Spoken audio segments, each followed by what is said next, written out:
trunk is this red wire. So that'll be the same when this one comes over. Dante is the black wire. Now, okay, so we're gonna do Eric, you did the parking spot.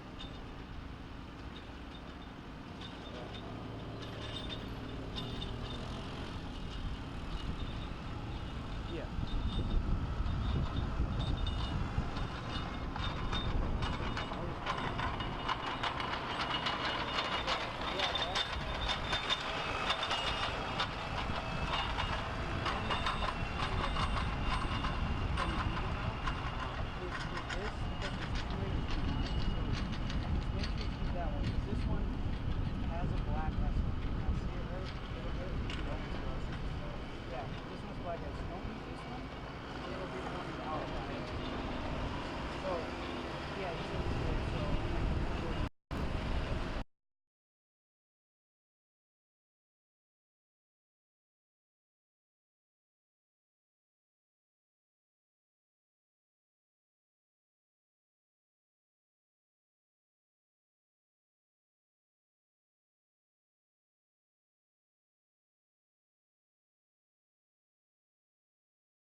Once again, ladies and gentlemen, we'll be having opening ceremonies at approximately 11:45 with our prayer and singing of our national anthem and going right into our first race of the day immediately following afterwards. So once again, 11:45 or so, right around there with opening ceremonies, and we'll see you then.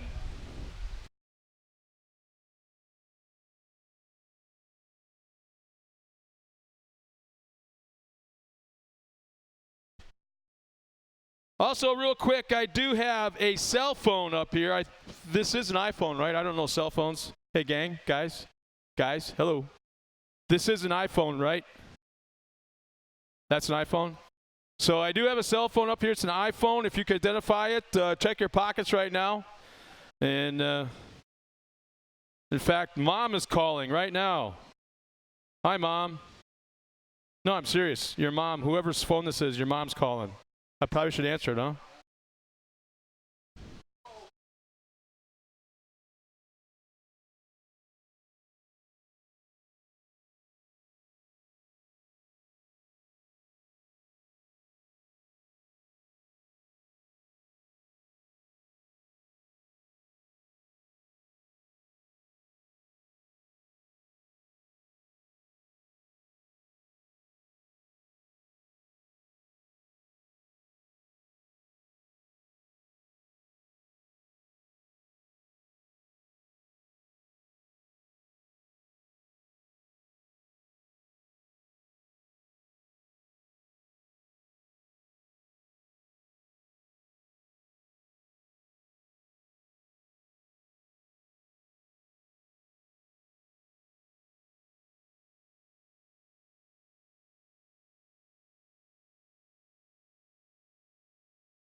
Ladies and gentlemen, welcome to Dirt City Motorplex here in Lena, Wisconsin. All our fans at home watching us on the live feed, welcome from across the globe, wherever you may be.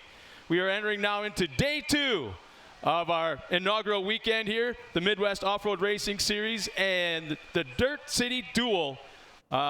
It's been a fantastic weekend. The weather looks beautiful today. A few clouds coming in. Going to keep that temperature down to a reasonable level. And, you know, ladies and gentlemen, before we can get going any further with our first race of the afternoon, let's open up the day's racing with our invocation, and then also our singing of our national anthem. Our opening invocation is once again by a really good friend of mine, Racers for Christ's representative, Jay Schaefer. Good morning, everybody. We're going to try to make this a little bit more participative here as we pray this morning. At the end, I am going to say, and everybody who believes in the Lord, and that's your cue to say amen. Please remove your hats and bow your heads. Heavenly Father, thank you so much for blessing us with this great country and with this great community of Lena. Thank you so much for the wonderful crowds and wonderful racing we saw yesterday. Thank you so much for every volunteer and every supporter out here, Lord, whether they're loading sodas and cold water or parking cars, working in the food stands, working on the track, or working for the safety crews like those brave gentlemen standing down in front of us. Thank you for all of it, Lord. Please bless us for one more day. And everybody who believed in the Lord said, amen. And now, Scott, back to you. Thanks, Jay. Once again, so nice to have you up here. I should also mention that you'll be out there in the last race this afternoon in the Heavy Metal Challenge, so best of luck there. And once again, thank you, Chaplain. Jay Schaefer, everybody. And now please remain standing. Gentlemen, remove your hats as we are about to hear the greatest song in the world about the greatest country in the world. Ladies and gentlemen, I present to you 13-year-old Rita Lowline singing our national anthem.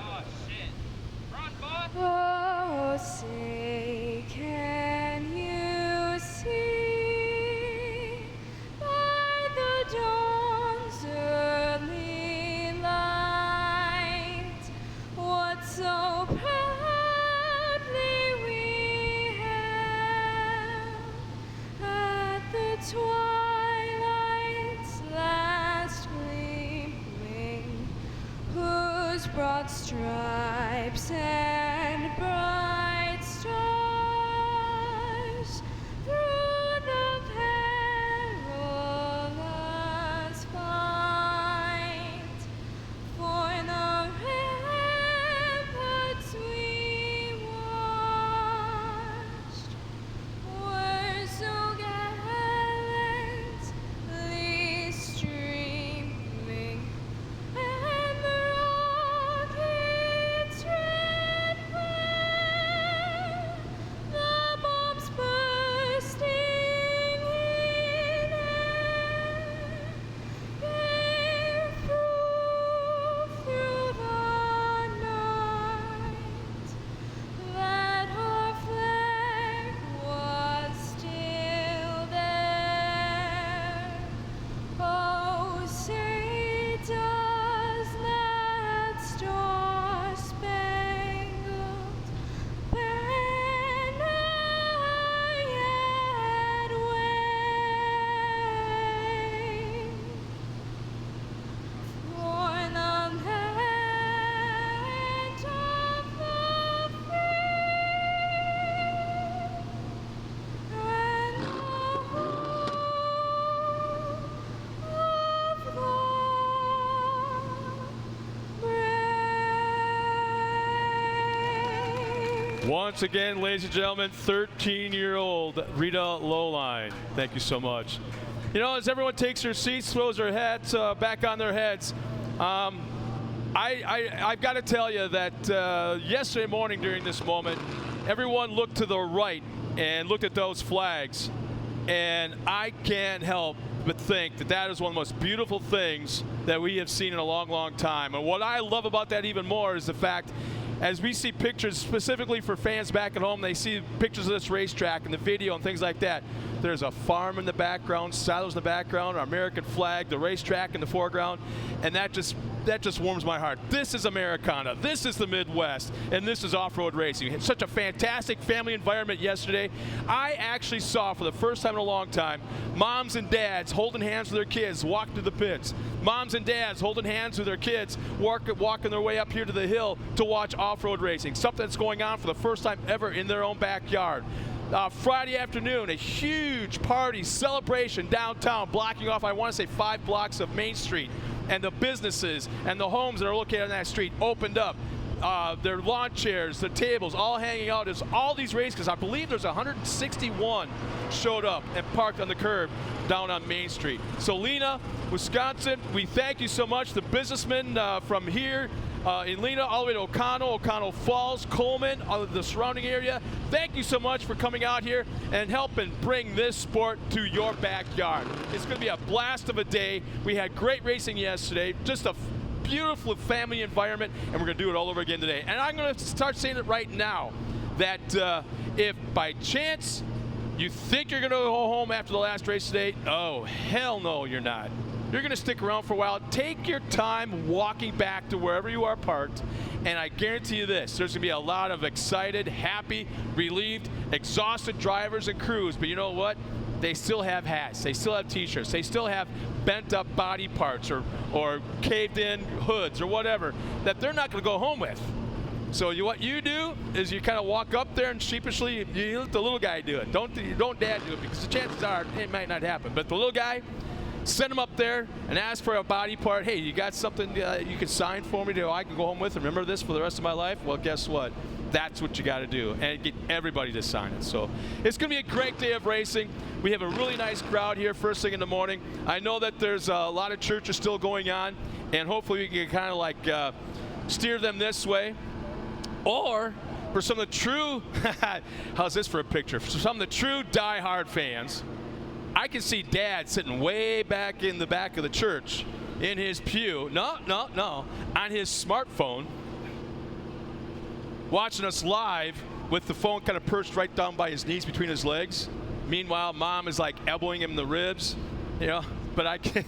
So hopefully, no, that could be happening. You never know. But no, hopefully we get a little bit more people coming out of the churches and working their way this way. And you know what? Let's take a quick break. How about a few words from our sponsors as we get ready for the first race of the day coming out in just a moment. Formula 4x4 Classics coming up next.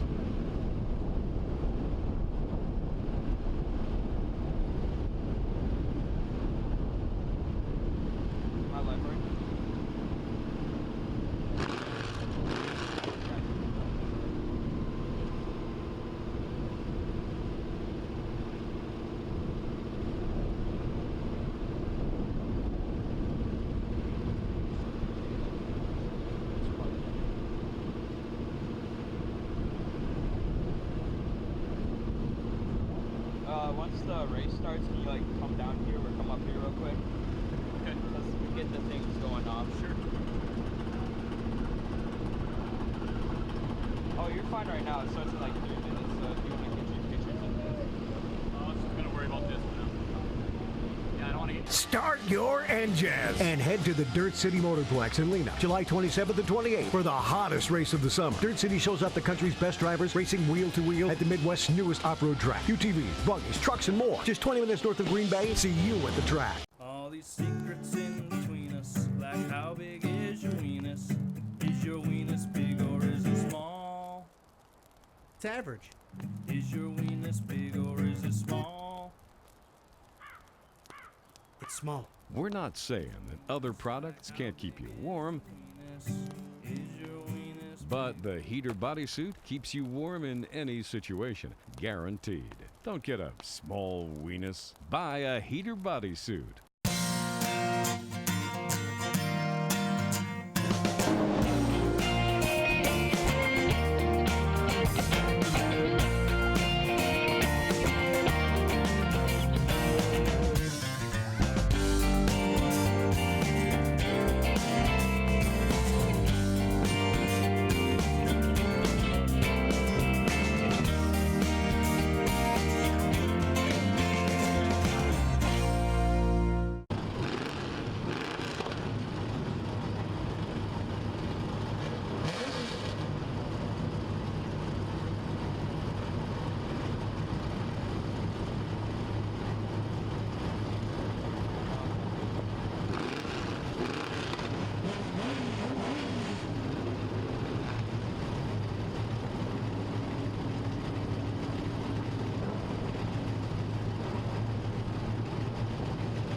And welcome back, everybody, and to all those fans watching us back home. We want to thank you for tuning in as well as we're getting ready now for the first race of the morning. It's the Classics and Formula 4x4, 2 classes in 1 race. Classics, which is a sedan class. Basically, it's the name of the class is Classics, just like it sounds. So it's a kind of a play on words. Quite a few years ago, it was Class 6, the number. And then that kind of class, that division went away for a while, came back, and since when they came back, most of the cars that came out here were actually classic automobiles if they were still on the street, so hence the Classics name. So the sedans will be coming out here, and it looks like also the Formula 4x4, which are short wheelbase, 4-wheel drive. So that's what you see right now on the track. First, in the front will be the Formula 4x4s. There looks like 2, 4, 6 entries there, and a little bit of a gap, and then going back to the Classics. They'll make their way out of the track as well. But here's our lineup. Formula 4x4s. On the front row is the 499 of Jacob Anderson. Alongside of him, Nathan Hughes in the 486. Row 2 inside, Cody Summers in the 406, along with Randy Shadle in the 488. In row 3, it's Ben Pass on the 474 and Justin Monty in the 424. And here come the Classics. Yesterday's winner on the pole in that white and black and blaze orange El Camino. That is Aaron Connister, the nephew of the patriarch of that race family, Farmer John Connister. God rest his soul. He's having a blast this weekend. Can you imagine? I'm joined up here by Dave Mullins, a longtime friend, and the guy that kind of runs the sound tower up there at Crandon. Can you imagine what Farmer John Connister is thinking right now with that car on the track, and as well as his old super stock truck is in the pits right now as well? Yeah, that's pretty cool, Scott. It was always fun watching him. He always had that look like a Holstein paint job on his truck and car. So yeah, it's great to see Aaron out here keeping that family tradition alive. And what's interesting as well is you go out to the West Coast, and there's racers out there that remember and know of and have heard of the cow trucks. That's the cool part there. Yeah, so it is. Farmer John's legend still lives on, and I think it will for a long, long time. Well, anyway, starting alongside of Aaron Connister, 640 and El Camino is Nate Koosman in the 613. Nate Dogg, the godfather of the off-road fraternity, I believe, is behind the wheel. He won the coin toss yesterday, came out here, ran that truck, and rolled it over pretty hard. Ouch. And I can't believe when I talked to the guys last night that he was scheduled to be coming out here again today. Whether that's really him behind the wheel or not, I don't know. But I'm guessing it might be kind of a little vindication.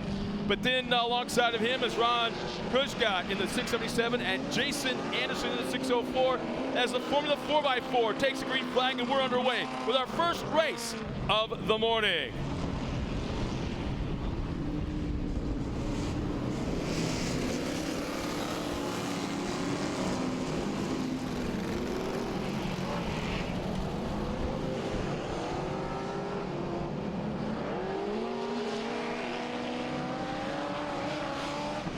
And the Classics take the green flag. Out to a quick lead right now. Again, Aaron Connister.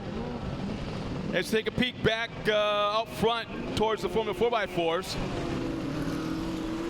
Man, they put on a heck of a show yesterday, the Formula 4x4s, back and forth, and I still haven't quite figured out. I probably should have asked him if that was an Explorer or Bronco, or I can't quite tell, but it's fun watching that truck handle the course. Almost looks like a Ford Expedition.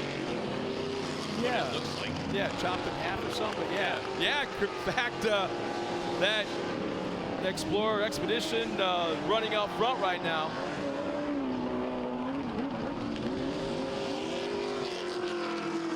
It's a little squirrely.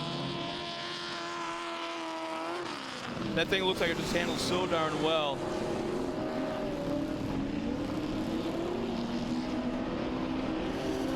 The pass is running up front. Randy Shadle in that second spot. Shadle coming right back on the back bumper of pass out. Goes to the outside.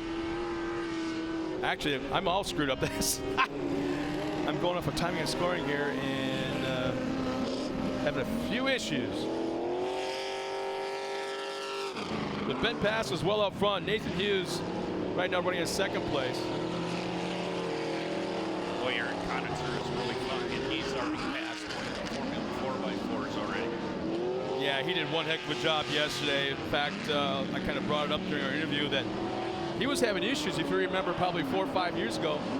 One thing after another, could not get that El Camino to either A, handle or finish the race. But as upset as he was with that car, he was not going to give up on it. And now, I think it was 2 years ago, he was class champion. Yeah. And he's got it figured out now.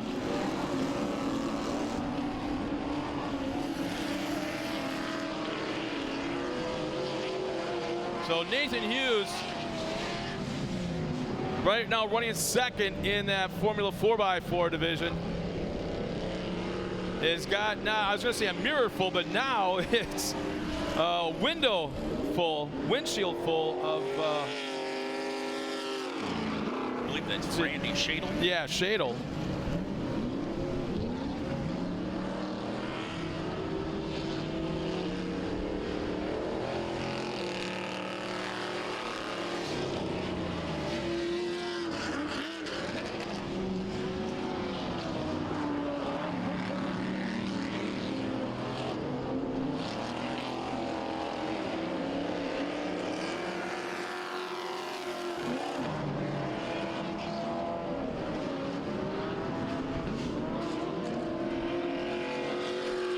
Shadle did a great job yesterday up on the podium and commented how much fun it was to watch that car and how it handles the track. And just the way when he nails that throttle, how the whole back of that car just squats and just accelerates out of the corners.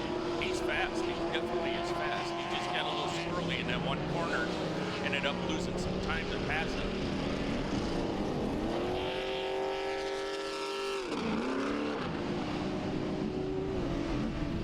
So in the Classics now division, in the sedans, that El Camino of Aaron Conitzer is finding himself right there in the middle of the Formula 4x4s. And it appears that Nate Dogg is running second in Classics. And they're coming up to the competition caution right now. So this is a lot faster race than what we had yesterday. Oh man, trying to keep up with all of it. And there's a comp yellow. As Shadle crosses the line in second. And Hughes across the line. Now Conitzer's also across the line. And here's the thing now, so some of the Classics cars found themselves in the middle of the field of the Formula 4x4. They'll now pull out, fall back, but maintain their lead in their division. Correct. So yep. There's nothing funny going on out there that way. It's just trying to keep the class separations a little bit easier for timing and scoring. Not a bad job by Nate Dogg out there in that blue Bronco. A little bit better. I don't think he made it this far yesterday. In fact, you kind of can tell there was a little bit of an incident on the roof, but no, he's doing. To his defense, though, the track was really slick. A lot of water was down, and he was having issues trying to maneuver through the corners and such. And you could tell that truck is fast at what we call the super speedways of off-road, kind of like the Crandons of the world. But this is a whole different animal. This is like a Bristol right here. Yeah, it's real tight. Yes, it is. I noticed something interesting. I didn't realize, but they actually have a split lane. Yeah, yeah. I just noticed that. That's pretty cool. That was based off of ERX. Okay. Then the tabletop over here on the side, to the left of the course, is based off of Bark River. And then down here in the far left corner of the race course is a real tight 180, fashioned after the 180 there at the starting line at Crandon. So they try to utilize what some of the drivers liked about other racetracks, and they try to get away from what the other drivers didn't like about the other racetracks. They kind of tried to incorporate a few things here and there to bring here. Well, it's a beautiful track, Scott. Boy, they did a great job with this, for especially the inaugural year. Oh, I know. Can you imagine? It was right around, it was very close to a year to the date that they broke around. Once again, green flag is out. We're back underway with Formula 4x4 just now getting past the competition yellow at halfway point. Ben Passer running up front in Formula 4x4. Randy Shadle in that second spot. And Classics now crossing the line with Conitzer jumping out there in that white El Camino.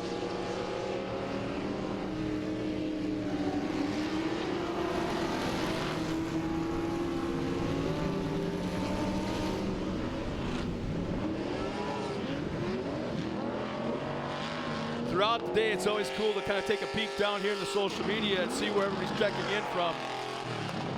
Watching us on the internet, on the live stream.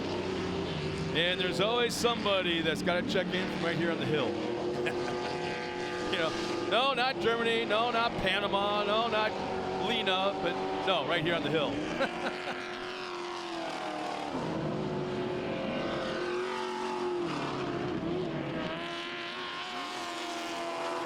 So Ben Paso once again has pulled out to about a 10, 12 car length lead over Randy Shadle. And it's kind of looking like, yeah, Ron, he told me, I asked him how to pronounce his name, and hell if I can remember. But Ron Kuzka,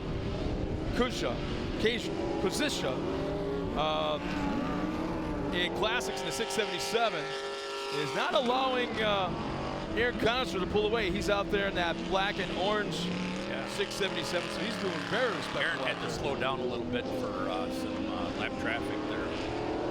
Yeah, he's not letting him get too far on us. Hey, an old friend of ours, Robbie Floyd, just checked in. Hey, Robbie. How you doing, Robbie? How's Peru treating you? He's out in Peru, right? I believe it's Peru. Calling the baseball in the Pan American Games. Wow. He's out there doing that. So it's always cool to see him. We stay in touch quite a bit.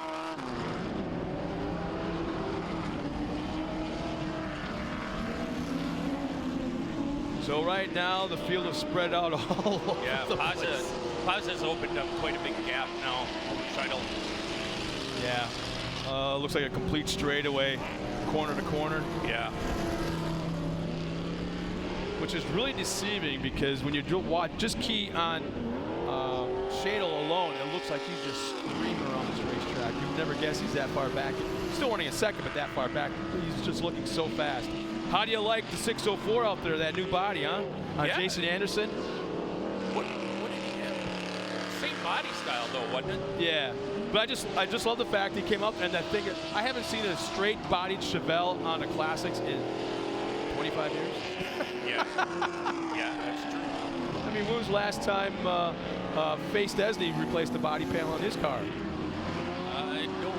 I don't think he ever has. Yeah, just a little piece of 2x4 behind the fender and a hammer on the front side, pounded it the best he could, maybe. Yep, we got the white flag now.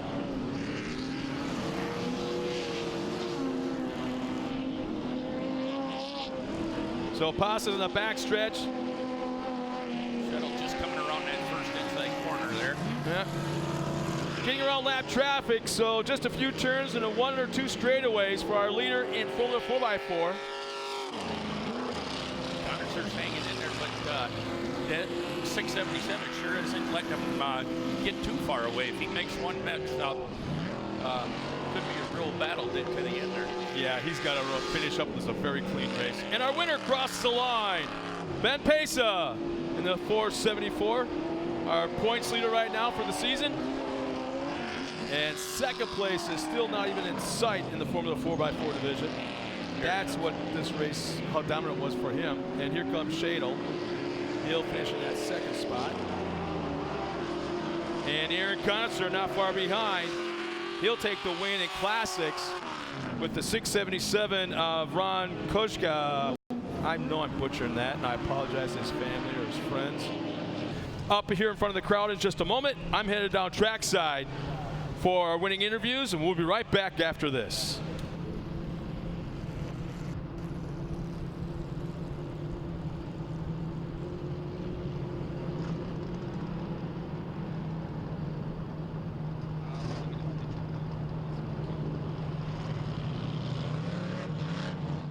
Secrets in between us, like how big is your weenus? Is your weenus big or is it small?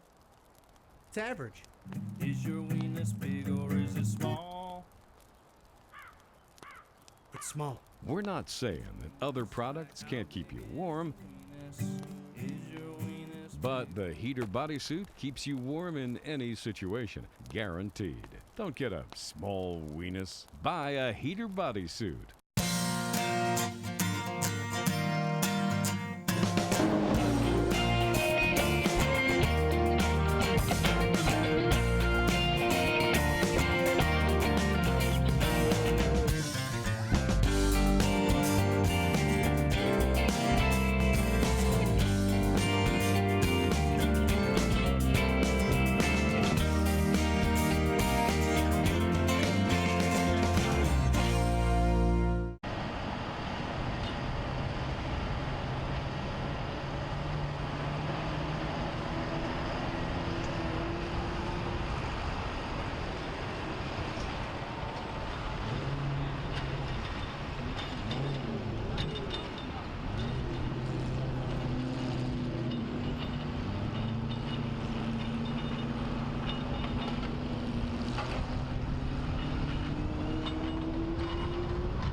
Another Sunday drive for this man.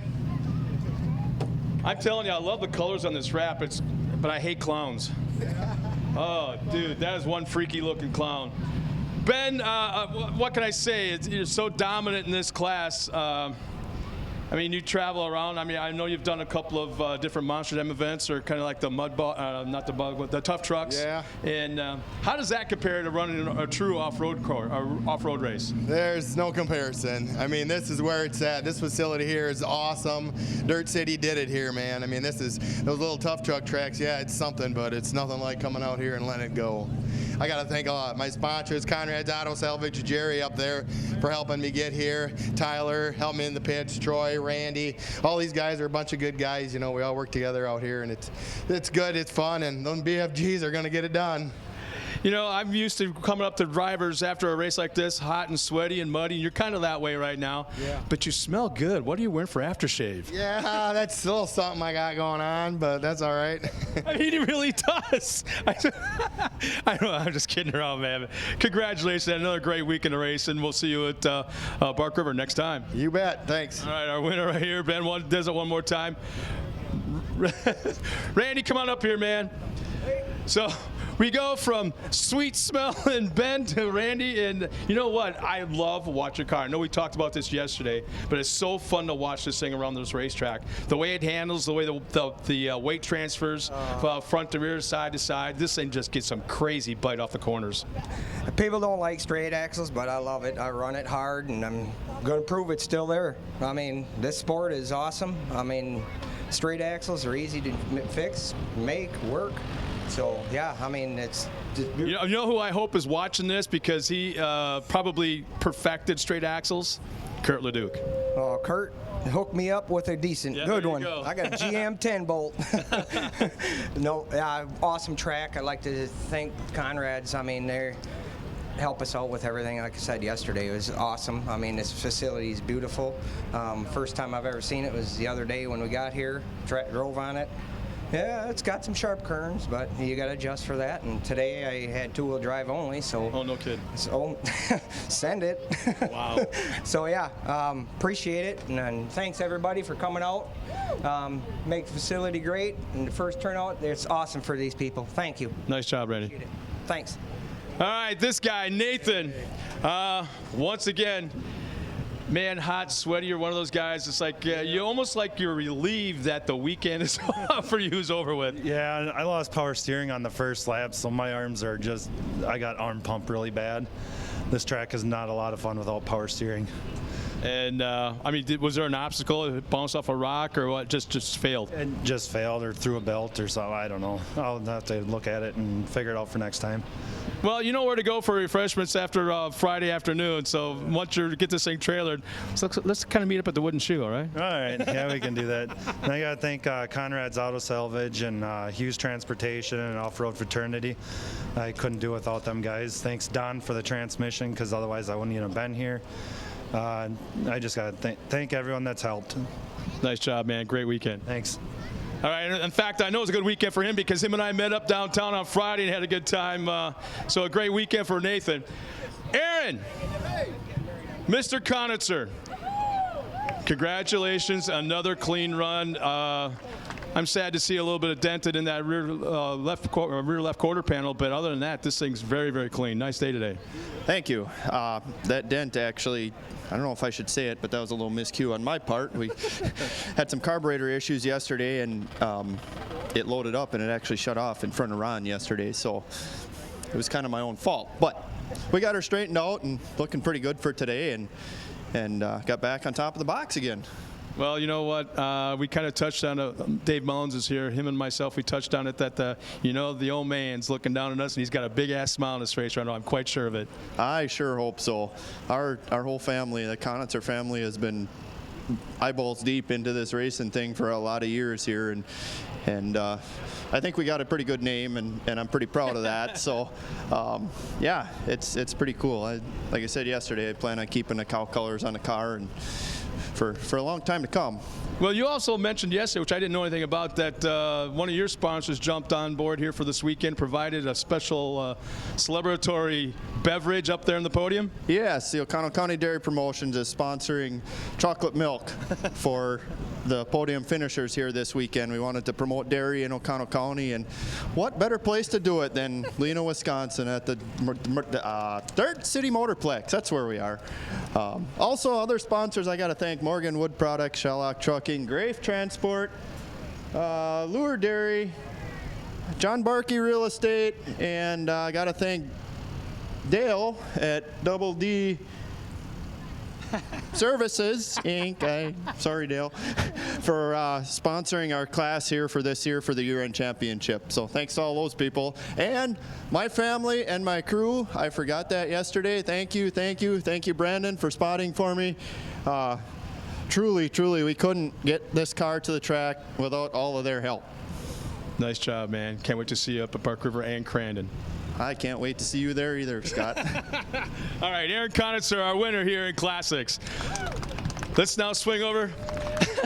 And I did it again, Ron. I'm really, really sorry. I butchered your name again. I'm sure it did. He like so much confidence in me. He goes, I know you did. Man, the last, 2.5 laps, it looked like you may have had something for him, but it came out just a little bit shy. I was trying to get up to him, but I didn't want to overdrive it and cause a problem, so just do what you can. Race hard. How was the track different today than yesterday? It seemed a lot smoother today. It's a lot faster. No, you guys were battling a little bit of mud. They kind of, I don't want to say overwater the track, but it was quite wet yesterday, but it almost looks perfect today. Today was very perfect. It ran good. So you're ready to trailer this thing now and kind of kick back and watch the rest of today's racing? Yes, I am. I want to say thanks to my friends and family and Double D Services for sponsoring the Classics, and the Lena track, the Dirt City, and all the friends and family and fans out here, and have a good time. Not bad. 2 podiums in one weekend. Nice job. We'll see you at Park River. Thank you. Okay. For some of the racers, you'll know who I'm talking to now. For some of the race fans, you're going to meet them for the first time. And I have to personally congratulate them right now for keeping those round things on the downside here today. Now, I got to ask you, I saw it late Friday night. Something about a coin toss. So I don't know if it was that you won the coin toss or lost the coin toss that gave you the opportunity to drive this yesterday. Well, I won the coin toss on Friday, and after yesterday putting her on the turtle, I wasn't so sure if I was going to run today. I lost the coin toss today, and old Dale stuck me back in the truck because he wanted me to learn a new trick. So today, a little bit conservative, couple subtle changes to the track. It was awesome out there. I mean, this thing is a rocket ship, and I'm just glad to be on the podium here. It's been, I want to thank the sponsors, Dale, Double D Services, all the crew. These guys are an army of guys. We were working on the truck till midnight last night because there wasn't a straight panel on her. And yeah, I remember seeing that when I pulled out at about 10:30 last night, and the guys were still pounding on it. And but by the way, I remember before that happened, you were kind of relaxing in a pool in the pits, and then you're going to try to tell me you worked on this race truck afterwards? Well, I don't like body work, especially with a sledgehammer, but we pounded a couple kinks out and got her done. A little bit sore after the roll, and it was a hot day yesterday, but we got her done. I missed a couple sponsors last time at Crandon. I want to thank Ready Engines, ATD Transmissions. They kept this thing cool as can be. As I said, Double D Services, Turo Tires, Jim at Control Solutions. I want to thank them. And 2 weeks ago, I missed ERX. Grandma passed away, so it's been a rough one here, but I'm glad to be up here. Well, that very nice moment, but I want to also touch on something here for a second that's probably more important to your heart than the actual racing itself, and it's what you did last night. I call you the godfather of the off-road fraternity, and you're always giving back, whether it's to a racer in need. All your guys get together, pass the hat, and you get that guy back on the track, or you pass the hat amongst all the off-road fraternity and do something for a local charity. And what you guys did this weekend is absolutely phenomenal. So touch on that. It was awesome. Came down at the last minute. In about 45 minutes time, we raised $1,200 for the Econo County Sheriff's Department canine program. They have 2 canines right now, and they're looking to have 24-hour coverage, so they're going to be getting 2 more canine patrol dogs. And we had a little presentation at Allies of Autism, Kevin Hanegraaff's pits last night, and we raised $1,200. A lot of rabid race fans and racers contributed to that, so thank you. Once again, that's the godfather of the off-road fraternity. Nice job. Congratulations to our top 3 finishers in all the classes. And we already got a race on the track. We're talking about the trophy cart kids, the youngest ones on the track. We're going to hustle up to the booth real quick and get that one going right now.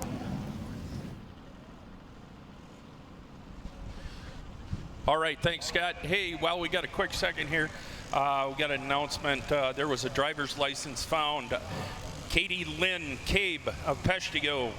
I'm sure you're missing your driver's license. It is at the front red shed. It's the ticket entry booth. Katie Lynn Cabe. They have your driver's license up there. We'll be getting ready to do the lineup here in just a minute, so hang tight.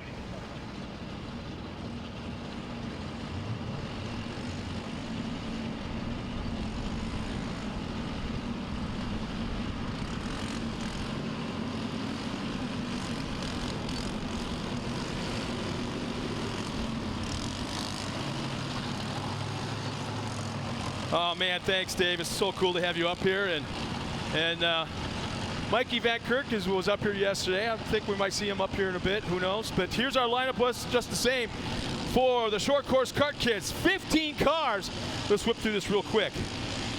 On the front row, we got Ella Holter in the 40, Wesley Vandervoort in the 96, Hunter Van Zyl was in the podium yesterday in the 27, Porter Inglis in the number 1, Warren Shunk in the 88.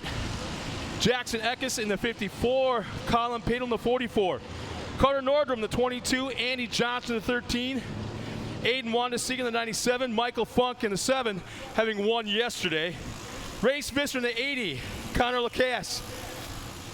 Lacasse starts 13th to 21, Hope and Faith Conrad start 14th to 15th and 79 and 15. As the race is underway, we're green. Looks like we got a caution going on here. Looks like a full course. Yeah, we go full course cautions starting yesterday at this place. Oh, we're being told by race officials it's a complete restart. They didn't like what they saw, so we're going to get them lined back up and do a complete restart. And this is kind of the part where I think Richie's having a blast, man. He's out there in that side-by-side just hauling the mail, trying to get in front of these kids. And I've said all the way back to 2006 when the Kart's first started coming around that the most dangerous job in all of off-road racing is a corner flagger during a kart race. Yes, it is. Because the pro drivers, they see a corner flag, yeah, they understand, they'll lift, they can kind of control those 900 horsepower behemoths. But the kart kids, they don't care. Man, they'll see you, they'll watch you, they'll look at you as they run right into you. Yep. I've seen more guys carrying those yellow flags, doing belly flops and face plants, getting the hell out of the way, as these kids are just tearing around off the course, trying to get back on, and it's rather comical. We kind of like have one of those clown music videos with that in the background of that in the footage. Well, the cool thing is they're so excited to be, you know, getting into the racing, and that's what this has allowed. It's great to see this many of these karts out there, these young kids that are really interested in the sport, and this is a great way to get them going. And when the mod cars come out later on, which look a lot like these, we took the bodies off of them. Holy smokers, man! If they don't look like a full-blown Pro 2 miniaturized, honey, I shrunk my race truck. You know, And boy, do they move too. Yeah, upwards of 80, 85 miles an hour. Shifter kart, basically 450 cc racing quad motors. Yep. They can haul the mail without a doubt. And the thing is, some of those kids that are in that class are no taller than the roof of their race truck. So I kind of said something like that during the race. So when they pulled up here in front, dang if I wasn't dead spot on, because they were kind of like trying to hide behind the race truck. They didn't want to be out in front wherever we could see them, you know, kind of the shyness kicking in. But yeah, you can see the guys are out there, the track crew, the safety crew. And if I was a safety guy, this is where I'd be. I'm trained. I'm a trained EMT. I got my fire suit on. I'm out there. I take care of the most horrendous wrecks you're going to see in motorsports. But I'd be nervous as hell right now. Yeah. I'm walking around as fun, you know, Look along at these me trucks. standing right in front of them. Yeah, You know, that's scary. Is that Whitey? No. Well, it could be. But yeah, that's nerve-wracking. But I'm telling you right now, these guys have traveled the country following, at one point, the Soda Series back in the day. Then it was Core. Then it was the Torque Series. And we've had the same safety crew for years. Yeah. And we talked extensively about them during one of our red flags yesterday. The best of the best of the best, without a doubt. And what's kind of cool is we have guys like Whitey in particular. I know that Tom was one of them right now. He's up here in race control running that. But you know things are okay when you have Whitey or Tom running up to you, and they're kind of nervous. They want to take care of their guys. Right. These are our guys. We'll take care of them. But there's always something, a wise comment coming out of Whitey's mouth or Tom at the time that would make you laugh, and then you know everything was okay. Yeah.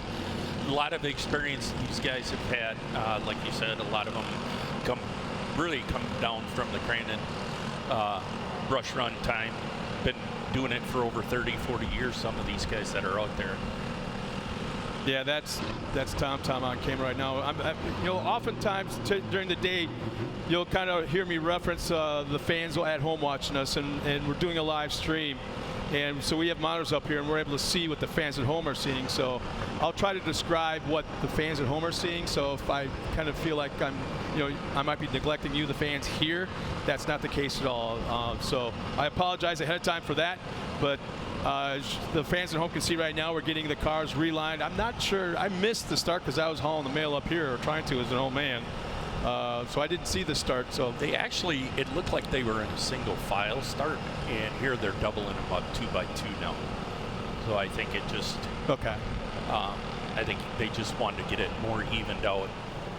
You know, one thing we didn't touch on yesterday that I probably should have, for some of the first-time off-road race fans, if you look out on the race course, you'll obviously see the Corey's Crank and Nail flag tower right directly in front of you. If you go to the left and follow it down to the left, you'll see one orange cone standing on top of the railing, and then another one a little bit further down to the left.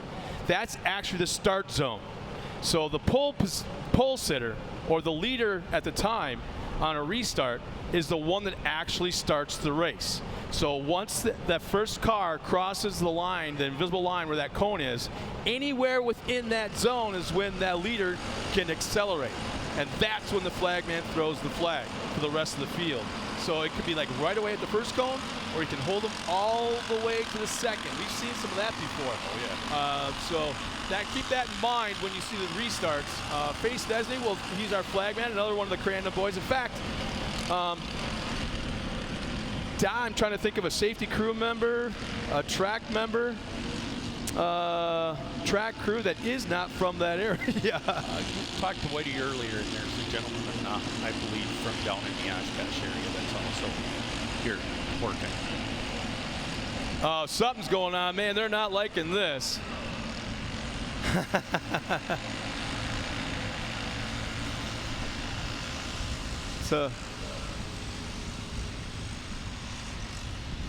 So we're going to try this again.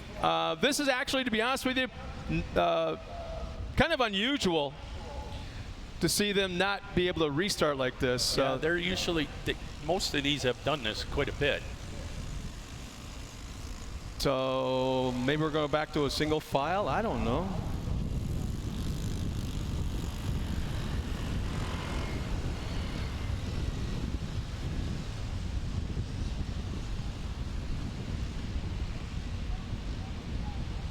So try and figure out what's happening. Let's see. Looks like they're setting up in that corner again. They're going to re-rack them.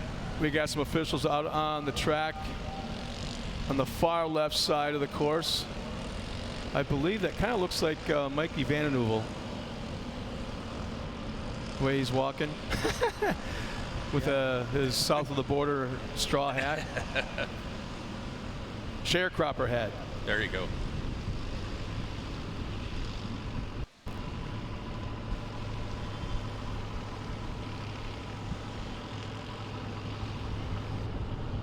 So I'm assuming they do, but I don't know for sure. There's actually 2 radios in every race car.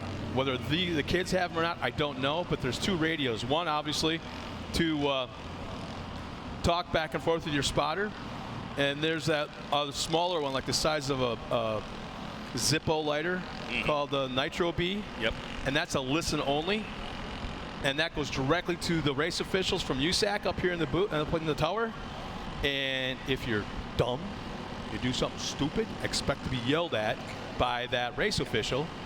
So they have the ability to talk to either the entire field, everybody at one time, or just one particular driver. So whether these kids have those Nitro Bs or not, I don't know. But if they do, I'm sure there's some talking to going on right now.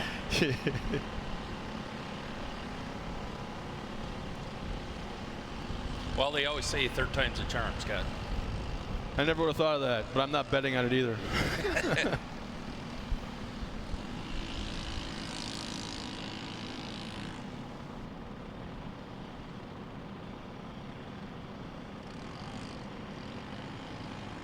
So it looks like he's kind of pulled them all up into a group, the first group there.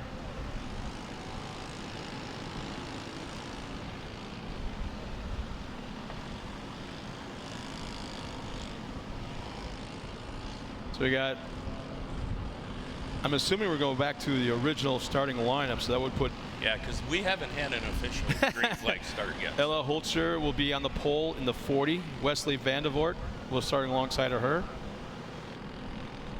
Hunter Van Ziel in the 27 starts inside of row 2. Porter and Gleese outside of him in the number 1. Warren Shunk and Jackson Eckes. In row 3, row 4 on the inside, the 44 of Colin Padel. Alongside of Colin should be Carter Nordrum. Row 5 inside, Andy Johnson, the 13. Aiden Wandesiga. I'm telling you, man, Ben's doing a hell of a job prepping that car. It looks brand spanking new, show ready every single time it hits the track. Kind of makes me wish Ben was on the track yet these days. You know? Well, it looks like Richard's got to go again.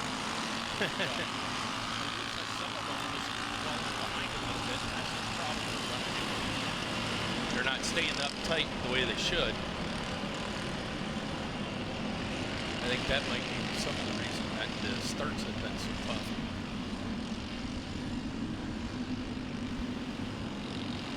They're still somewhat side by side, even though there may not be side by side rows. You got one line. There we go. Now we're getting them. There we go. And we're officially under green flag. Going into turn number 1. It looks like Ella Holzer with the hole shot. And we got one car sideways. Contact made. Hop the tire.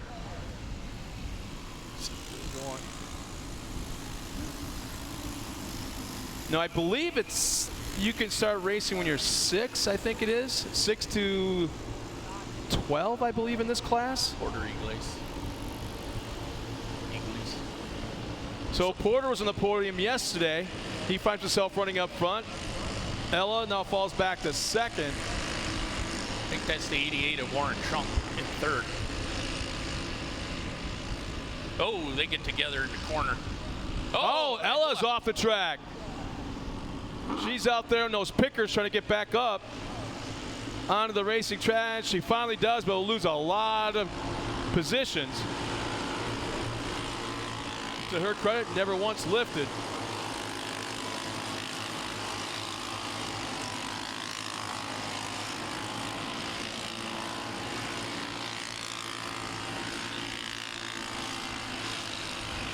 So as they make their way around the course, here comes our leader in the 01, Porter Ingles. And Mike Funk in the number 7 has moved up in that 3rd spot with Andrew Johnson in tow. And here comes Aiden Wandesiga.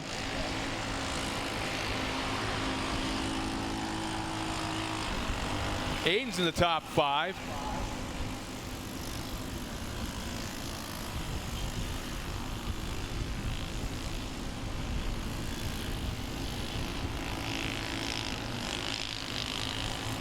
Yeah, Warren Chunk and Funk are going at it for 2nd place right now. Yeah, I was picking on Funk yesterday during the, well, he won this race yesterday. And I asked if he's going to be spotting for his dad later on in Superstock. And he goes, probably not. They won't give me a radio. And then I find out after his dad's race where he ended up on the podium, they actually gave him a radio, but he couldn't talk. Well, it looks like he moved into 2nd now, passing on Warren Chunk. I'm not sure if we'll have the competition yellow. We just might. Yep, here comes the comp yellow. When you see the yellow and red flags wave simultaneously, that is the midway point of the race, and we'll throw the, basically we'll slow down the field, regroup them to a bumper and bumper situation, single line restart, and get them going back again racing next time by. This was instituted back quite a few years ago, and to kind of create a little bit more competition, prevent runaways. What was cool about it that we didn't really anticipate is the fact that it would add strategy to the race, individual race. If you're in the back of the pack at the start, so you can set your truck up to run faster in the first half and get to the front as fast as you can, and then play the position game, or do you set your truck up for the second half when it's usually more likely dry, slick, and such. But no, it also has helped when you've had, like at this point, oftentimes there's a mechanical issue or a flat tire. During this yellow, you pull in, get it changed, get back on the course before you go back green. You're on the lead lap. You still have a shot at the race. That did not take you out of the race, which is kind of cool for a change. Yeah, I know a lot of the drivers when it first came out, they were not really happy about it, but I think once they got used to it, and when they did have that unexpected flat tire in that first half, it allowed them to go ahead and get that changed and still have a shot in that second half of the race.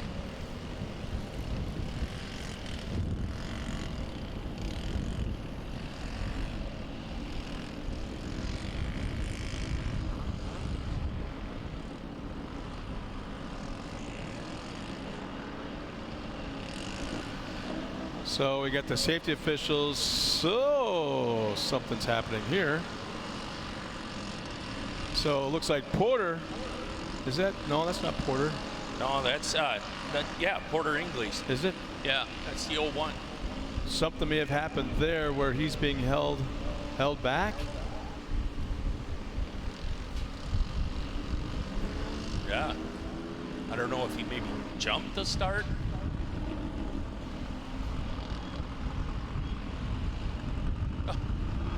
Yeah. Little love tap there. I think he's not real happy.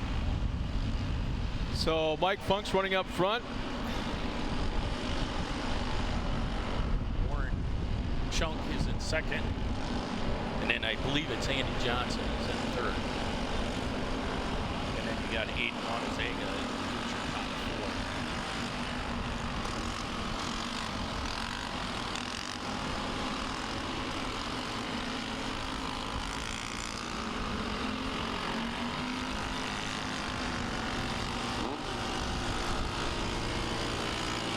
Got a couple of fans checking in.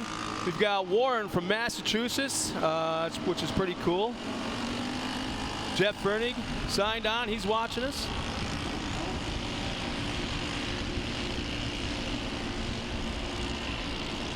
Here we go. Green flag. We got Tyler checking in from right down the road from Crivets. Green flag is out. We're back underway for the second half.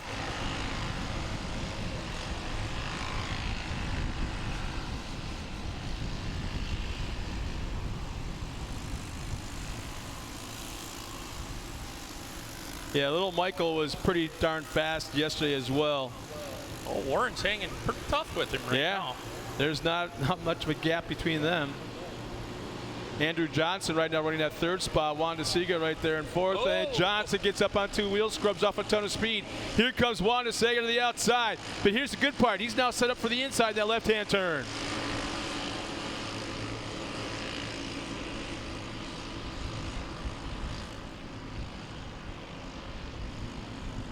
Oh, I think Johnson ran into a little problem. He slowed right there on the backside. So Wanda Sega now finds himself right out in the middle of nowhere in that third spot. Carter Nordrum behind him a little bit further back. Ella Holzer up into sixth, I believe. White flag should be coming out this time around. There it is. It's in the hands of Face Desney. So this could be a pretty exciting last lap. It looks like Wanda Sega's making up a little bit of ground on our top two right now.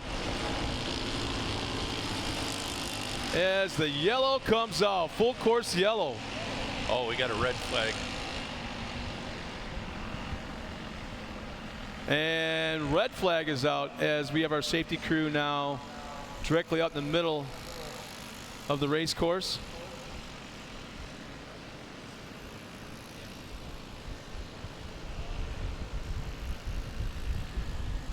Looks like there are two cars, actually two trucks off the track, but our safety crew does not seem too concerned. It looks like there's something in the back.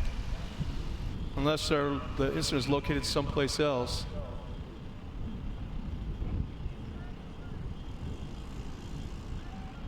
So all this happened in the white flag lap. So it sounds like the incident's to the far left side of the course, just out of our vantage point, as that's where the safety crews are headed right now. So we're actually down in the staging area.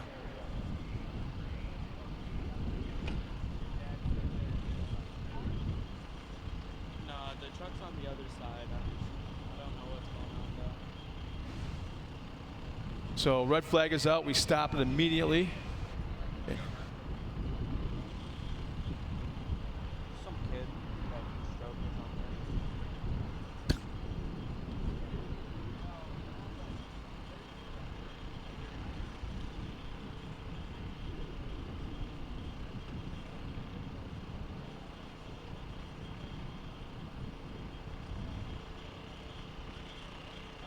Yes, I did. It's just the kid's not feeling good. Nothing major.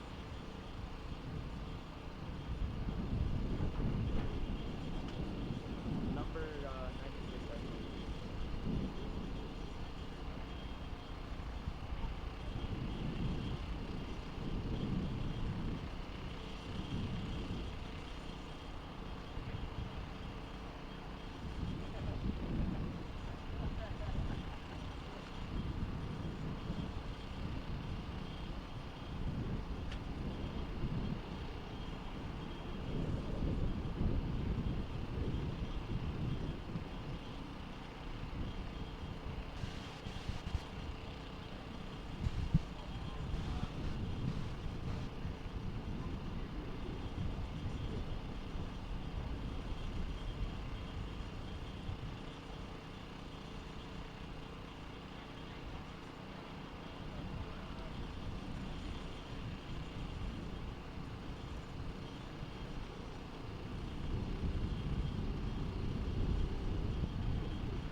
Well, we believe we're getting early reports right now. We think it's Jake Vandervoort who pulled off the track, just wasn't feeling well with this heat and the sun.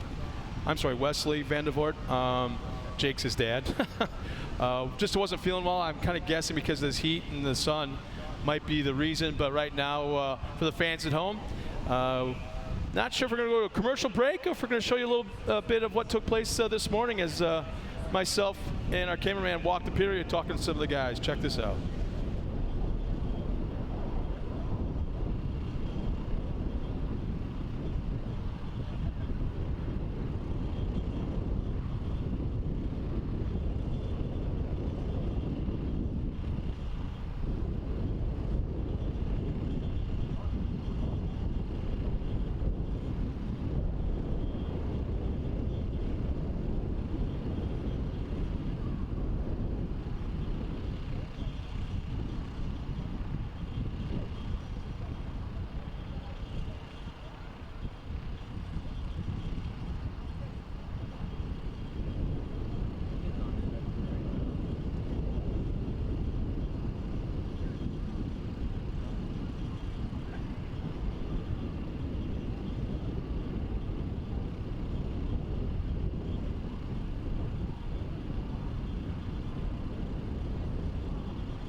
Properly set up to go racing. Second thing we do here is what we call tech. Before any racing even starts on the track, any competitor ever goes on the track, we have a pre-race tech session. Every class, every competitor has to bring their vehicle through here. And basically that's for safety concerns. We check helmets, fire suits, gloves, our harness setups, safety issues with fuel on the car, make sure it's not about legality of the class as much as it is about the safety of the class. In the other process, then, as race director, I and the crew that I work with, we make the race happen. We make it happen before the race. We set up the schedule for the race. We run the race. We're the ones that are responsible for all the action that happens on the track, and also we're concerned about the spectators off the track. Once we run those races and we get them back off the track, we usually it's required we take the top 3. We have the option to take more. We bring them through what we call a post-race tech inspection. In that post-race, what we're looking for is legalities for the class they were racing in. Some of the classes are required to run engine restrictors. Others have certain size engines, certain size tire rules. The list is just endless of the rules that we have to support to make the racing fair and competitive for everybody in the class. And once we approve that, if they do pass tech, then it goes official. Then we'll put it on the official that, yes, they're getting X amount of points for this event. They won that race. And basically, that's pretty much the basics. Well, it looks like due to time constraints, we're going to call the race as it stands right now. So it looks like Michael Funk will take another win. Everybody else. I mean, we're trying to work as one big happy family. And I got one question for you. And you're very businesslike, very to the book. But in your position, while the race day is going on, what in your years of doing this kind of thing, what is the craziest thing you've ever seen on the track? The craziest thing that made you laugh? Gosh, I really hate to admit that we laugh sometimes, but we have times up there that we're just literally almost speechless. I've seen so many goofy, odd situations like flying off the track and going through a mud pit and spraying a great big roost, and or I've seen them before going to a corner and somebody might roll over and then somebody will land right on top of them, in something that doesn't even seem like it'd be engineering possible to do this. Like an Adrian Cheney wall ride. Yes, there's the case. Watching somebody it's like, it's like, oh my God, I witnessed that. I just didn't think anything like that was ever possible. We always say up there, just when you think you've seen everything, you have not seen everything. Until you see the situation that Tom, the other people up there, and the same with Scott, that we witness, and sometimes you're almost speechless. You can't even, and then the first thing that runs into my mind is, at first, yes, it's a jaw dropper. Then my second thing is, how am I going to deal with this? Because we got to deal with it with what I call split-second decisions. Do we get with the flagman? We're going to throw a red flag. We're going to throw a yellow flag. What are we going to do? We're going to call a safety crew out there. How does this pertain to the race? You know, we have so many issues that are behind the scenes. It has to do with, like I said, the safety of it, the track timing of it. Gee, how long's this race going? We have a time schedule we have to meet. Is this going too long? You can never, in this position, as much as we try, Scott can tell you, I can never make everybody happy in a weekend. I am probably the most hated person or liked person on a weekend when I leave here, because regardless of the outcome, you have people that will leave here that are on the podium saying this is the greatest race I ever ran. I have some people that will hold a grudge for a year because of something that happened on the racetrack or something that happened in tech, and that's just part of the racing. You know, nature of the beast. Somebody has to do it, you know, and after racing for 30 years, I have a little bit background knowledge on what to do, and for the most part, I must be doing something right, otherwise they wouldn't have me back doing it again. Same with Scott. When you have the best, you have the best. I'm not the best, but they call me back for some reason, so I'll just go with that. Well, best of luck today in making those split-second decisions, and good luck, man. Thank you very much. Start your engines and head to the Dirt City Motorplex in Lena, July 27th and 28th for the hottest race of the summer. Dirt City shows off the country's best drivers racing wheel to wheel at the Midwest's newest off-road track. UTVs, buggies, trucks, and more. Just 20 minutes north of Greenback. 2 days in a row. Mr. Funk, here's the deal. As I glance at Dad. Yesterday during this interview, if you remember, I asked, okay, if you took the win, that must mean that you spot for your dad. And you went, no, they won't give me a radio. And so then I talked to you last night. He says, yeah, they gave me a radio, but they wouldn't let me talk. Now you won a second time. They will give you a radio, and they will let you be the official spotter. Okay, is that a deal? Yeah. Deal? Yep. All right, I just got you a deal that you're allowed to talk to your dad during his race. You tell him where to go with the fast lines, man. I guess. He doesn't sound too confident, Dad. But you know what? Congratulations, man. You did it again. 2 days in a row. That's got to, and you're the points that are set, so it's really got to pad your points in a great way with just a couple races to go this season. Yeah, and I hope to do the same thing at Bark River. Well, what was the track better for you today than it was yesterday? Yeah, I think it was drier than yesterday from at least the inside split lane.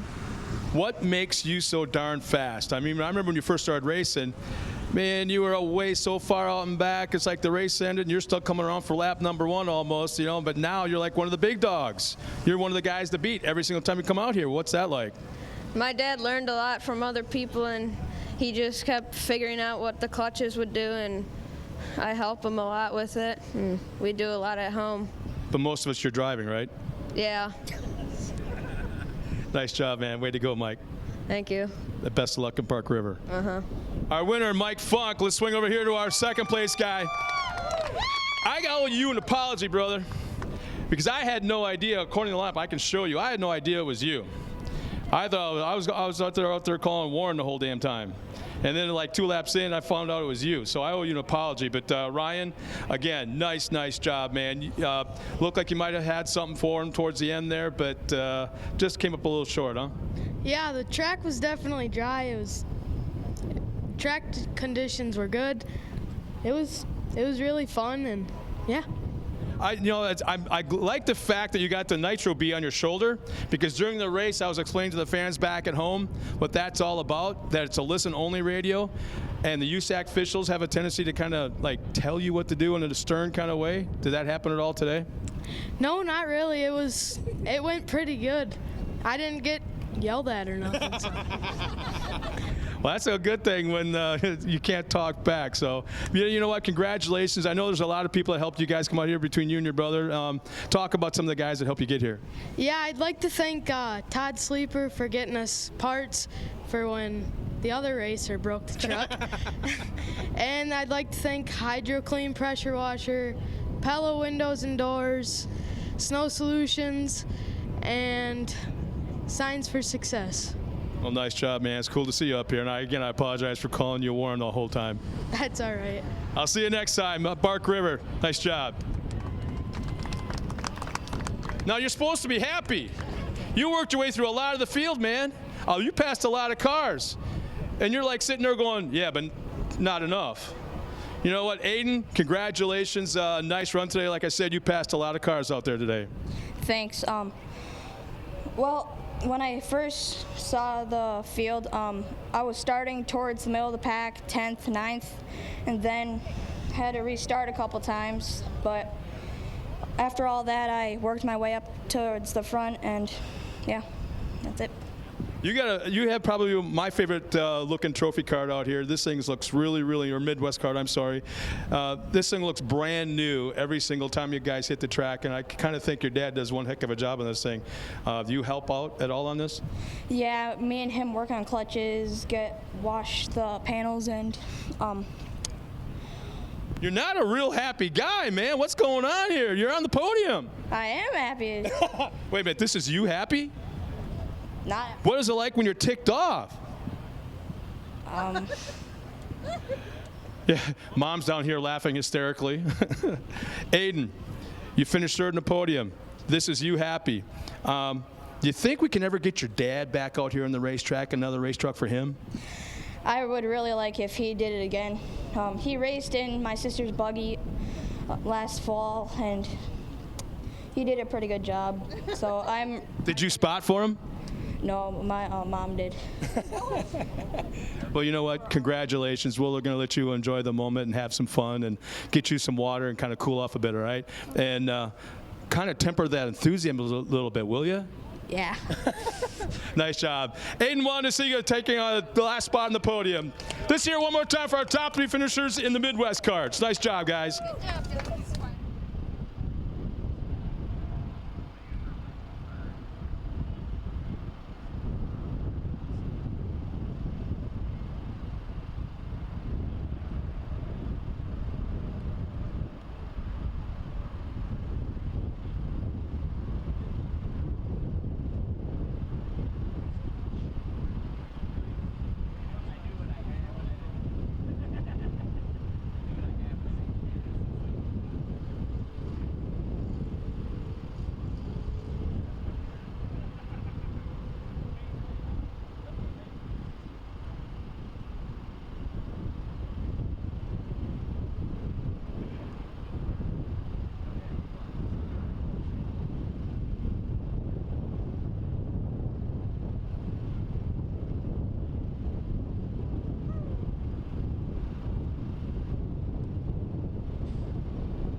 Secrets in between us, like how big is your weenus? Is your weenus big or is it small? It's average. Is your weenus big or is it small? It's small. We're not saying that other products can't keep you warm, but the heater bodysuit keeps you warm in any situation, guaranteed. Don't get a small weenus. Buy a heater bodysuit.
Well, race fans, we're in the process right now of waiting for a ambulance to show up here on site.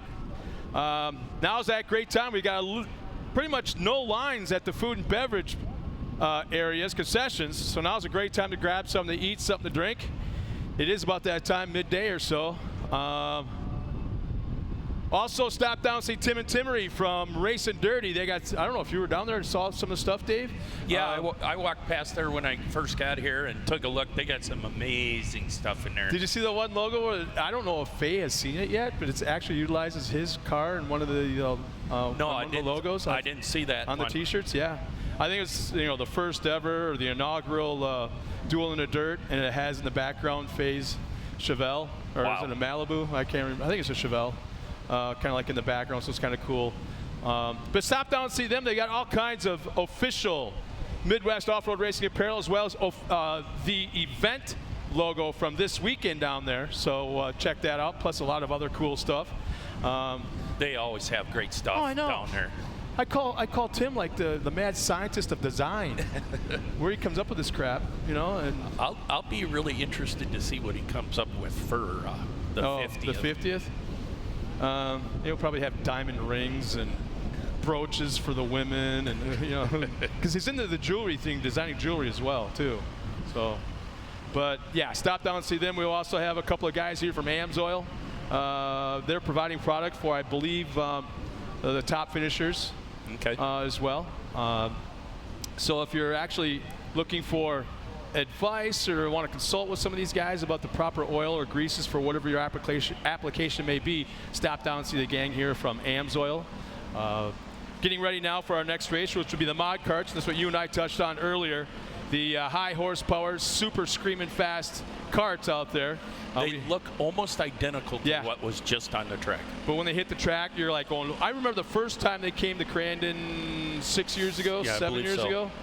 And they did the land rush start, and they did the hot pits right there in that cement pad where Parsons Pond used to be. And I happened to be standing down there, and you, just like Pro 2 and Pro 4, you heard them before you saw them. I want to say there was like 15. Yeah, I remember. 12 or 15. Yep.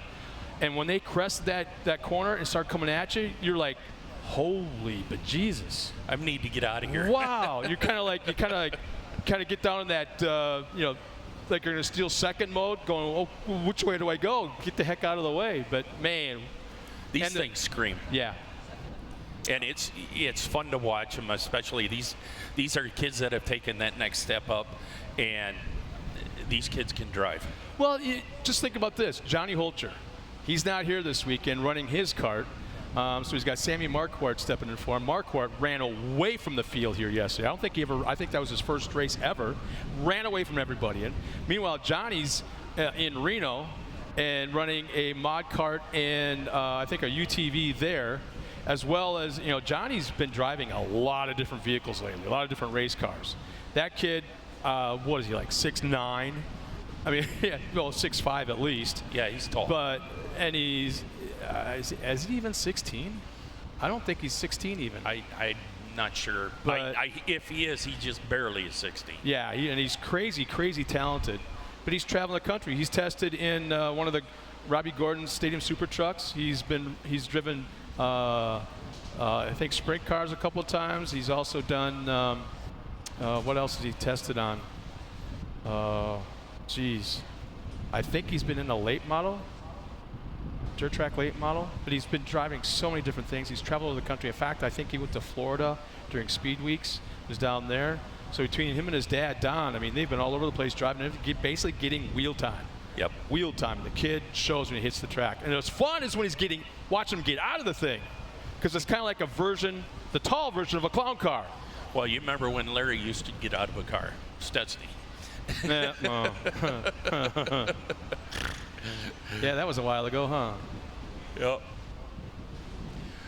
No, they're doing a good job. The track crew looks like they're doing a good job trying to keep the dust down for the drivers, keep the track in good condition. Even the young kids said how good their track was today.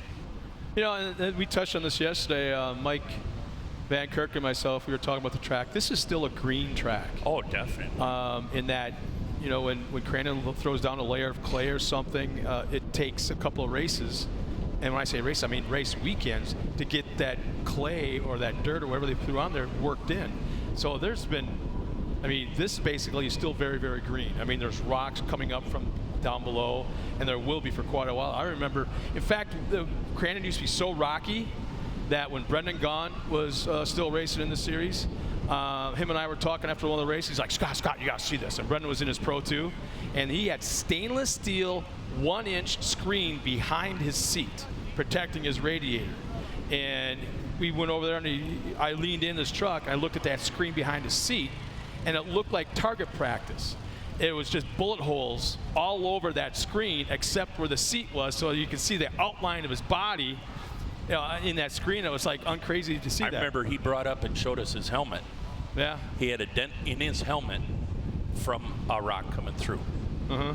Well, Jimmy Johnson, when Jimmy was still racing the series as well, like a volleyball-sized rock came up onto the hood, and it kind of wedged itself between the hood and the window bars, and he's swerving back and forth or doing this kind of thing to try to dislodge it during the race, and it wouldn't come off until he finally just accelerated, thinking he could knock it off, and it came down and fell into his lap. A volleyball-sized rock. So then he kind of moved it over to the side, to his right side, because Jimmy had a shifter on his left on the door bars. So he shifted the rock over to the right and shaped it so he could show his guys back in the pits.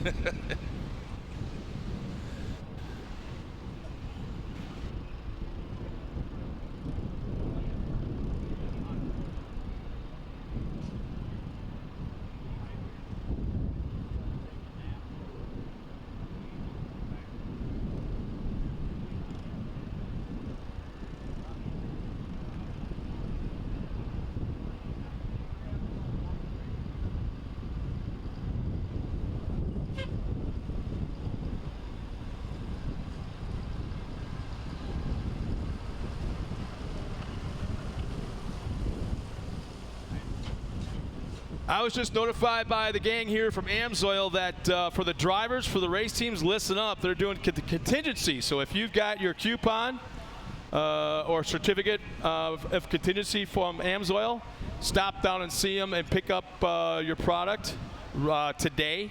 They have, I guess, whatever you might need. So stop down and see them today. Don't wait till Bark River. Don't wait till Crandon. Do it today. Get it out of the way. They don't want to take it home. So if you got a contingency certificate from AMSOIL from yesterday's racing, stop down and see them. We're still waiting for the ambulance to show up so we can get back underway with our mod cart starting grid.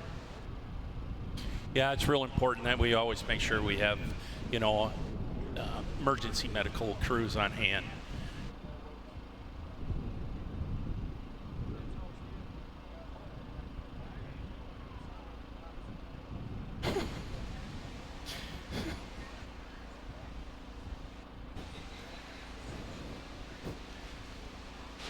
Thanks, Tim from Racing Dirty. Thinking of you while I get a message. I get all kinds of crazy stuff during race day.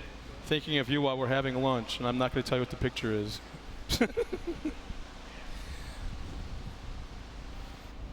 Is that your new nickname? Well.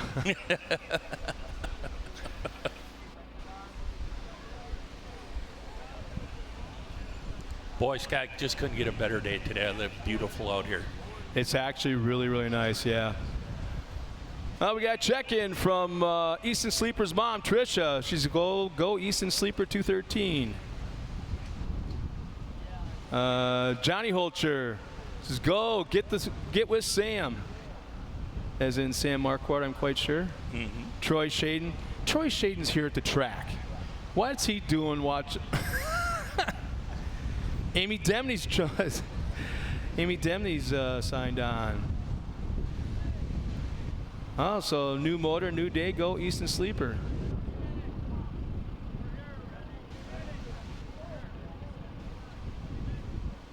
Oh, Mike Van Kirk is watching us instead of being up here in the booth. That's always nice to know. Joe Brozovic is watching us. Hey, Joe. If you remember him from way back in the Soda days, I think it was. Jumpin' Joe Brozovic showed up with, I think it was a Ford Bronco. And red, white, blue. Yeah, I believe so. He was one of the favorites in that touring, I think, Tough Truck series and was kicking everybody's butt, and he came out here. and jumped on board.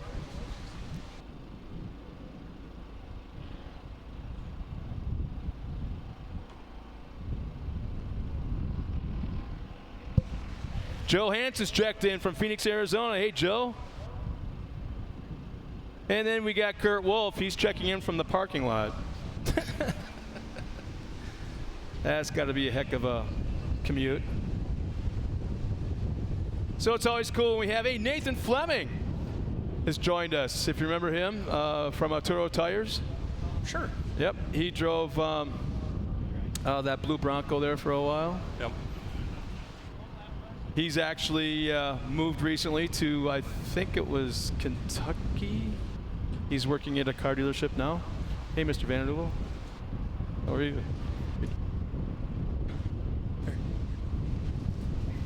Joined up here by Dan Vanderpool, the Flying Dutchman. You know what? I know you're having a good time. I don't want to call it retirement, but I know you're having a good time in your time off from racing. Tell me you're not done yet. I know there's the right deal comes along. You'll probably tell me the prototype cookie cutter response, but anything possibly in the works for the 50th? Nope. It's simple. Nope. I always said I'll come back in a Pro 4 if I don't have to pay for it or work on it. Well, would you want to work on a Pro 4 even? Absolutely not. Even if you got a chance to drive it? Nope. Huh? I'm over it. I'm kind of surprised that you're not trying to throw something together for the 50th though. No, the 50th is going to be over the top, crazy. Lot of vehicles, a lot of people. It's going to be fun. I'm having more fun, helping more, doing a little bit I can here with Dirt City. These guys did a phenomenal job. This place is fantastic. Well, we can't go to Lena, Wisconsin, without having somebody throw a couple of bags of cheese curds at us. Thank you. Yeah, and the nice thing about these, they're not deep fried. Yeah. So I can eat them. Yeah. Oh, wait, deep fried Kathy, ones I can't. hands off. If you want cheese curds, get your own. And the thing is, they brought us up a couple bags yesterday. They were gone in a matter of about a half hour. And yes, they are fresh, and yes, they are squeaking. And I know people are listening to us at home going, squeaking? Yeah, squeaky cheese, that's the best. But, Nathan's, let's see, is that Nathan still checking in there? Josh Franklin, hey, from Franklin Motorsports. He's checked in. He's a big late model racer. Tours all over the country racing dirt track late models, so that's cool to see. Yeah, no, I saw the ambulance come back on site, so it won't be long. They'll be getting the mod carts out here. They did a phenomenal job with the short course carts on the last lap. You know, there's an incident.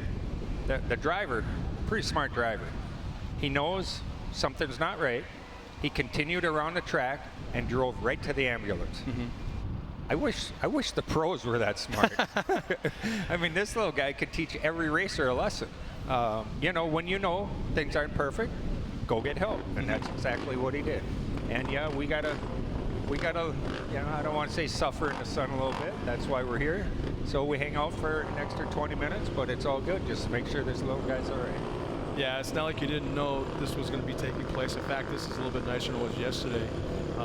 Cloud cover. Should be coming in any time now, which will hide the sun, which will probably drop the temperature about 10 degrees. But I got to ask you about your grandson. Are we ever going to see Carter back on the track? Come on, the kid was kicking some butt, winning some championships, winning a lot of races. All of a sudden, boom, he's done. Yeah, he's doing motocross with his dad now, so that's what dad wants to do, and that's great. As long as he stays racing, he'll stay sharp. But yeah, Grandma'd love to buy him a cart. Well, this is the mod carts. Dan, you know, before we go into the introductions, tell us a little bit about these little hot rods. Well, I mean, they're just like the short course carts. They just have a 400 motor in it and shifters, so these guys get to shift them and go way faster. The competition in this class came way up. Next year, look for about 5 more of them. So it's just like the short course carts. When it started, we started with 2 or 3, and then it was 6, 7, 8, and now I think there's 18 of them in this class. I think there's 10 or 12 total. not all of them could make it here. But these are a blast. I wish I was able to drive one of these. Back when the mod carts first came out, my stepson, we had a Junior 2 and a mod cart. I was able to jump in it, kind of turn it around a couple laps at Lake Elsinore. Holy smokes, is there a pucker factor. Wow, and it was some work. But here's our lineup of mod carts before they come back around and take the green flag. On that front row, we got the 211 of Troy Johnson, alongside him the 244 of Sam Marquardt, who was on the top spot yesterday. In row 2, Easton Sleeper, the brand new motor in the 213, Antonio Gleason in the 212, Zach and Paige Hanowitz in the 231 and 205, and Brooke Jensen in the 219. Green flag is out, and you can see the difference in speed right off the get-go. And picking up right where we left off, Marquardt going crazy fast to the outside split lane. Yeah, he takes the far side, so it doesn't kill your momentum, and he'll be in the lead. Oh, he is in the lead. Oh, we got one upside down over here. And that did not take very long, as our safety crew is on its way already. Easton Sleeper takes second right now, where Hanowitz in that third spot, and still no yellow, so. No, he's far enough off the track. 2 guys, 3 guys get the car back up on all fours.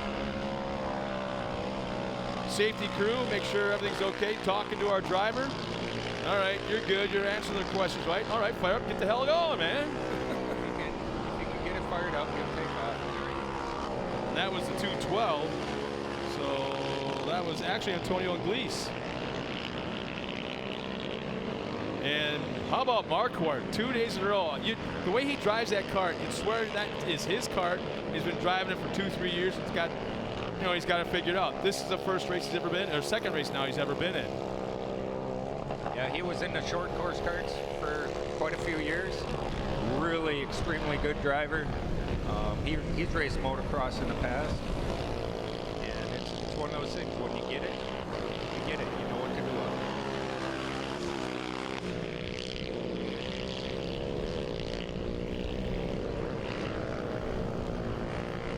The kid ran such a smooth race, and it's like I started watching him. As soon as I realized that he'd never raced before in a mod car, and he was so smooth, ran the right lines.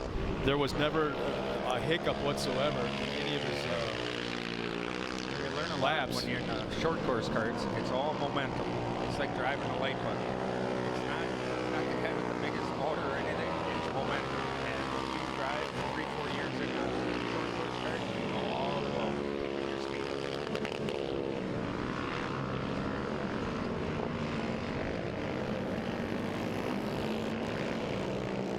Won't be long. He'll be out there in a pro light.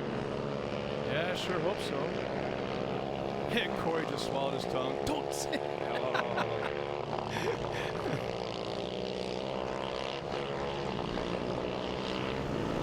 Maybe in a super stock first. Well, with as many fans as we've had from Lena out here the last 2 days, I can't help but think that there'll be pressure from those people. Pro light, pro light, pro light. Well, right now you're better off in this one.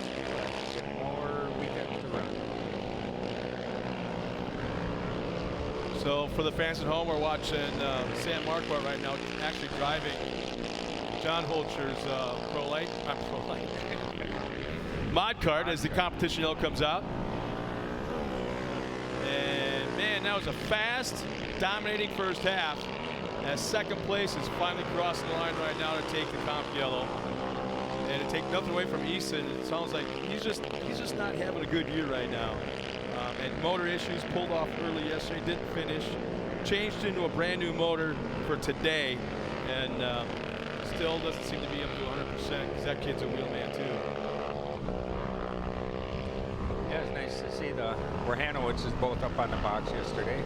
That's pretty cool when you get brother and sister up on the box. And you'd think there's a sibling rivalry kind of thing, but I'm not kidding you. And when I was talking to our winner and I kind of glanced over at them, they're high-fiving each other. Right. And that was such a neat thing to see. Brother and sister high-fiving second and third for each other. So we'll see if Easton Sleeper and the rest of the field, where Hanowitz and the rest of the gang have anything for Sam Marquardt. And I found out this morning that Corey won't be on the track in Superstock as He basically baked, cooked, deep fried his motor, and there was no saving it, no changing it. And when I saw him this morning, he already had the thing loaded and at home, and he's back here at the track helping out in the kitchen. Oh yeah. Well, that was after he helped out all the garbage away this morning. Yeah. And, yeah, a bunch of families that are 100% dedicated to make this happen. But I'm sure he's out here watching his son. Oh yeah. Whoop up on these guys, because I think Ultra's made the right decision on their driver there. So Kyra Mae Wallace, is that Kyra? You know her? She's like, it's really hard to hear Dan. Uh-oh. Speak up, is that what I'm supposed to do? Probably. Kim Harding says, go Sam, go. Brenda Schmolsky is saying, go Easton. Michelle, go Sam. Marilyn, go Sam. I tell you, Sam's a hell of a, he must be some sort of stud or something. Jeepers. all kind of women cheering him on. Should be going green flag this time by Pace Desney up in the crank and nail flag tower. Now we'll see if anybody's got anything for Sam Marquardt, who's been dominant all day yesterday and now for the first half today. Marquardt will go to the inside split lane, Easton to the outside. Inside's a shorter distance, but has the two jumps. It's a lot rougher. You want Easton catch up. Yeah. Easton made up a lot of ground on Marquardt on that, just that split lane area. Easton's open, he'll do that again next time. But then Sam stretches it out once again, one turn later.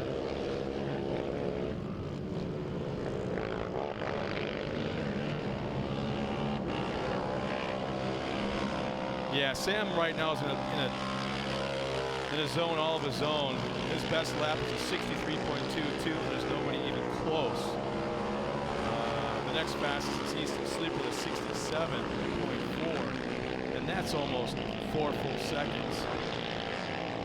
As you can see, you know, Sam's not pulling away as fast as he did the first lap, but he's still pulling away just the same.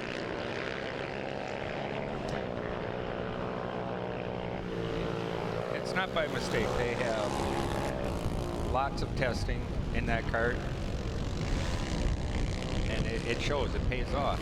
Yeah, there's testing. I mean, there's, you know, if you have the resources, utilize that, and that's exactly what. But now look at Sam. Oh, he's slowing. Or slowed, or full course yellow. Okay. Oh. Didn't see that come out. No. Sometimes when you're watching a TV monitor, you don't get to see what's happening on the track. It has to be to the. Oh, there we have it. For the fans at home, we can see it on the monitor right now. I'm not exactly sure what part of the race course that is. I want to say it's Troy Johnson. Yeah, so it's Troy Johnson. That's actually now down on the outside retaining wall to the far left side of the course, closest to the highway. So for the fans, we can see our safety crews right there. Looks like he has it stuck in gear as they're trying to get him moving. And he looks like he's having problems popping it into neutral. But that's where it's at. Troy Johnson, tough break for him. He's usually one of the fast kids out there on the track as well. But now he's back underway. I think he got up in that loose stuff and collected that concrete wall. Just sucked him out to the outside. No, if that was Adrian Cheney, yeah, he would have just like turned into it. Up on it. Yep. You use that wall as a rail. Maybe put 2 tires up on the catch fence. You know what? I was out at the mid 400 at Primm, Nevada, where that all took place. The wall ride or the fence ride by Adrian. You can still see that fence is still up in that turn. You can still see where he went above the fence and curled out that the curl in the catch. Yep. Yeah, and you can see still where it was curled out. For the fans at home, here's a replay of what took place. Going down in that tight left-hand turn, everything looks fine.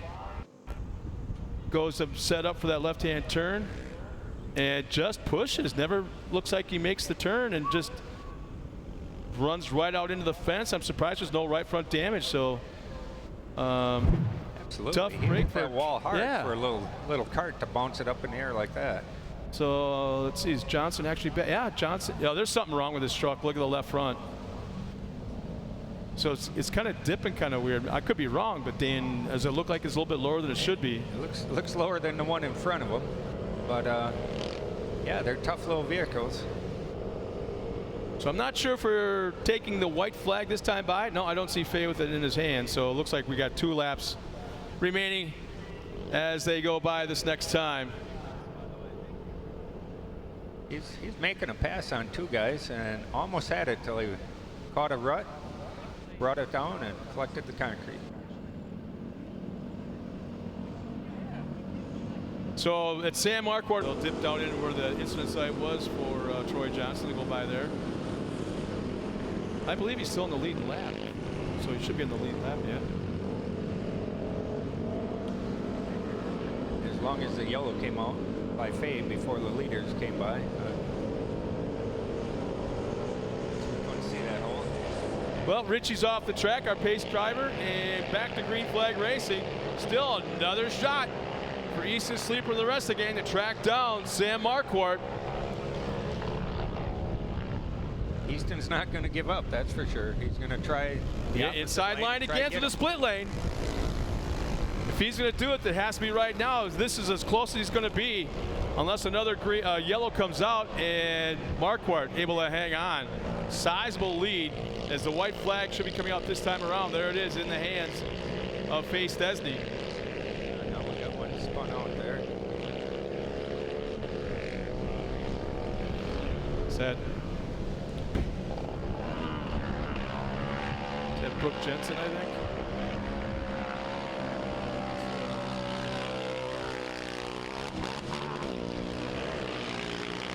So once again, the field starting to stretch out. Man, Marquardt just has it covered. Wow. Coming around for the white flag, here comes our leader. Sam Marquardt. Second is still Easton Sleeper. Paige Rohanowitz getting a little pressure from the 212 of Antonio Inglese. That's for the final podium spot. So the race is between 3rd and 4th.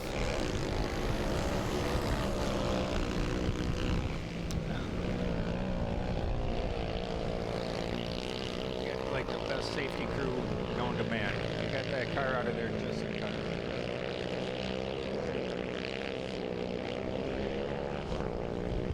Rohanowitz getting a ton of pressure from Inglese. Inglese ducks to the inside in that left-hand turn.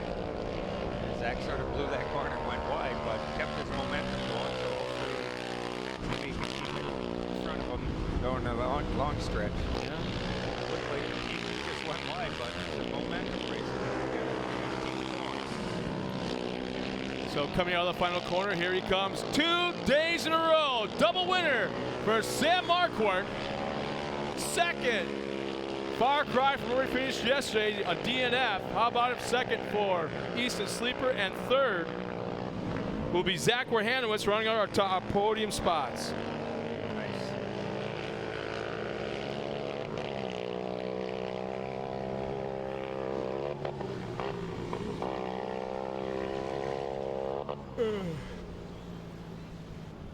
Well, you can't be tired already. They've just begun.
I'm surprised too.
He didn't shake his head at all. So what do you think about a pro light?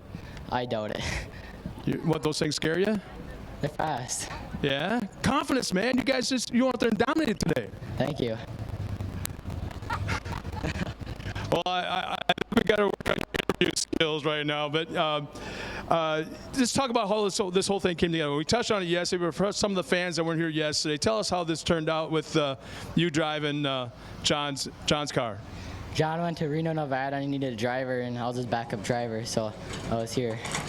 And then what's amazing to me is the fact, and I'm going to pat you on the back right now, because you drive this thing like it's yours, like you've had it for 2-3 years and have it figured out, and just like basically sitting in front of a video game. You're so comfortable with this car and you're so fast. Thank you. Good job, Sam. Well, it was hell. Well, talk about some of the sponsors behind the scenes that get you here and what it takes. I'd like to thank HPI, Don, Louie, Deegan, Hunter, Cody, my mom, my dad, Jennifer, Waters, Corey's Crinkanail, Heck Electric, my spotter, Jeff, Jane's Classic Touch, McGuire Sports Bar and Grill, and Nick Holter Construction. Oh, I forgot one. And HP 53 and the Lena Legend. Well, I got to be honest with all the fans at home watching this. There's been a lot of racers. I believe it's 141 or 161 racers here this weekend. I talked to the top 3 in every single class. Nobody has rattled off that many sponsors without cheating on notes or looking at decals like you just did right now. You rattled them off without any kind of help at all. That part you got down. Thank you. You know what? Congratulations, man. You've had a heck of a weekend, and I know the car owners standing over there mighty proud. If his kid, Johnny, can't be driving it, I think next time you're going to be the one to beat every single time. Thank you. He's got that part down, too. All right, nice job. Let's swing over here now to second place. Easton right here, man. Yesterday, not such a good day. Today, a lot better. Talk about what happened. Well, T and my dad, my grandpa, they worked all night to get my other motor in. It's really tough. It's been happening all year, and it's really great that my dad and T and my grandpa just put all this money into my sport and help me get out on the track and do what I love. And all my sponsors, Jet Hot, Off-Road Fraternity, thank you Nate Dogg for the pool, by the way, High Roller Motorsports, Trip Express, my grandma and grandpa, B&B Power Sports, Mako Tools, and all my other sponsors for helping me get here. Thank you. It was quite the adventure with blowing the motor yesterday, and then what you guys went through to get the brand new one in there as well. You're always one of the front runners, obviously. It still didn't quite look like you were 100% or something wasn't quite there. It's not the fastest motor we have, and it's a new track. I never ran here in the winter and we're racing here. But I think next year we'll come back and we'll be fighting. Nice job. Congratulations to both you and your crew. Nice job, man. Thank you. All right, Easton Sleeper finishing in second. And this guy, another one that is always one of the front runners, Zach Werhanowitz. See, I knew I could get him to smile at least a little bit. I've been watching you race, obviously, for a long, long time. I think the last time I had you on the podium, you were about as tall as the little logo there on your belt loop. What was it like today out there? It looked a lot rougher for you. Not quite as fast, but competitive just the same. Well, after the mandatory caution, we were taking the laps, and when I had the restart, I got a lot of mud on my screen for my helmet, and I noticed I didn't have any tear-offs. So after the jumps, I kept trying to wipe it off. So I kept trying to slow down a little bit so I didn't run into anything. That sounds exactly like a pro racer would say, something along that line. Had vision problems. I'm looking at your helmet right now, and I'm thinking you need to call Mark Peterson from Mud Muncher and get you one of those units, brother. Well, how about you? I mean, you were 2 days on the podium. That's a nice job. That's a good weekend right there. Who helped you get here? My mom, my dad, my 3 sisters, Hilltop RV, Edwards Collision Center, Race Driven, and This kid was listening because I bugged him yesterday. The first one you ever thank, not your sponsors, not anybody else, your mom is always first. Nice job there. Very good job this weekend. Thank you. All right, Zach Werhanowitz, our 3rd place finisher here in the mod carts. Getting ready now for our next race. We'll be right back after this. Start your engines and head to the Dirt City Motorplex in Lena, July 27th and 28th for the hottest race of the summer. Dirt City shows off the country's best drivers racing wheel to wheel at the Midwest's newest off-road track. UTVs, buggies, trucks, and more. Just 20 minutes north of Green Bay. See you at the track. All these secrets in between us, like how big is your weenus? Is your weenus big or is it small? It's average. Is your weenus big or is it small? It's small. We're not saying that other products can't keep you warm, but the heater bodysuit keeps you warm in any situation, guaranteed. Don't get a small weenus. Buy a heater bodysuit.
Well, I always love that sound of American cubic inch thunder. Without a doubt. This is going to be a good one. The first big truck race of the afternoon, ladies and gentlemen. This is called the Stock Trucks.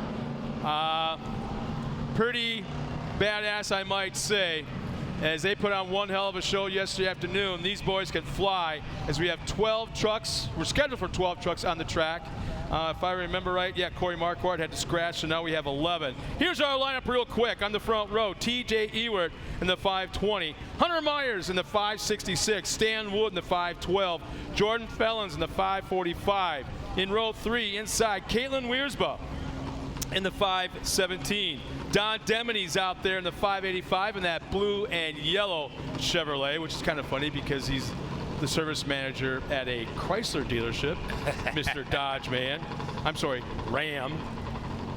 In row 4, it's Cody Gill in the 581. Travis Peterson's out there in the triple nickels. We've got in row 5 inside, Colin Wickman in the 515. Diesel Shannick's out there as the current points here in the 593. Sounds like it's not him. Yeah, it's him. Oh, he's in the back. Okay. So we've also got Diesel Shannick. Like I said, he's in the 10th spot. In 11th is Colt Wiersba in the 577. But a little bit about Shannick is that is him starting in the back in that 593, that orange Chevy. Sounds like he was having transmission issues or torque converter or something yesterday, as I happened in the right spot at the wrong time when he stopped up at Tech this morning and asked if he could run it up and down someplace to kind of go through the gears. And so it looks like he's out there, but not real confident. He's going to stop in the back and not get in anybody's way. But once again, we got Don Demny. Got to throw it out there to him in that 6th starting position as the president of Dirt City Motorplex. And the man, the big wooden spoon stirring this big, huge pot here this weekend. Always able to balance home life, racetrack, work, and his wife. I have no idea, but somehow he's pulling it off, especially when you think about this. You know him well enough to know this. He's got a really, really bad case of the squirrel syndrome. He's got the squirrel syndrome? Squirrel syndrome. Uh-oh. He's got the concentration capacity of probably one squirrel. Like every 3 seconds, got to be doing Here we go. Else. Green is out. We're underway into turn 1. The 566 of Hunter Myers. Some sort of issue there as he's not able to get. Oh man, he's just having all kinds of problems. And we've got 2 trucks to the outside retaining wall, and one's being turned around, back underway. And meanwhile up front, Felsen and Demony going at it.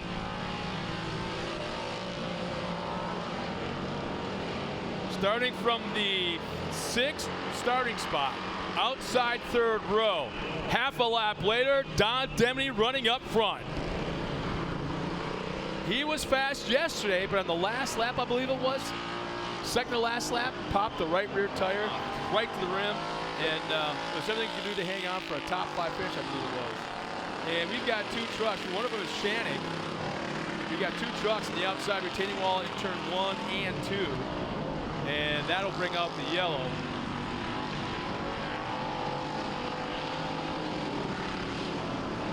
And Don's like, well, ain't that just a bucket of ducks? Looks like Cody Gill got ahead of Jordan Felsen for second before the come across the corner.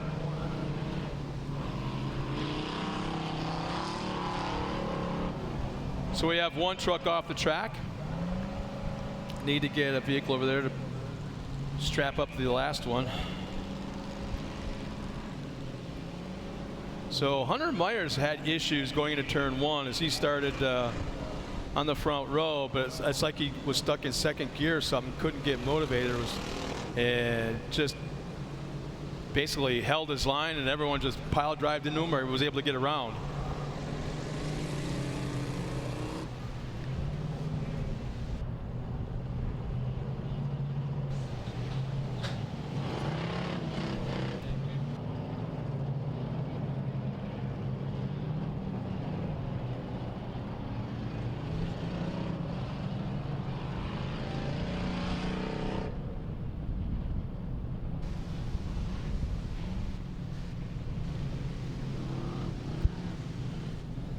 So our second race truck's getting on, is on the strap, being pulled off. Man, I'm so surprised because these trucks are usually so very reliable. Yeah, reliable, durable, able to handle a pounding, and right off the get-go, on lap 1, 2 are going off on the hook.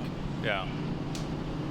Well, I think, like you said, I think Shannick I think his was a transmission issue because when he came into 1, it looked like he just had nothing. Yeah. So our safety crew's double checking the driver. That's down. Oh, you know what? He's throwing a rock underneath the tire so he doesn't roll back onto the track. Yep. So yeah, he's got major transmission issues. If he doesn't even have park. For the fans at home, how's that for a camera view? We actually have a camera buried in the ground over there on the tabletop, the far left side of the course. Green flag is out, we're back underway.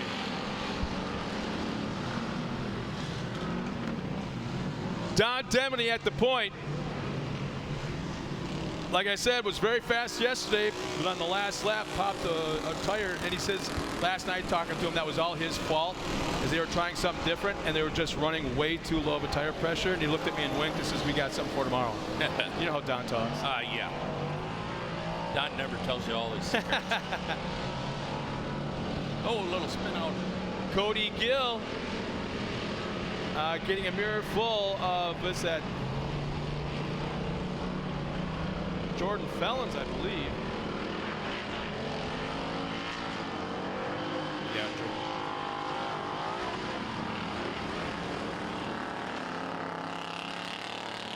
Oh, we got another yellow flag.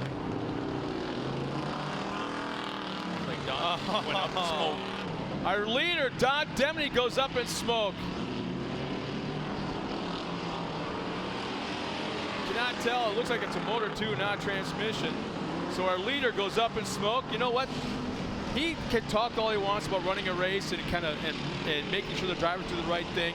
He just did it himself. He could have easily just parked it right there on the track, brought out the yellow, but he brought it up the driver's meeting this afternoon, or this morning. He says, you got issues, you can get off the track in control, do it, don't bring out the yellow. It's exactly what he just did. Yeah, but I think they just went with a local though, Scott. They didn't, because they're still under power right now. Well, no, he pulled off the track before. Oh, okay. Any of that went down. That was my point. Oh, definitely. Yeah, get off the track. Definitely.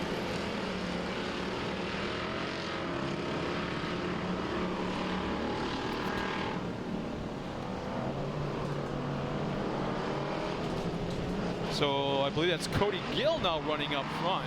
Yep. With Fellons in that second spot.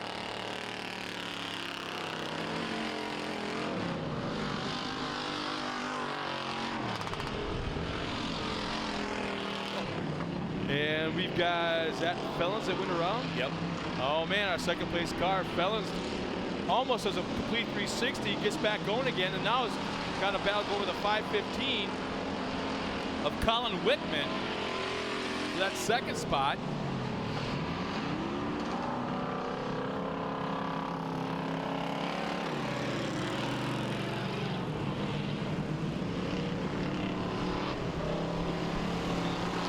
Meanwhile, Cody Gill is well up front, a full straightaway, as a nice side-by-side battle starting to appear right now. Fellons will retake. Man, I don't know what he's doing there. He retakes second, but he also ran over the split lane, probably well before that split lane ended. Took out a couple of tire markers.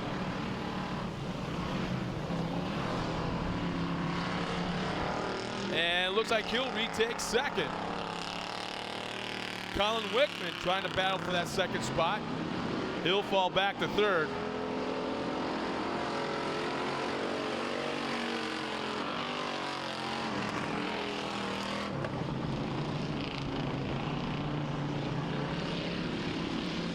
And our leader going by for the competition yell, the 581 of Cody Gill.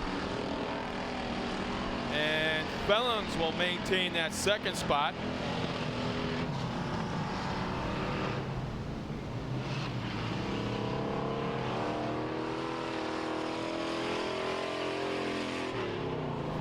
Richie Kuloff pulls onto the track one more time with the Dirt City Pace truck.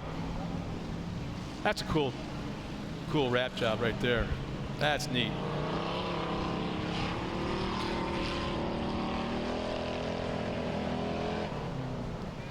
And Caitlin Weersbell looks like she's having issues, as there's some steam coming out of her truck.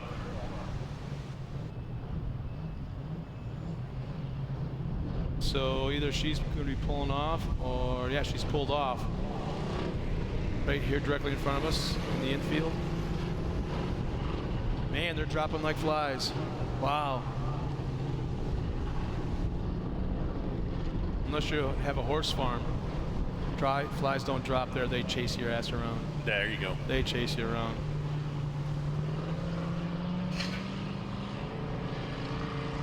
So we still have 5 trucks running.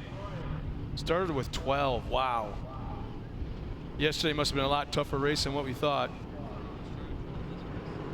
because this is not usually the case for this class.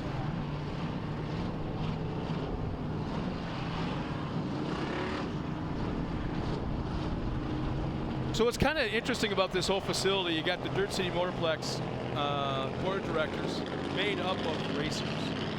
So every single one of them on that board have been trying to balance racing this weekend as well as running this racetrack.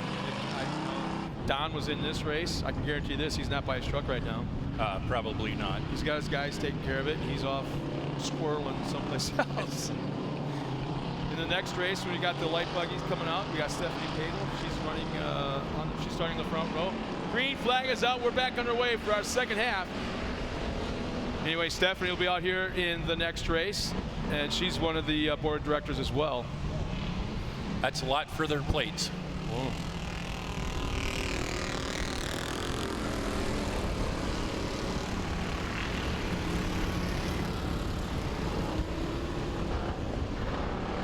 Felons trying to track down Cody Gill. Oh, a little over rotating. And yeah, he'll lose. Will he lose one spot? That's the second time he's done that. Yep. He really flicks that into the corners really good. Sometimes I think he's just a little too hard on it. Sometimes, especially in these corners, some of these corners, slower is faster. Yep.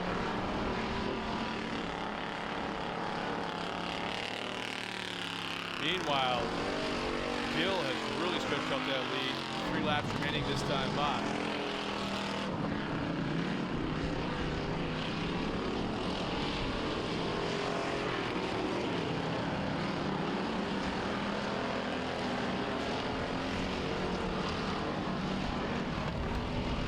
It's not like Gill's running away with it either.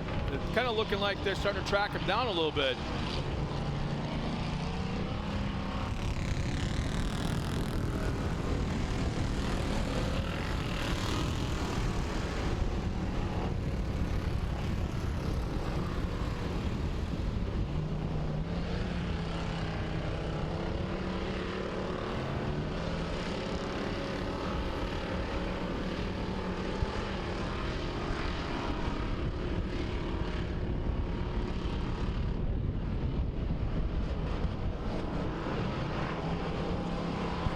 Well, Scott, we just got some news. Actually, it's Dylan Sharkey, Cody's backup driver, that is driving the 581. Yeah, he ran it yesterday, did very well. So, yeah, it's actually Dylan Sharkey out there leading the race right now. It's coming by. 2 laps remaining for Sharkey. Felons in that second spot, still the 515 and Colin Wickman in third.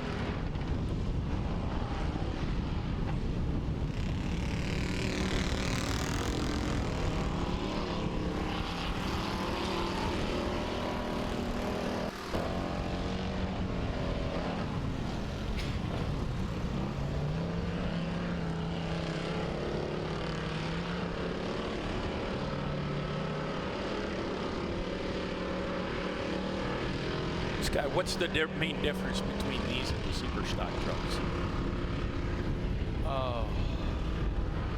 You know, it's kind of like the difference between a light buggy and a single buggy. There's less restriction to horsepower.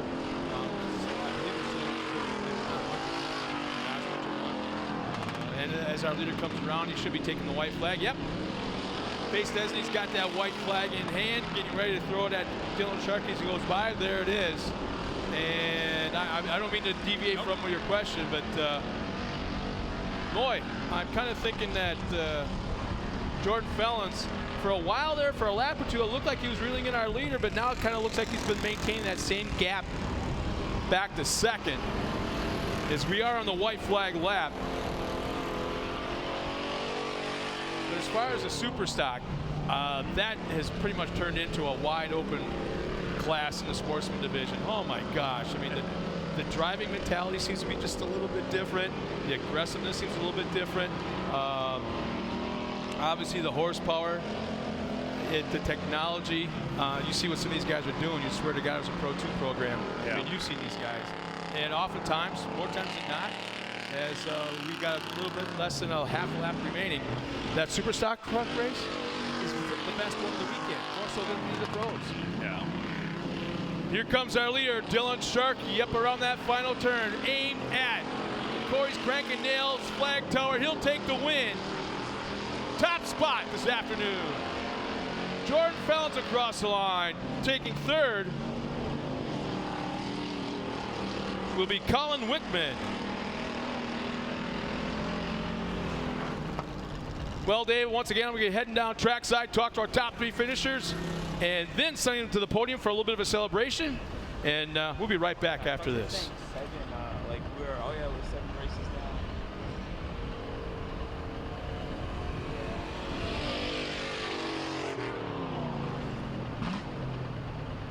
All right, going on. That's it.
Well, as these drivers climb out of their trucks, these things are hot and steamy, making all kinds of noises, trying to cool off. And I'm telling you, even with the track conditions the way they were, there's probably another 200-300 pounds of mud caked on these things, making these race trucks awful heavy.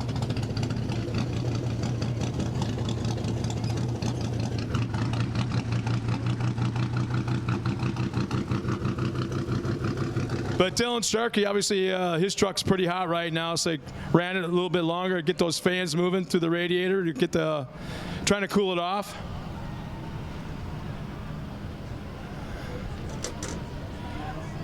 But those eyes of Dylan Sharkey inside that helmet kind of tell the sign. He was all business this weekend.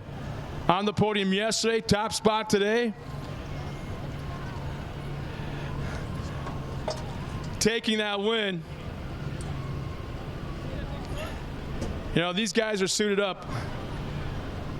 Head and neck restraints, full fire suppression system inside here. Dylan, once again, top spot, man. Nice weekend.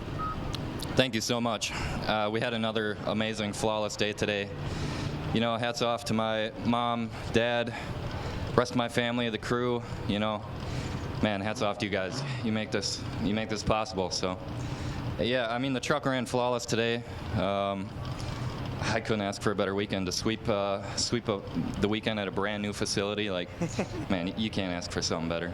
You know, what do you tell Cody come Monday? It's like, you know, your name's in the truck, but I'm going to start peeling those stickers off right now. Yeah. No, I'm going to tell him he's got big shoes to fill. he can't let me down now because, you know, he's got a spot for the championship, so. Well, you proved the fact that this truck is fast. Now he's got to kind of pick it up where you left off. Any chance you're going to try and work a deal with somebody else, possibly get your butt out there for the 50th? I'd love to. If anybody's listening, hey, I'm free. I'm available. Trying to help a brother out here, man. Thank you. Yeah. No, I love driving. It's my favorite thing in the world. So to be here in front of all these fans, it's amazing. Nice job, man. It's nice to see you back on the track because you've been winning for a long, long time, and they kind of disappeared for a little bit, and it's nice to see you back. Nice job. Thank you very much. Dylan Sharkey taking the win here this afternoon. A sweep of this weekend's racing in stock. Well, let's talk to Jordan right now. Come on up here, man. You quit hiding. People want to see this guy. You look spent. A little bit of a muddy face. Isn't it a little hot to be running around with a full face beard like that, dude? Yeah, you can blame the wife for that one. Yeah. I'm just glad to be up here. Second place, I'm just thrilled. Rolled that spring Crandon Sunday. That took a digger. That really hurt. Took me about a month to get the truck back together. Rolled down in the pit on the last lap yesterday.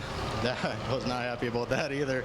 I just want to keep it on all four today, make it up here.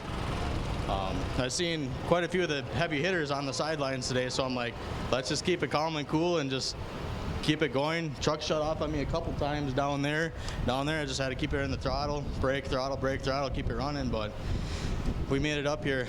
I'd like to thank my sponsors, Jet Industrial out of Marionette, Kelv's Chop Shop, Andy's Shock Service, Ponytails of Abrams, Benchmark Abrasives, Ralph's Auto Salvage, and my whole family, everybody. I'm sure I'm forgetting somebody right now.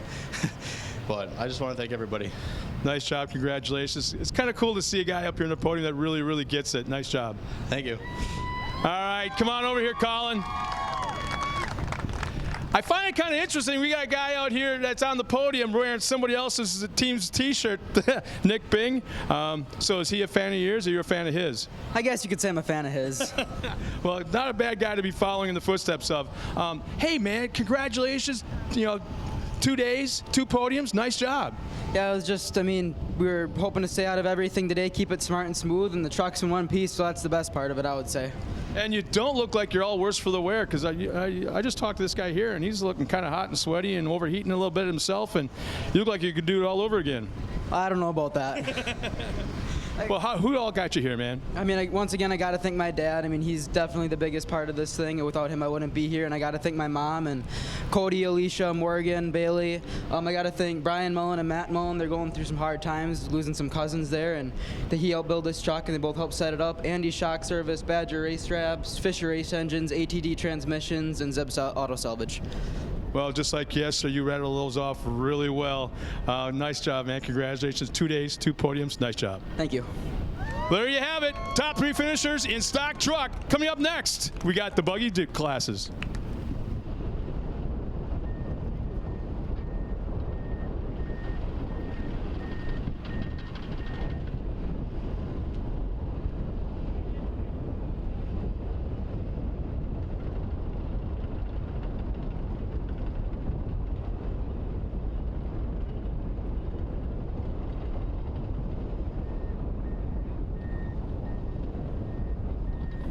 Start your engines and head to the Dirt City Motorplex in Lena, July 27th and 28th for the hottest race of the summer. Dirt City shows up the country's best drivers racing wheel to wheel at the Midwest's newest off-road track. UTVs, buggies, trucks, and more. Just 20 minutes north of Green Bay. See you at the track. All these secrets in between us, like how big is your weenus? Is your weenus big or is it small? It's average. Is your weenus big or is it small?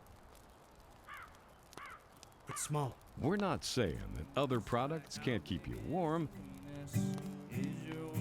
but the heater bodysuit keeps you warm in any situation, guaranteed. Don't get a small weenus. Buy a heater bodysuit.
Well, I think I officially have seen it all. I've been kind of checking Facebook every once in a while, calling people out and inviting anybody that's watching us at home, check in, let us know where you're watching from, that kind of thing. So as I just recently checked it just now, I see Cliff Irie has checked in. If you remember Cliff from Ford Motor Corporation, back in the day, he's watching us. But more importantly, I kind of glance right above Cliff and I see Al McMillan, who's approximately 30 feet from us in the other room in race control. So our race director is watching us on the internet right now. Kurt Greaves joined in. Where's Kurt watching us from? So Ronetta DeTag, I think she's all excited about Jordan winning.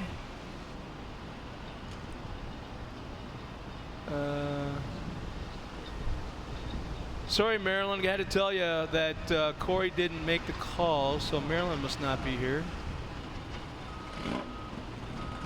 So Josh Hayward's going to go Kendra. Josh had an incident yesterday and was taken to the hospital to get checked out. As I'm walking past the pit this morning, it was timed just right because I see, a couple of guys working on a race car without shirts on early morning. They're just kind of leisurely working on it, and I walk up and they're taping a 4x4 or 2x4 to the gas pedal because it's not Josh, it's not Hayward, it's his wife. She's actually driving it today. Kendra. See, so we got Amber Harvey checking from Medford, live from Dirt City, down in the front row. Travis, Ellie. So yeah, it was Paul Hayward that had the wreck yesterday. But he's back at the track. In fact, I was walking past him back in the hospital. Like the hospital like an hour after he checked out. It was pretty good. But he had a beer in each hand. He says, "Don't make me laugh." So that was the first sign that he was okay. So you know what, Lace fans? Let's try something new or something a little different. I've done it at some other racetracks, and I actually was given a radio, a spotter's radio from one of the race teams, and I have John Fitzgerald back in the pit area right now, or I should say in staging. Get ready to come out in the single buggy divisions to see if we can get a word with him real quick. Hey Fitz, this is Scott from the Sound Tower. You copy me? Yeah, I got you, Scott. Hey man, any pressure today? You're our current points leader. You won the top spot yesterday. There's been a couple other classes that have had sweeps, but double wins this weekend. Any pressure that you might not be able to pull it off today? Yeah, it's kind of hard to make you out, but now we're just going to go out and do our thing and just try and get through this pack and come home with another W. You're starting pretty far back in that 12th position, so you're on the 6th row outside. That's a lot of cars and some of the best names in this class. You're going to have to pass to get there. Think you got your hands full? Oh yeah, it's always a handful getting by all these guys, but just got to be smart and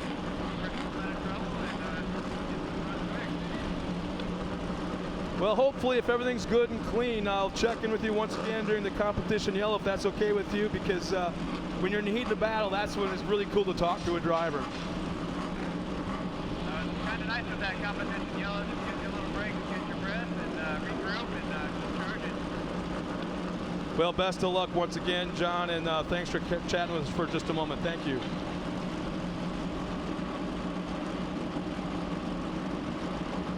Well, once again, that was John Fitzgerald, our current points leader. He actually resides in Nebraska. The car owner is from Las Vegas, Bruce Fraley, who's here spotting for him.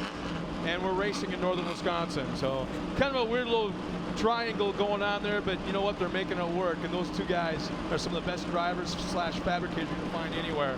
Now, once again, John Fitzgerald, thanks for chatting with us just for a moment. They should be coming on anytime now. So as we get ready for 16 cars in the single buggy division.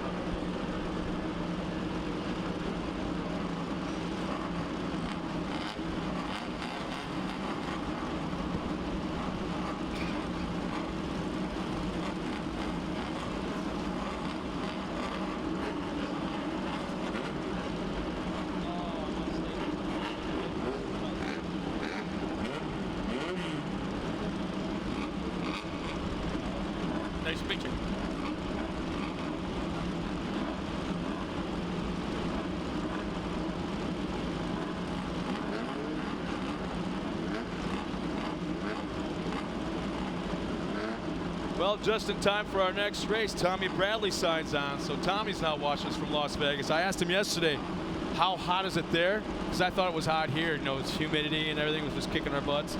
And he signs it. He responds back 107. Yeah, but that's dry. Yeah, bite me on the dry heat there. So, Tommy, if you see this or hear us, what's the temperature today out there in Las Vegas? Hot. Yeah, you and that dry heat. It's hot. Yeah. See, is he? How about this? Winston Adam checks in. He's waiting to watch son-in-law Mike Hester from Palm Harbor, Florida. Well, it just goes to show you, Scott, what short course racing is nationwide. They just love it. It looks like they're coming out on the track here for a lap. Well, here's our lineup of single buggies. And how about that? Stephanie Padel in the 344 finds herself in the pole. One of the hardest working instrumental women that's on the staff here on the board of directors. So now she's tossed aside her work clothes, so to speak, and now is on that in the fire suit. So Stephanie Padel starting on the pole in the 344 alongside Jeff Pashinsky in the 324, Ryan Trudeau in the triple threes, and it's not Paul Hayward. It's Paul's wife, Kendra, out on the racetrack. Kendra. Gosh, I'm glad you're up here, Dave. So, yeah, 2x4 and all on the gas pedal, or was it the clutch pedal? I'm not sure. That reminds me of Oh Brother, Where Art Thou, and that little boy in the truck with the big 4x4. Yeah, exactly. In row 3 inside, it's Eric Senkowski at 337 and James Thompson at 345. Row 4, Jeff Sakovitz at 321. Dylan Parsons in the 319. Jason Flugrad is out there in the 9th spot in the 356. And this afternoon it's Brian Holcher in the 300, starting 10th. In the row 6 inside, Tony Keepers in the 352, and the gentleman we just spoke to a moment ago, John Fitzgerald, starting in the 12th spot in the 312. Row 7 inside, Dave Luger in the 328, and it looks like it's going to be Ben Alcox in the 336, and rounding up the field of 15, Jacob Riegel in the 381. Well, Scott, you know I'm up from that Crandon area around there. That's where my family comes from, and Tony? Well, I just got a message from Dawn Fraley, Bruce's wife, and she goes, it's 104 here today, but it's only noon yet. So Dawn's tuned in, watching us. And yeah, Tommy just responds now. He goes to 105. Oh, you guys kill me. Here we go. Green is out, we're underway. And just like that, it looks like, boy, I hope there's not already a mechanical issue with Stephanie Padel, but she's pulled kind of out of race line and is letting the guys go by. She just doesn't, I don't think she wants to wreck anybody. She's just out there having fun. But Pashinsky pulls the whole shot and running up front right now. Oh, it looks like he missed a shift. And he gets split right down the middle. Parsons looks like he's about to take the lead. Ryan Trudeau on the inside, but Parsons will now take the advantage and is running up front. And we got a parking lot. It is our leader, our points leader. John Fitzgerald in turn 1 is hung up with another car. Can't quite tell who it is, but John Fitzgerald is hooked up. Tires are on top of each other. It might be Tony Keepers, your man there, Dave Mullins. Yeah, they were coming around turn 1 pretty hard, but we got to get them now. We got the caution. Yeah, and the drivers couldn't quite see the incident themselves until after they passed Corey's crank and nail start-finish line. But this has made, as long as there's no mechanical damage or suspension damage to John Fitzgerald's car, he'll, I believe, I'm not sure if they'll assume the back of the pack, or if they're going to do a complete restart. I'm not sure how they'll do that. I think it looks to me like it's going to be just bring them around. So, in fact, I'm going to step aside just for a moment and see if I can find out something like that, because this is a big thing. I mean, when you think about it, though, John was starting back in the 12th spot, so it's 6th row inside. Yeah, it was Tony Keepers. They're right next to each other. So, if John was forced to start at the back of the pack, that's only 4 more cars. Right. Than what he was starting behind already. But we'll find out, because he has worked his way forward quite a ways.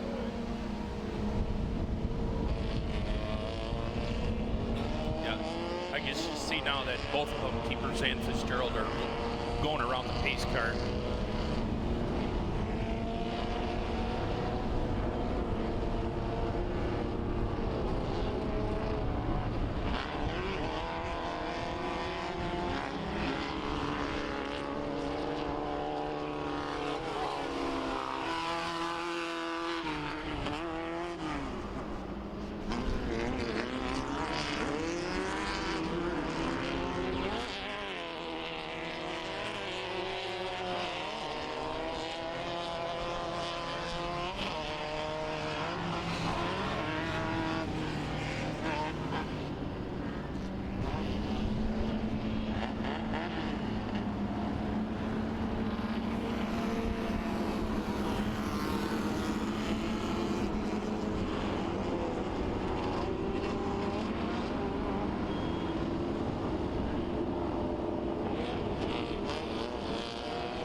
Quick word with race officials, and 1 lap had been completed, so it will be a restart for the 2 drivers involved, Tony Keepers and John Fitzgerald, will soon to the back of the pack. So in reality, when you think about it, Fitzgerald himself, actually both Tony and Fitz, we're still already starting so far back in the pack, there's only 4 more cars now. Right. Back under green. So Dylan Parsons will pull the whole shot once again on the restart.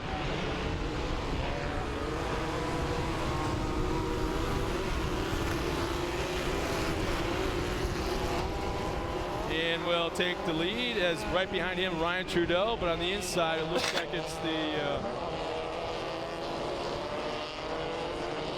that Holcher. Yeah, Ryan Holcher.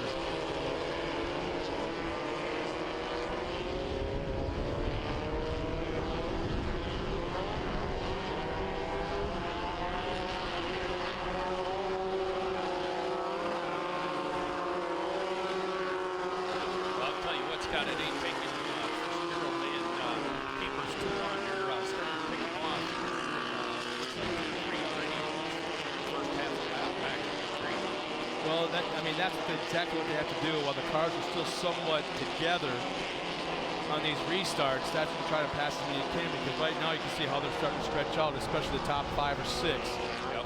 And they can be patient, but not too patient. You can see that Keepers is probably doing the smart thing, and looks like he's following Fitzgerald around this racetrack, except now through the split lane. And Fitzgerald, actually, they're both kind of hung up right now behind traffic, and there's smoke coming out of Keepers' car. Yeah. There is smoke coming out of Keepers. That's the side that Fitzgerald got into him on in that corner. I don't think that. No, that's not tire smoke either. That's definitely coming from the exhaust.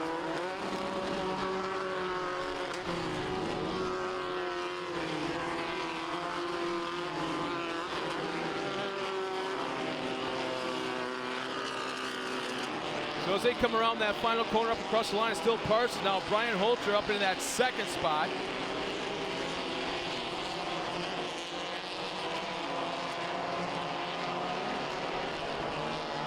Man, Brian's looking real strong. How about that?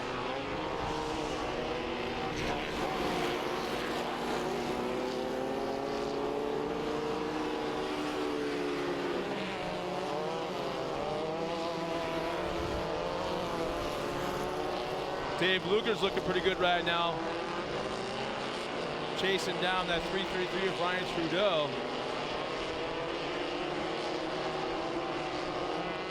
Ryan's right now in that third spot in the triple threes. Fitzgerald's already up to 6th. Keeper's up at 9th. Yeah, that thing is really smoking. Problem is, when motors start to go, they are the fastest they've ever been in their entire life with 2 laps before it goes. And how about this? Luger trying to move up 1 spot right at the line. Not sure if he did. But Luger's looking very strong as the competition yellow comes out, and we got the 321 turned around right at the start-finish line. That's Jeff Sakovitz.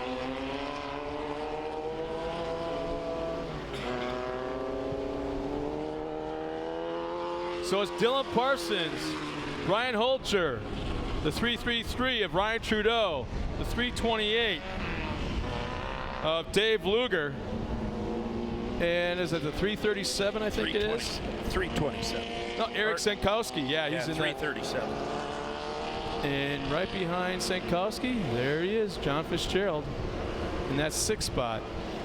It's doable, but it's not going to be easy when you get like from the 3rd on forward. But it's doable.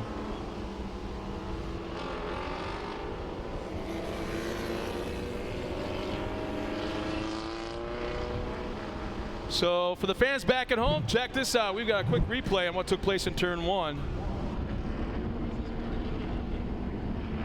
Look at the smoke coming up right at the Campiello. Oh, that's what it was. It wasn't all by himself. Got a little help from Keepers. Yeah. So there might be some words about that back in the pit area afterwards.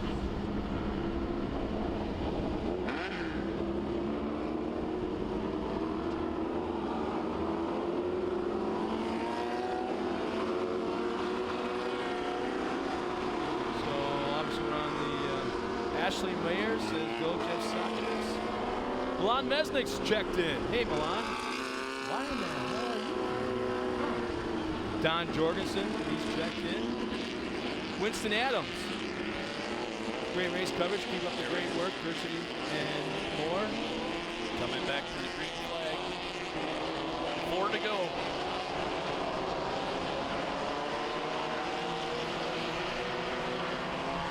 Now I think we need to keep on or concentrate on Fitzgerald to see how he pulls this off. He'll duck the inside split lane. It's kind of seemed like the outside split lane has been the fastest, but it looks like he may have passed at least 1 car this time by, as he's got some traffic right here in front. He'll swing wide.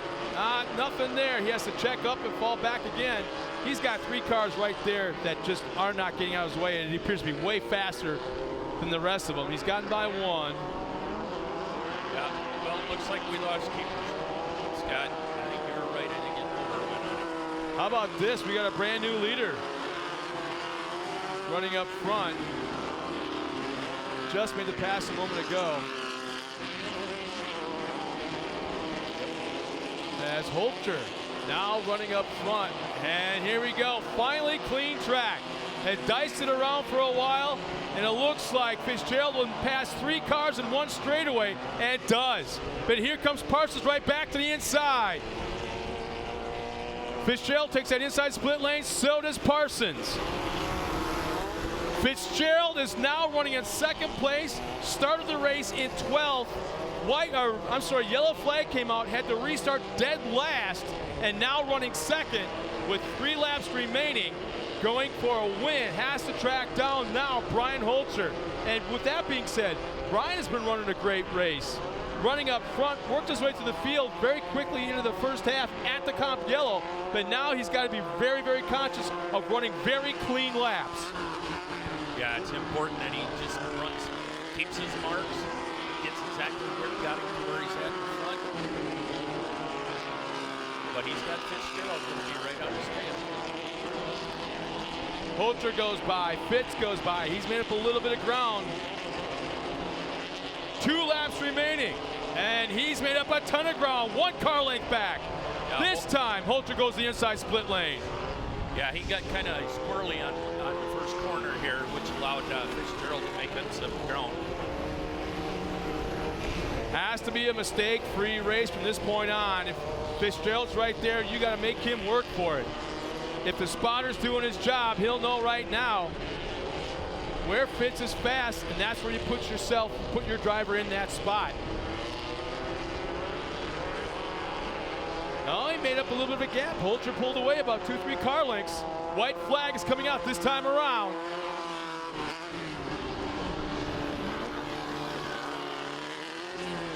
Yeah, Brian. Oh, Holter just made a mistake. He went wide in that left-hand turn down below. And we've got a brand new leader. Here comes Fitzgerald on the outside. White flag in the air. Yep.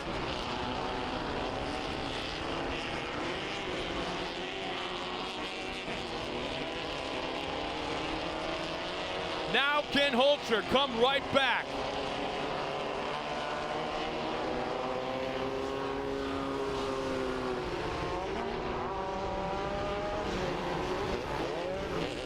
You think that Fitz is now going into a block mode? Or it's not like he's running away with it though either. No, I think he's just finding his line. He's going to stay right there. And Brian's going to have to make a tremendous move to get around him. Yeah, he's got to take chances, risk things. Well, Fitz is not pulling away. 1 turn remaining. Down to that deep left-hand bank turn. Fitz gets through cleanly. So does Holter. 1 turn remaining. Up onto the front stretch. This man has passed a ton of cars here today. Taking another win. John Fitzgerald, hell of a race also for Holter as he crossed the line. And also in 3rd place will be the 328 of Dave Luger.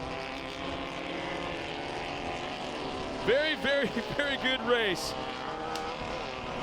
You know what? Let's see if we can talk to him real quick before I head down trackside.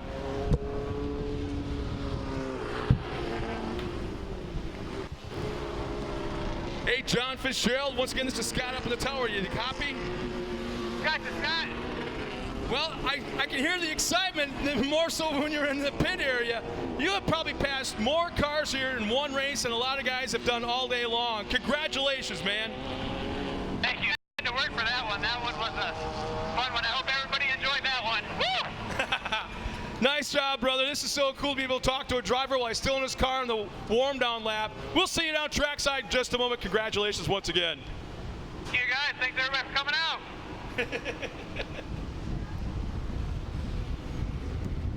That was cool.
I can see your lips are so dry they're sticking to your teeth, it looks like.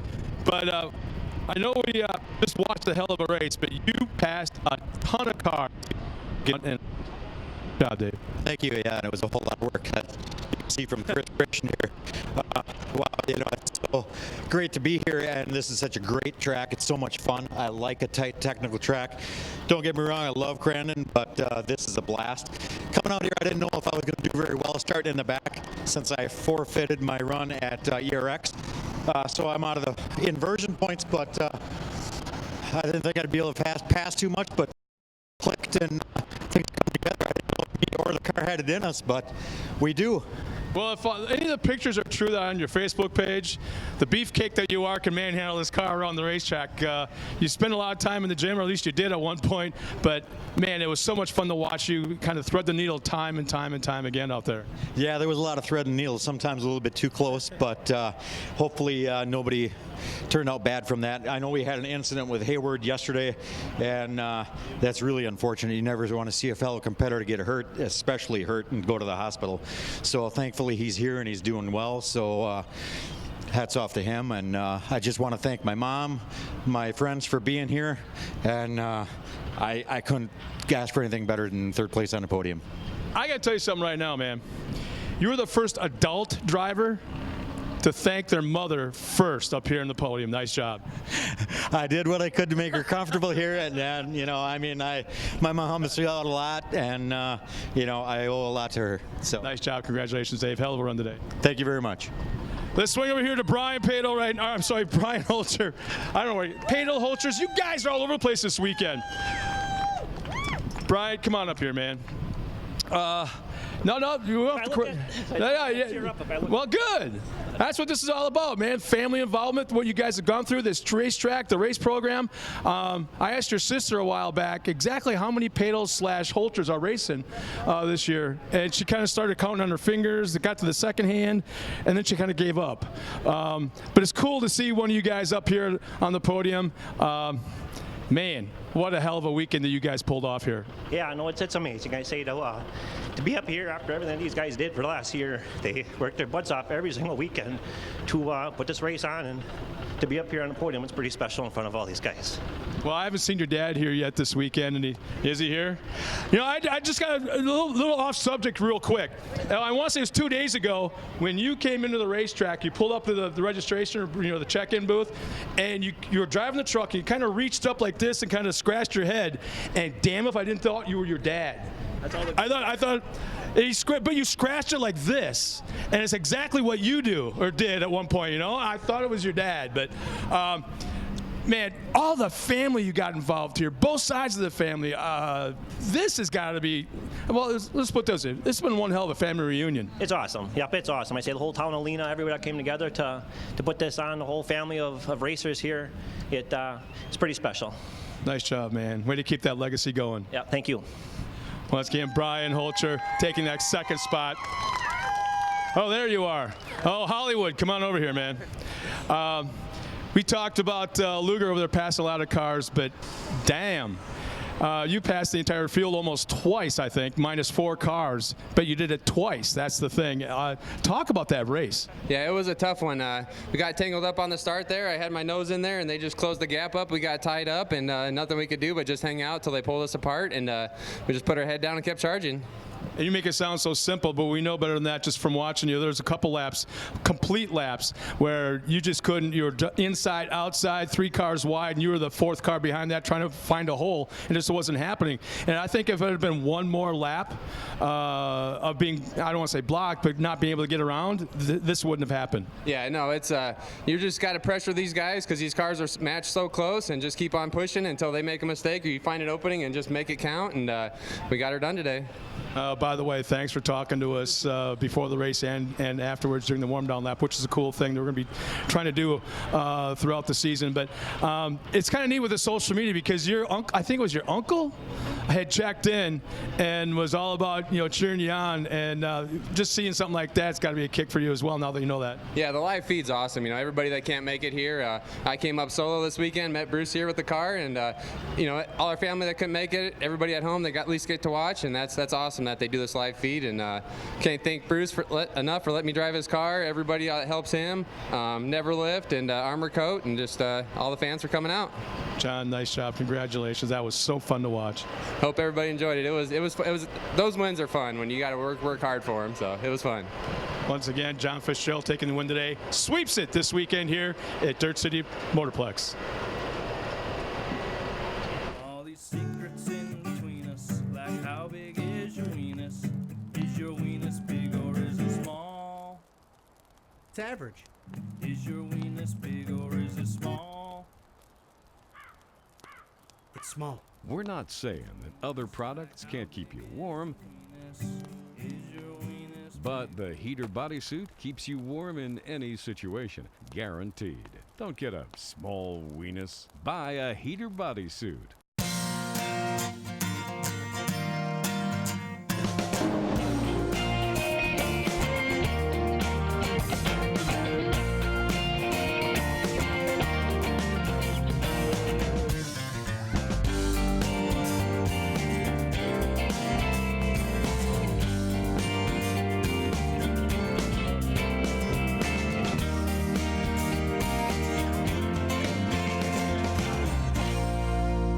Start your engines and head to the Dirt City Motorplex in Lena, July 27th and 28th for the hottest race of the summer. Dirt City shows off the country's best drivers racing wheel to wheel at the Midwest's newest off-road track. UTVs, buggies, trucks, and more. Just 20 minutes north of Green Bay. See you at the track.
You know, once again, it's also kind of cool to always check out some of the comments and some of the questions that are on the Facebook page, mainly the one I'm checking on.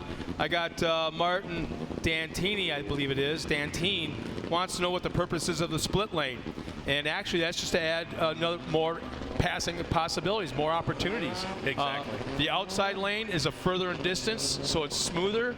It's you can keep the momentum built up all the way around, but it's further in distance. The tight inside lane it's a shorter distance, but it has 2 jumps in it. So what that does is create a little bit of opportunity. Also, we got Jenny Gregoire checking in, and she's wanting to wish her son good luck in the 821 here this afternoon, Super Stock.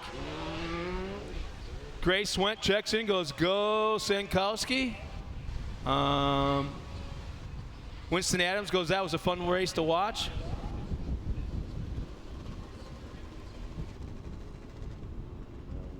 Cairo Wallace goes, let's go, Stanley and Scott Schwabe. Dustin Berger, good luck, Kirkham. So it's always cool to, these guys might not know that some of their fans or friends or family or whatever are at home watching. Well, now I'm letting them know that they are. There we go. This is the Super Buggy division. Let's hit on some of these guys real quick. Unlimited motors, 4 cylinders, screaming huge RPMs. Formula One of off-road, I like to call it, because these open wheels and these guys fly, Dave. Yeah, they do. It's just amazing how fast these things can go. And their suspension, how they handle the corners, it's just amazing what they can do. They're also the hardest cars, I think, on the track to drive. When you think about it this way, they're clutching, they're braking, they've got the hand brakes to help turning, pushing forward, pulling back. There's the 2 buttons, one for talking your spotter, one for your mud eater, and steering. Oh yeah, there's a steering aspect of it too. But then, okay, you're trying to figure out how all that works. Imagine, what is it, rubbing your belly, tapping your head, and then tap dancing. Isn't that kind of what it's like? I don't know. I've never been able to do that. It ain't happening. But here's our lineup real quick of Super Buggies. On the front row, we have got Ryan Schwabe, and it looks like Dylan Parsons once again. In the row number 2, it's Mike Kirkham and Michael Hester. Row 3, Mark Steinhardt and Scott Schwabe. And finally, Michael Meister and Herman Barnum round out the field, as both Dave and Chris Vandenelsen have had a tough weekend and scratched from this event. So we got 8 cars, 8 Super Buggies. Here we go.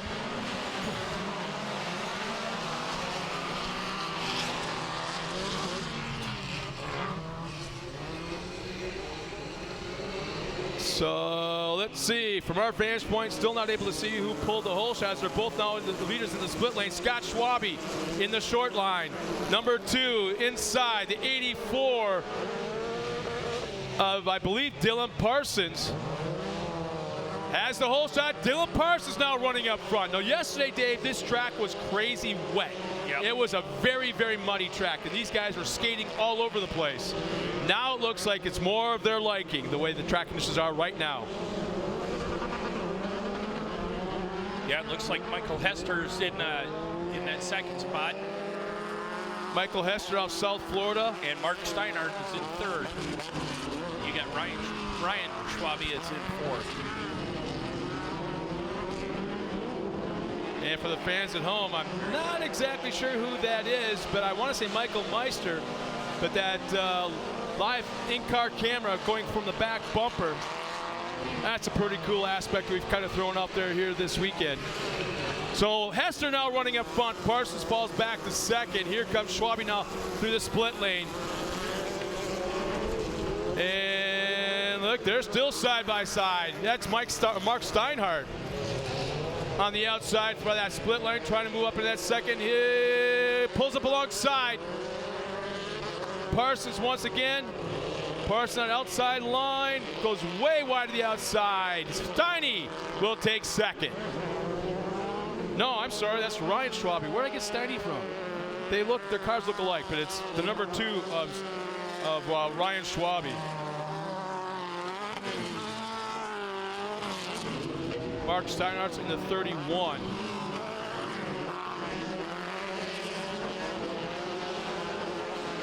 Hester, Steiny.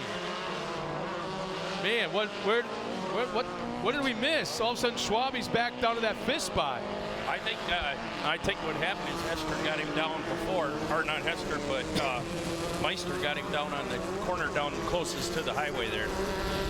So it's Hester, Steinhardt, the 94 of Michael Meister into that 3rd spot. And here comes Parsons now once again to the inside of Meister. They're side by side going that left-hand turn. Oh. And Meister over-rotated just for a moment, but then collected it back up. And now Dylan Parsons looked like he may have missed a shift or 2. That's what it looked like.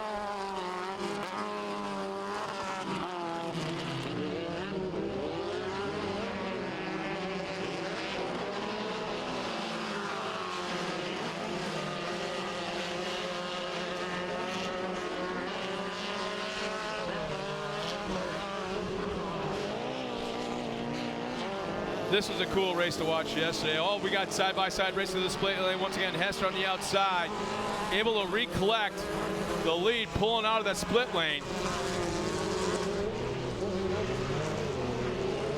Hester keeps it low for a second there.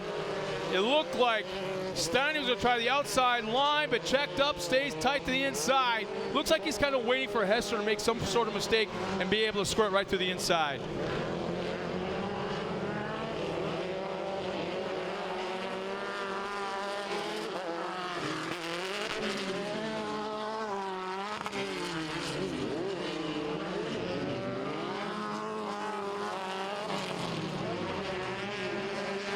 Hester and Steiny. Steiny looks like he made up about a car length or two on this last half lap.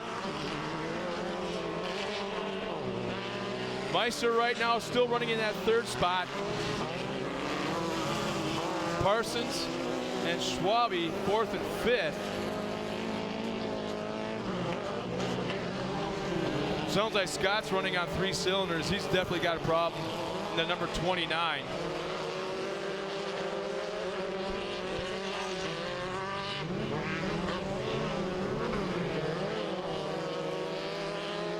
Ryan Schwabe pulls up alongside Dylan Parsons, 2 of the younger guys in this class. Schwabe checks up, tries that outside entrance, inside exit move, wasn't able to pull it off. Parsons pulls off about 2 car length advantage now.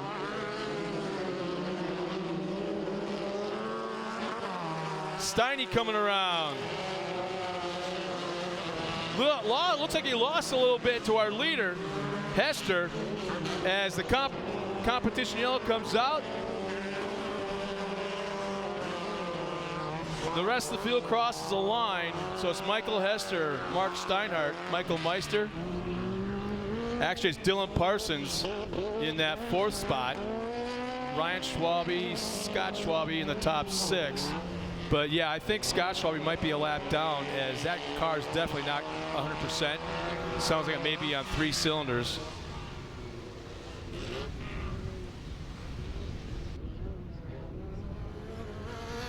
Stephanie, get in here.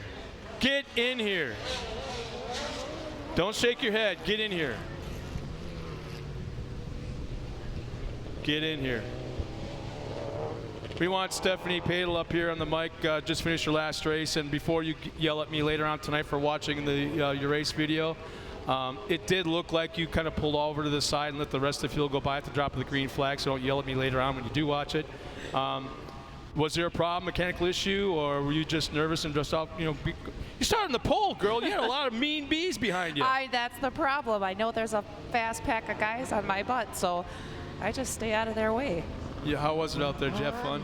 It was fun. It's hot, it's dusty, it's dirty, but it was a lot of fun. Just for a moment, you were able to just forget about the racetrack and Dirt City Motorplex and just go out there and basically what I like to call your office.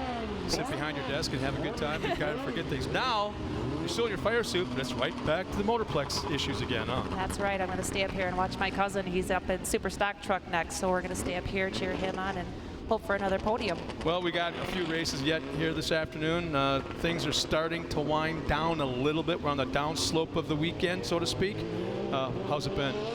It has been awesome. It is awesome to see the crowd out here, all the support, all the kind words of encouragement for us. We couldn't be more happy with how it's going. Well, I'm sure I'll be hearing from you later on tonight when we're walking through the pits, and I'll just pre-apologize now for whatever it was I said that may upset you.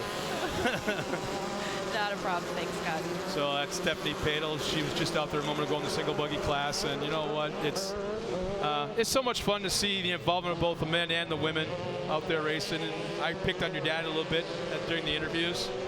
I don't know if you caught it, but it's like I looked at your dad on camera. I says, when your brother pulled in the other day, I want to say Thursday, he scratched his head like this, and it looked just like your dad for a second there.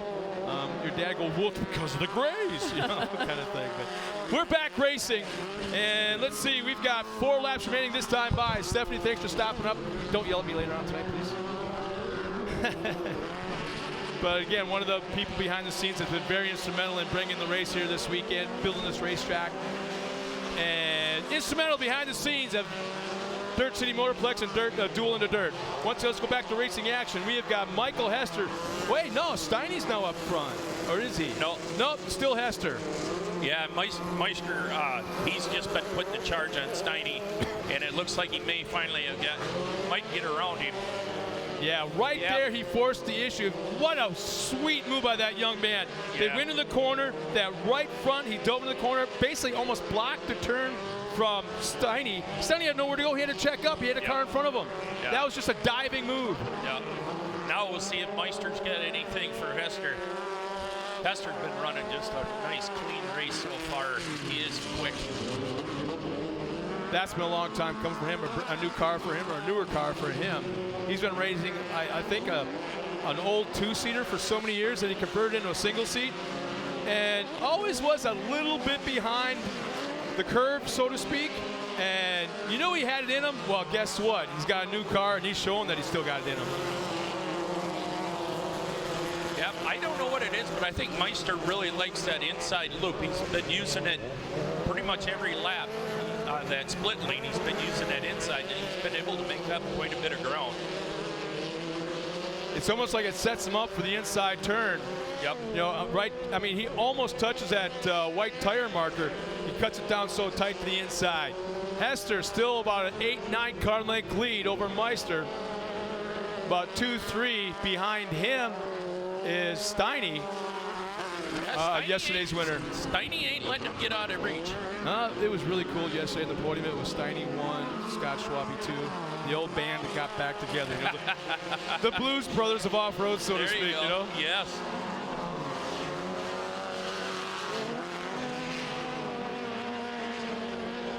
So now it looks like pretty much an equal gap between 1 and 2 and 2 and 3, as those three cars have pulled away from the rest of the field. As the white flag should be coming out this time by, or next time around, for our leaders.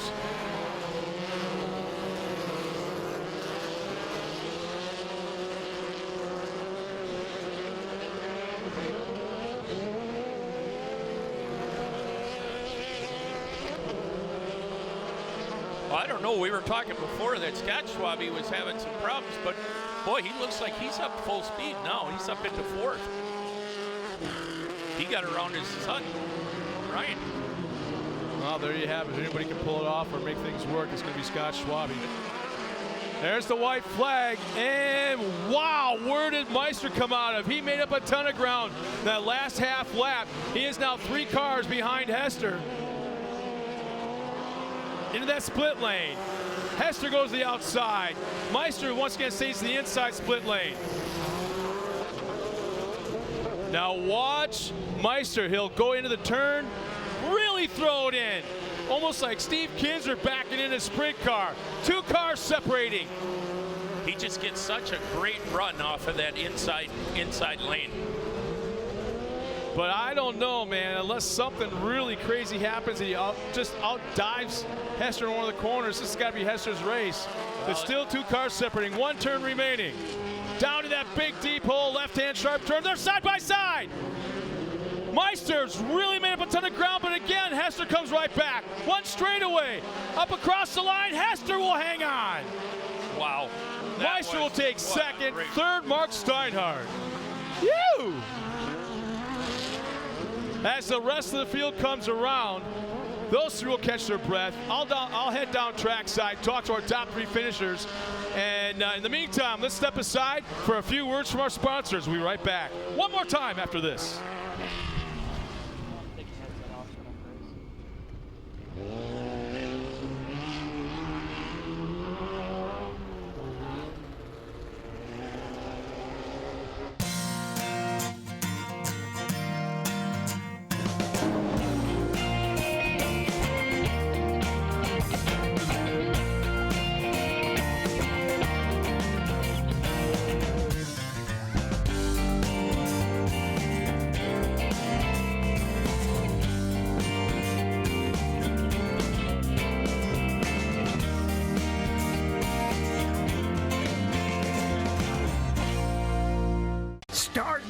and jazz. And head to the Dirt City Motorplex in Lena, July 27th and 28th for the hottest race of the summer. Dirt City shows off the country's best drivers racing wheel-to-wheel at the Midwest's newest off-road track. UTVs, buggies, trucks, and more. Just 20 minutes north of Green Bay. See you at the track.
They're going by you. So my spotter kept telling me just to protect the inside. If they're going to go around, make them go around the outside. So we stuck to that plan the whole time, and it paid off. Worked out good. How'd you like that split lane? Because that looked like a deciding factor lap after lap as well. Yeah, it's at the speeds we're carrying in through the first turn, I think for me the outside lane was the obvious choice. If you're in front, you're just going to let the car drift and pull all the way around the outside. So it seems to work really well. It's a great idea. I love it because if you do come into a corner and one guy goes one way, you get the choice to go to the other and try to beat them out. So it's a good setup.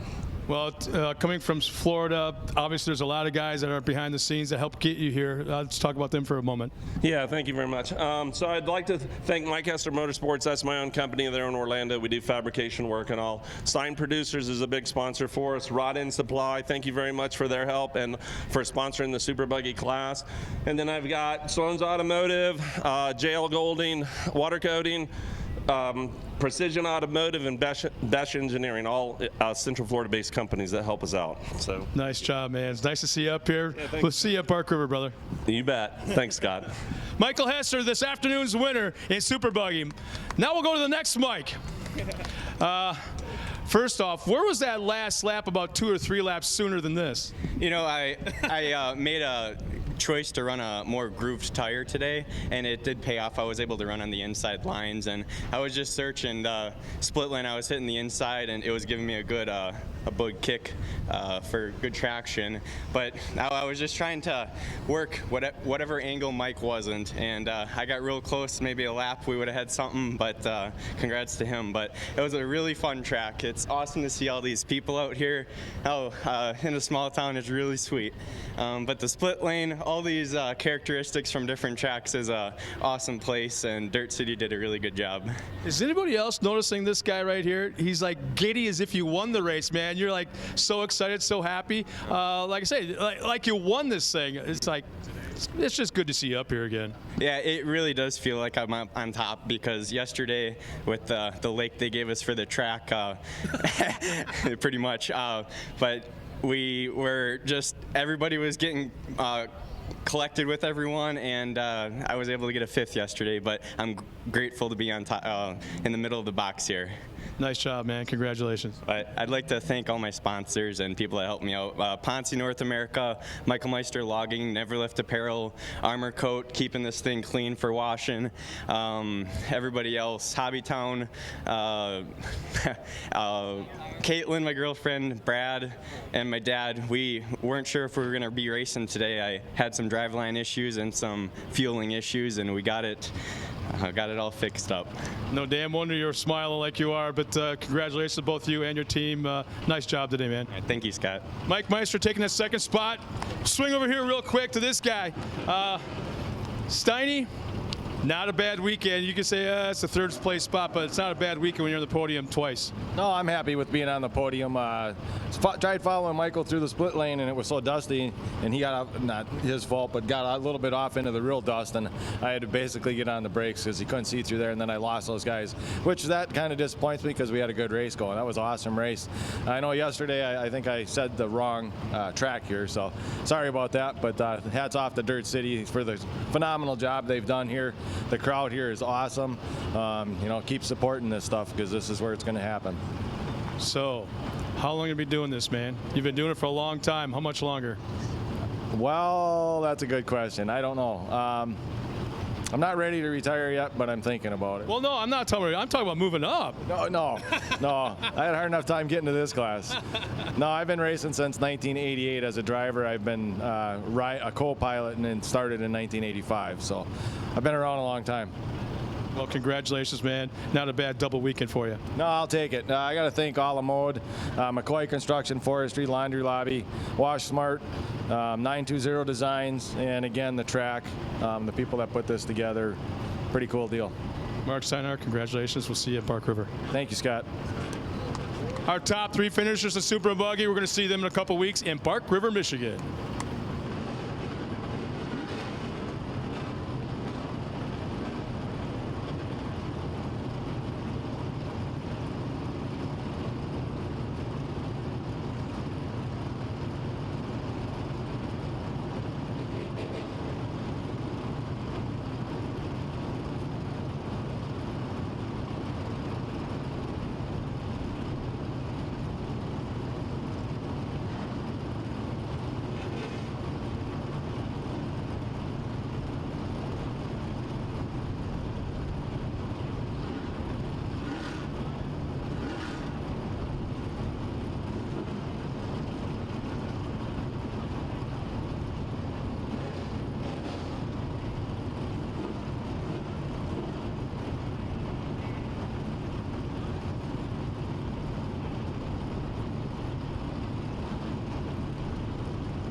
Well, I kind of just got the feeling I know why Dave Mullins joined me up here in the booth this afternoon. He was going to hang here for as long as he could before somebody kicked him out.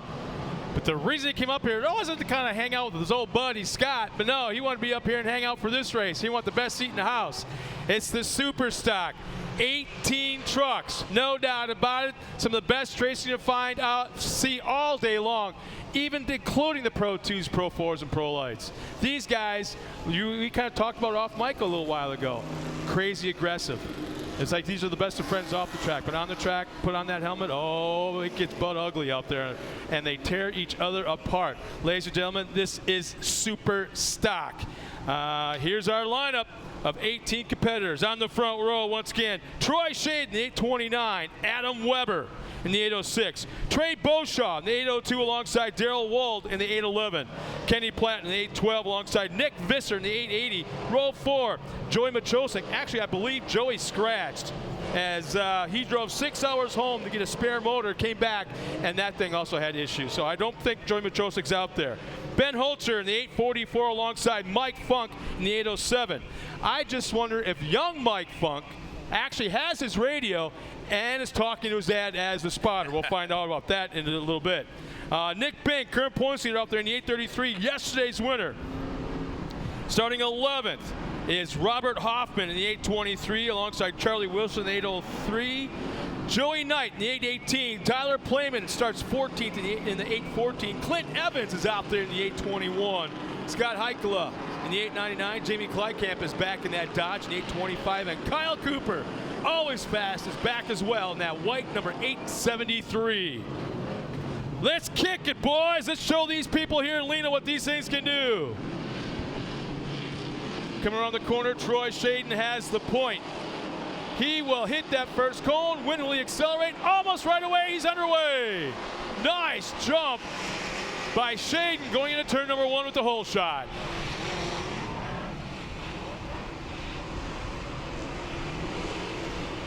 Can you believe it? Through turn 1 cleanly. Coming out of turn 2 clean.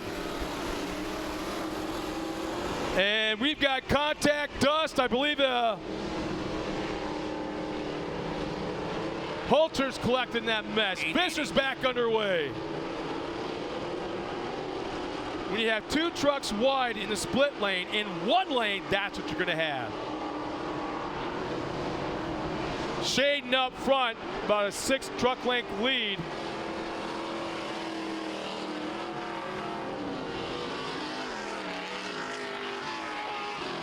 And Shaden up on 2 wheels, and already Shaden showing smoke.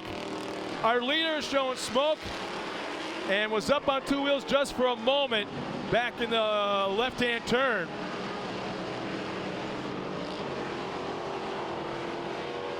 Let's see, Trey Beauchamp in that 2nd spot.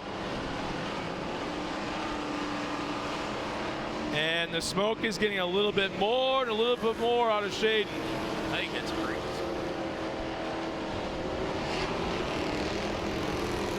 Well, that tells me one thing. If it's brakes, that's not good at a track like this because you want your brakes here.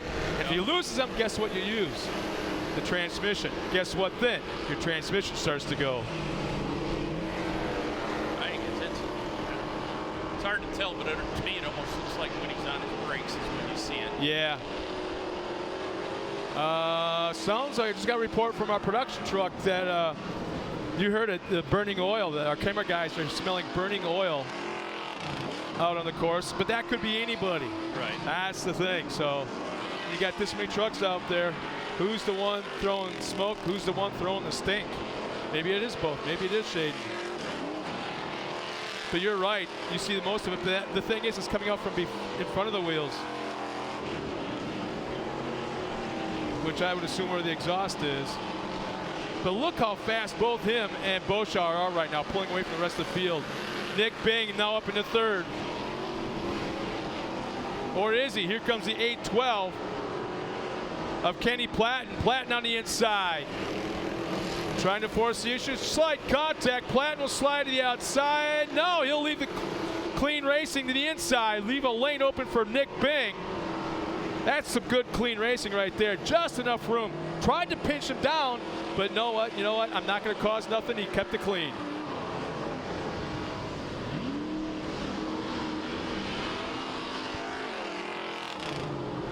So far, it's been pretty clean. Not a lot of bumping. Still a nice advantage. Holy smokes. Where'd we lose? We lost Beauchamp somewhere. Yeah, Beauchamp disappeared. Kenny Platten now into that second spot. Nip Bing third. Visser's fourth. And we missed it. They pulled into the hot pits. We've got trucks in the hot pits right now.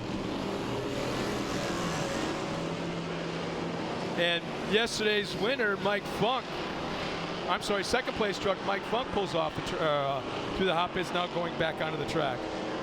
Yeah, that other truck that was in there is that Tyler Clement.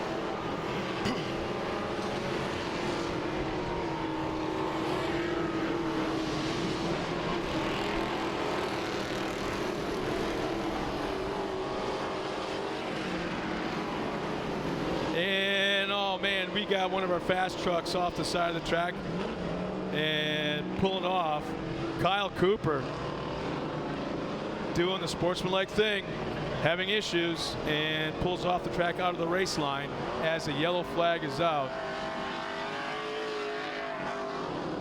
I wonder if that's why the yellow came out, but Kyle Cooper, always one of the fast guys out here. But I'm kind of wondering, did Beauchamp pass after the yellow? He might have an issue as the pace truck pulls out of the track right in front of Troy Shaden, our leader. Meanwhile, you've got Beauchamp going past the pace truck. He might be headed to the hot pits. There might be an issue there, as he was running a very strong second place.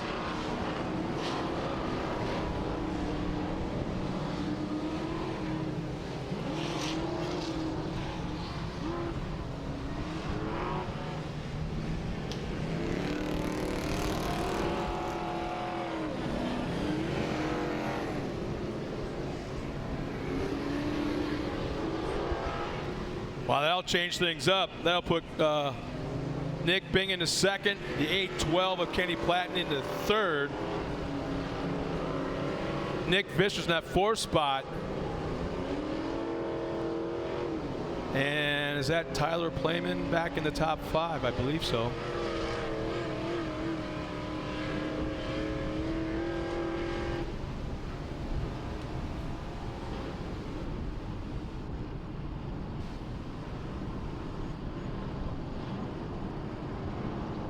The 8:14 there for the fans back at home. A close-up shot of some of our trucks coming around, our top 5, 6, 7. In the background of that white truck, you can see that's Kyle Cooper crawling out right now. You know, I mean, that's the last thing you want to do is pull off a track. You're just hanging on. We had issues hanging on by your fingernails, hoping something happens when you get fired back up or something's not right or that it corrects itself. But when you have to pull off the track like that, it's the hardest thing in the world, and credit to the guys that do that pull off like Kyle Cooper just did, instead of stalling right there on the track and actually causing the yellow, which I still don't know what the yellow came out for. Maybe it was for him, I don't know, and he didn't pull off fast enough possibly. But once again, Troy Shaden's up front, and interestingly enough, you don't see the smoke anymore. You know, it's a strong possibility that you're right, man. It's like the only time you see it is when he's under braking. Yeah, I don't know. To me, that's what I saw. That truck always smokes, though. Every single race, every single round, weekend, something's always smoking in that truck. Maybe he needs to get some better brake pads. Yeah. But it's Troy Shaden, Nick Bing, Kenny Platten, Nick Visser, 1, 2, 3, and 4. Kind of jockeyed around a little bit. Looks like in the top 5, you've got Jamie Kleikamp in the old Don Demity Dodge. Class champion. Kind of said, you know what, I got a great truck. I have really nothing more to prove. You know, it's like let's try doing something else. And all of a sudden, this race came about. He dusted it off, and the last minute came on out. There you go.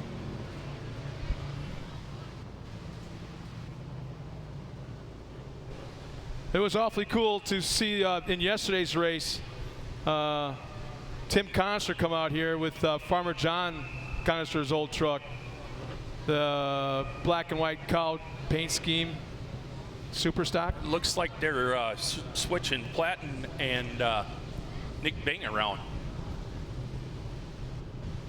They actually have Platten in second, Bing in third.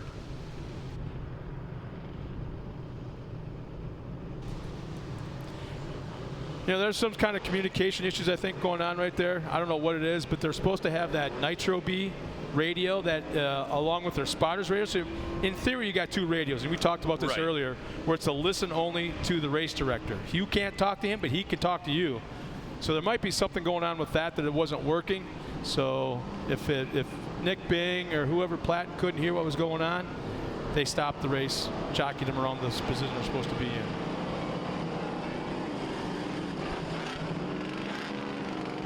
This will more than likely serve as the competition yellow. Yeah, I would think so. We've got 7 left.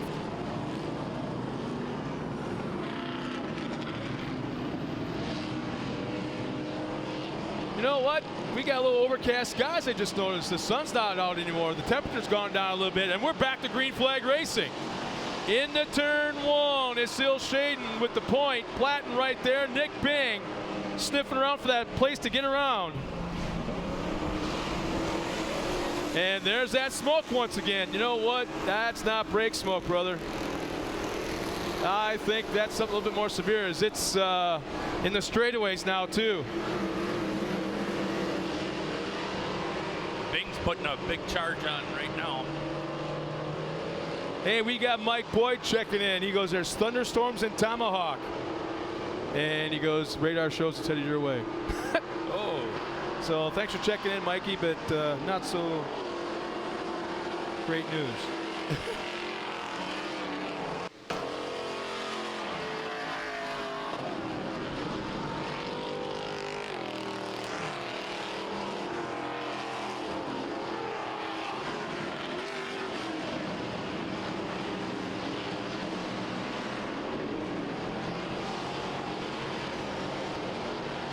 Telling you, he must have an awfully big oil pan. Here we go. Here's. You know what? This is a line Nick was making work all day yesterday through the inside line. He was making it work. He made a ton of ground up on that that last lap, and that he is making that one work good. Oh, and Shaden over-rotated a little bit, scrubbed off a ton of speed, and now Nick Bing has got that inside line for that left-hand turn. He may have the advantage coming out, and does. He'll slide wide, and he forces the issue. We got a brand new leader, Nick Bing, up front once again.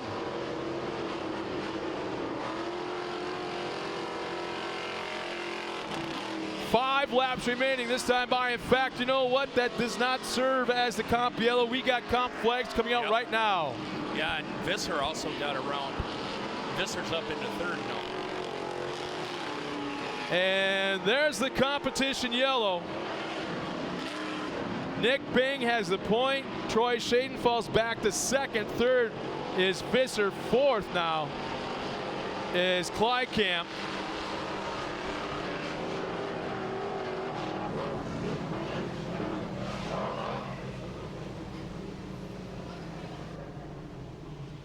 So this will change things up quite a bit. You know, it's only one position between that got swapped in that last lap between our leaders, and we've got, oh man, one of our top runners, Platten. Kenny Platten is off the track, and let's see, that would be actually to the far left. They're turning right here. Right out in front of us, straight out in front. Yeah, look straight out. You see the just the top of the truck of Kenny Platten. Went, I don't know, maybe he hooked a rut, turned into it, was forced to kind of go off in that direction. That's not the first vehicle we've seen in that spot here this weekend. That's kind of like, oh, well, I don't want to upset anybody. That's like the crap corner, because that's kind of what's coming out of your mouth when you try to save it, turn into it, and all, you know.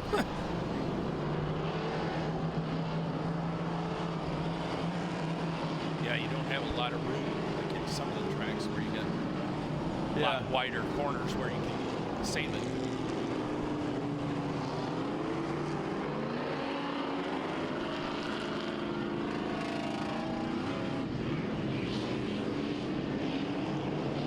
All right, looks like we're getting ready to go green here. Nick Brink takes them off. Well, if Troy Shane's got a shot, he's got to do it right now.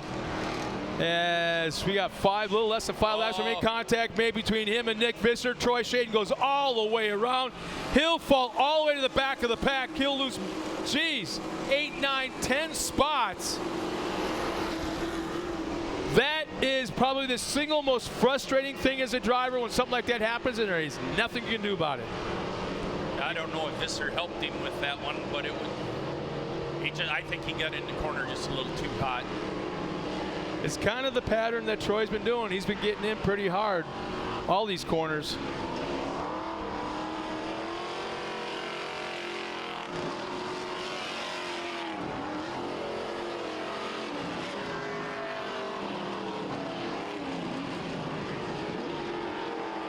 So they kind of disappear out of sight just for a moment. As there goes Nick Bing, already about a 10 truck length lead possibly. Yeah, it looks like Trey Beauchamp got up into third place now. Here comes Jamie Kleikamp to the inside split lane. Side by side. And keeping that speed momentum up, Beauchamp will retake the spot in third, but here comes Kleikamp to the inside. Oh. They bang pretty hard, door to door. Yep. And right front suspension is gone on Beauchamp on that contact. Beauchamp can't even make the turn. As we have another truck pulling off.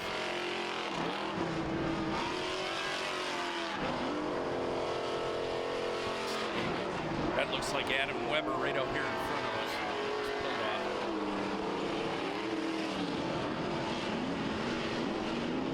Man, that hard racing.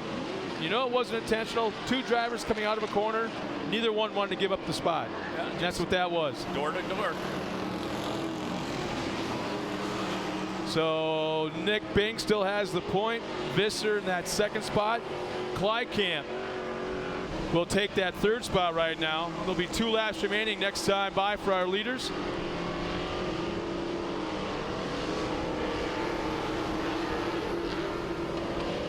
Yeah, I think you're right, Scott. I think Shaden's got one huge oil tank. Because it doesn't look like he's lost any power.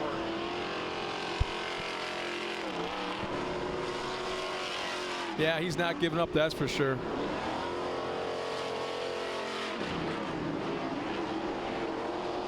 Man, he may be faster right now than he was earlier in the race.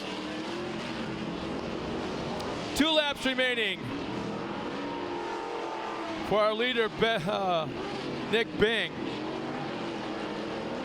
This could be another scene where we've got back-to-back wins.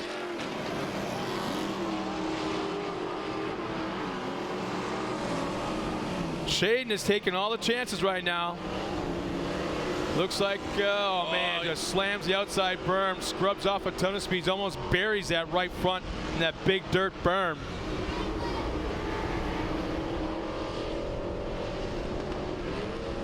He'll go to the inside. He'll take over 1 spot. Almost had Holter coming out of the corner. Nick Bing all by himself now, about a 2-second lead over second Nick Visser.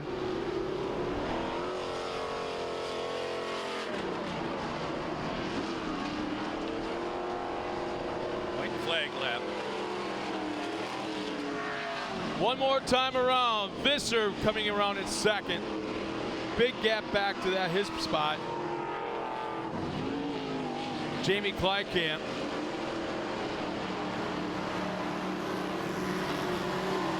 And Shaden's trying, but he can't find a way around. Inside his block, he'll go outside They slide to the outside. He just can't find that spot where he can make a pass.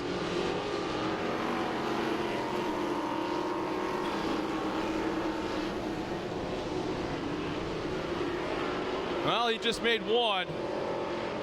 Shooting for that top 5. Oh, and he got hooked. Yeah, just on exit of that turn, his truck shut down, and everyone behind him had no place to go, so he basically was shoved/drove off the track and shut her down. Here's our winner, Nick Bing. Bing will make it back-to-back wins here at Dirt City Motorplex. Visser will cross the line in second, and here comes Jamie Kleikamp to round out the podium positions. Once again, let's go trackside for just a moment and talk to our top 3 drivers. We'll be right back in just a bit.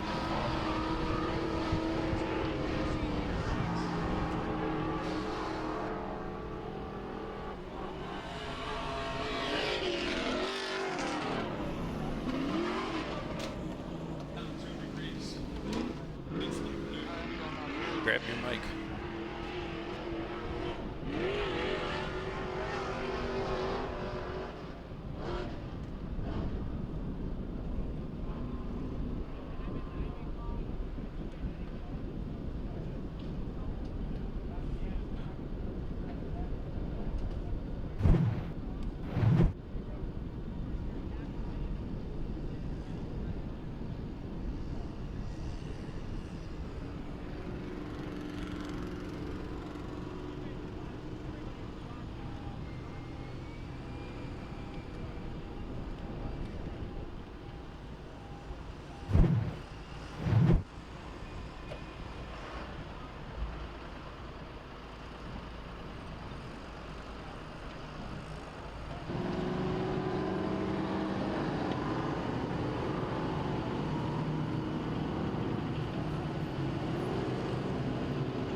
This guy right here has been out for a while.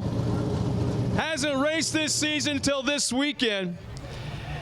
Defending class champion, and I look at you, you're hot, you're sweaty, you are dirtier than heck. And you came back to this? Yeah, I couldn't miss out on this new event, and it's hard to get away from racing when it's in your blood. And I tell you, it's a fun track, but it's brutal. I haven't seen you look this tired after a race, and I think this may be the most tired I've ever seen you after a race. But Jamie, talk about picking your way through the track, or through the field. It was amazing out there to watch. Yeah, I mean, this is a competitive class. These boys, they bring their gloves to the fight, and I managed to keep my truck, together for almost 2 full days, and I figured we were good for the rest of the race to play with these boys up front, and a guy slid inside me, hammered me hard, and blew me out of the corner, and I figured, well, I already smashed that side of the truck, so the next corner did the same thing back. So I hope he learned something. Well, you know what? I'm going to let you get out of the truck. Congratulations up on the podium here. It's good to see you back on the track, man. Thank you. It's Jamie Kleikamp finishing that 3rd spot. Let's swing over here right now to Visser. Nick. Come on up here, man. Your little guy's got a bigger smile than you right now. Hey, buddy, where's your Visser Racing t-shirt? I have no clue. Talk about that race, man. There was all kinds of carnage, man. It's like, I don't know if it was because of the 2 days of hard racing, the track, but something, man, you guys just beat these things up. Yeah, I can't thank these guys that built this track enough. It's a lot of fun. I know it's going to just keep getting better. And we had tough luck yesterday, blew a tire, broke an axle, came back out today. I got outside somebody, just about smoked the concrete wall, went right to the back, and we just had to fight our way forward.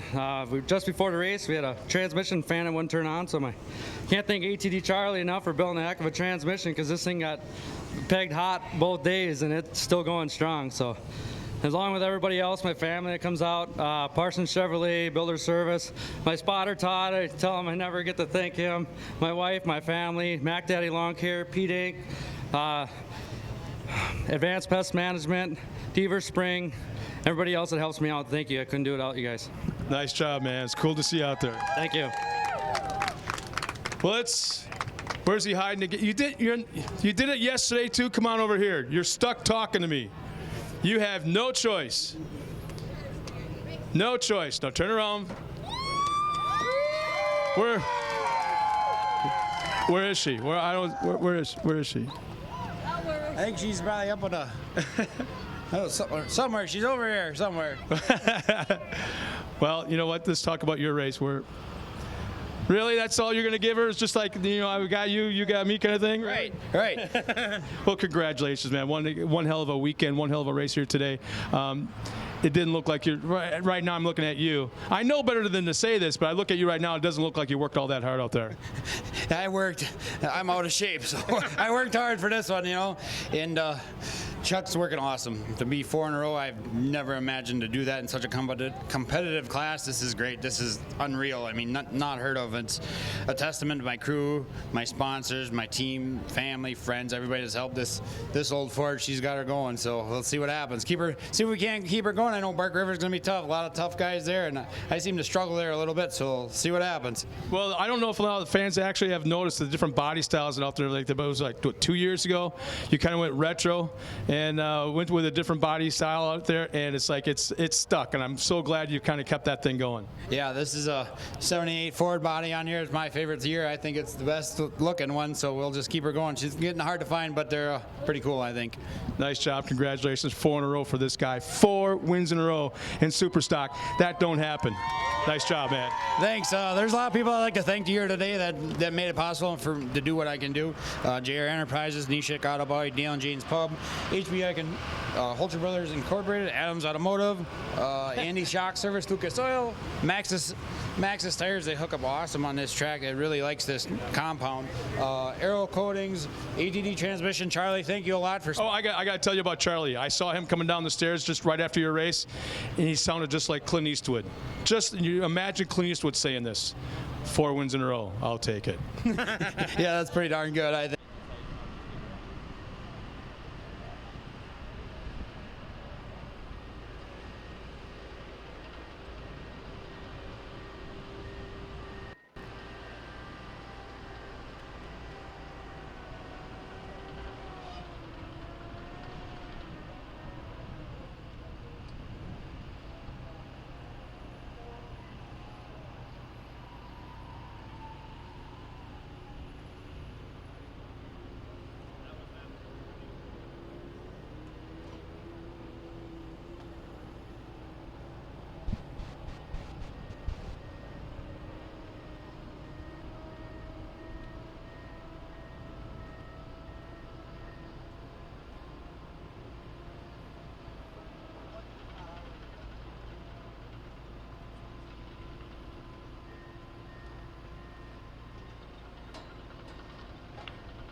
Well, it never fails, race fans.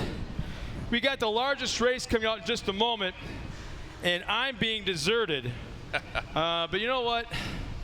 I got to thank you, Dave, for coming up here and hanging out all day, man. It was cool seeing you. Oh, it was a pleasure, Scott. Pleasure. We've been working with each other for, geez, going on 12, 15 years at least. Probably about 15.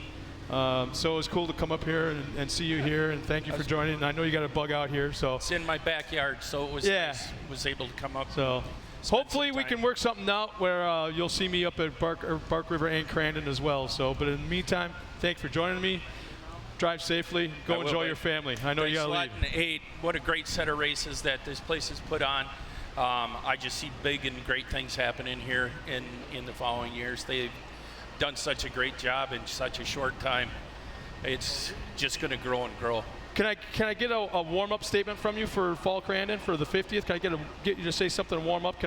Every morning, when you're at Crandon International Off-Road Raceway, every single morning, the first thing you hear is this voice saying this.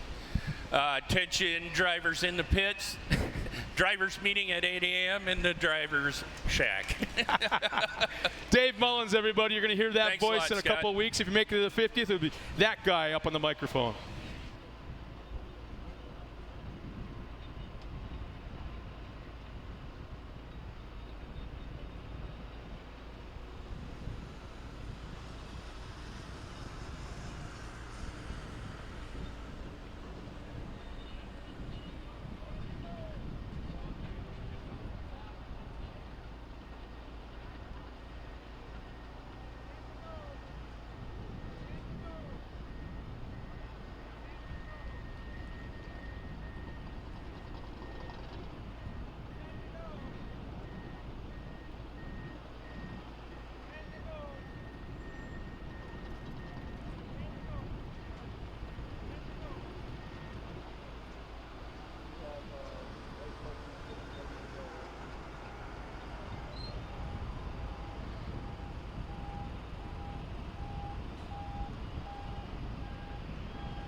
All these secrets in between us, like how big is your weenus? Is your weenus big or is it small? It's average. Is your weenus big or is it small? It's small. We're not saying that other products can't keep you warm,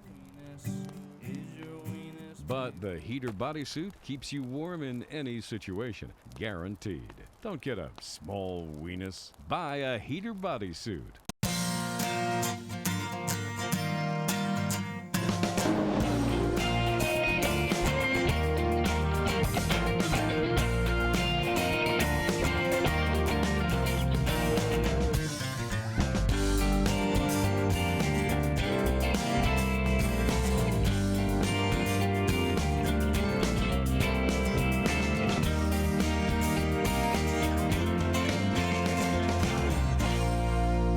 Start your engines and head to the Dirt City Motorplex in Lena, July 27th and 28th for the hottest race of the summer. Dirt City shows off the country's best drivers racing wheel to wheel at the Midwest's newest off-road track. UTVs, buggies, trucks, and more. Just 20 minutes north of Green Bay. See you at the track.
Well, we got 3 races remaining. We got the 1600 light division coming up in just a moment with 25 cars on the grid, followed by Sportsman UTV with 28 cars coming to the line.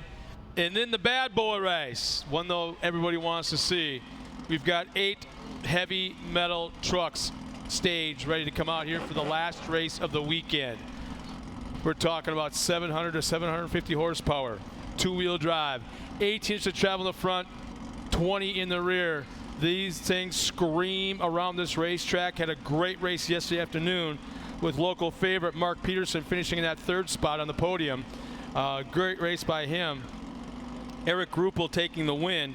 And in fact, looking at the lineup now as they come out, Ruppel, yesterday's winner, will be starting in the last position. So it won't be a gimme, and it won't be ow, ow, ow, ow. Someone tell Kathy Greaves to quit hitting me. And Beef. But no, it's going to be a great race at the end of the weekend. And what's always neat about Sunday racing, or the final race weekend or day of the weekend, is the fact that there's no race tomorrow. There's going to be no saving their race trucks or race cars at all. There's like, what, 3 weeks before the next race, so they got 3 weeks basically to prep their trucks or prep their race cars, getting ready for the next race, which is Park River, Michigan. But 25 light buggies coming out trackside in just a moment, as it looks like our safety crews headed back toward their positions on the racetrack. Real quick, here's our lineup on the front row. Inside, the 174 of Kyle Patnaud will be the pole sitter. Alongside of him, the 170 of Hunter Tingley. Row 2 inside, Tracy Fleischman, the 120. Jordan Hockers in the 110. Row 3 in the inside, Taylor Roloff in the 194, Greg Raby in the 126. In that 4th row inside, it's Josh Zakovitz alongside of Tony Keepers in the 152. Row 5 inside, the 199 of Pete Delory alongside Eric Hill in the 164. Will Ross in the 140 and Joe Jurgensen will round out row 6. Row 7, Evan Hockers in the 130 and Kai Groff in the 137. Row 8, Amber Holcher in the 144 starts 15th alongside Anna Raby in the 124 starting 16th. Today will be Corey Holcher in the 100 starting 17th alongside of Spencer Janis in the 104. Row 10 will be Baron Wallen in the 142 and Allison Wandasega in the 197. In row 11, Logan Islow in the 123, Jeff Wolf in the 165, and all the way from northern Canada, outside of Ontario, Tom Benevenuti in the 156 and Travis Nearson in the 106. And starting dead last, 25th, the 121 of Derek Tilkins will round out the field. We've got, once again, Dustin Berger checking in, saying good luck, Pete Delory. Chad Rock says, let's go 141. That's so cool to be able to check this out. Let's go Jake Nelson, Cano Omen. Let's go Uncle Tom, a.k.a. Kyle Patnaud in the 174. So Pamela Gilman, she goes, C. Fisher, the one to watch. Jackie Trudeau, go Willie Ross, Tower City Race Team. So we got some fans tuning in and checking it out. And then Alec Hoffman checks in just a moment ago. Says Tyler Weens for the win. And so does Kyle Bell. Let's go Tyler Weens. So as they make their way around here, they come out of the final turn, getting ready to take the green flag. Who's going to make their way into turn 1 first?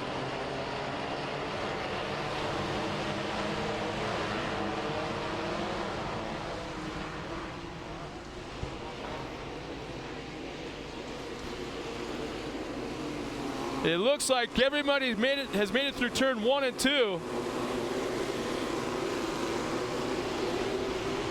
And Connor Scholes picks right up where he left off yesterday, our top driver. Yesterday afternoon has now already found himself up front.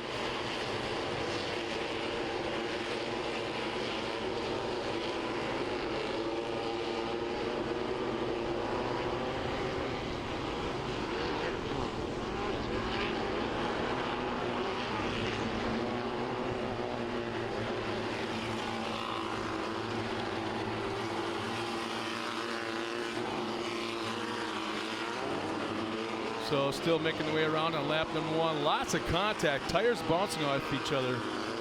But nobody's going all the way around. There's Schultz going by in the 129s. Our leader, the 172 as well.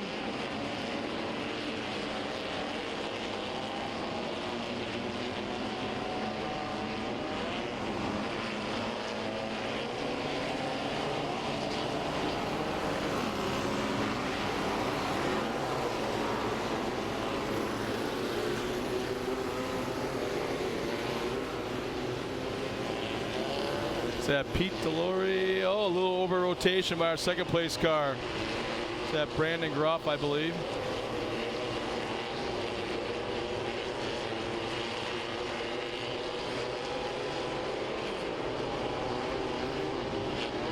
And tough break as there's contact made. The 122 of Tyson Marquardt was stalled on the track just a moment ago. I'm trying to see if you can see him back underway, but Tyson Marquardt had stopped at one point on the track because we got a car stalled at the exit of turn 2.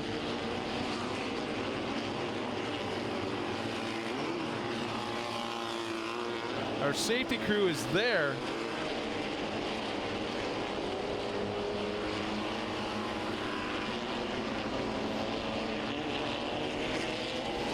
And the caution comes out.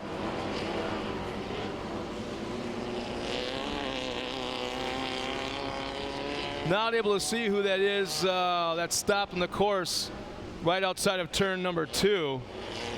As Connor Schultz still maintains the lead. Brandon Groff in that second spot. I believe Billy Booth, Eric Lafreniere, and Corey Fisher round up the top 5. Tyler Weens is close by as well.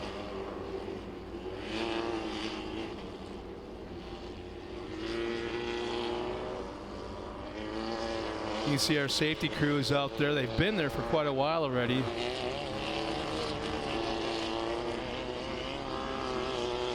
For all the fans at home, you can see right there's the live camera on the back of the car. That's Jake Nelson. Man, you can see the skies. For the fans at home, you can see the sky and the conditions that are starting to get a little on the dark side. Completely overcast now. Thank you so much, because it's been pretty hot. And with the bright, bright sun.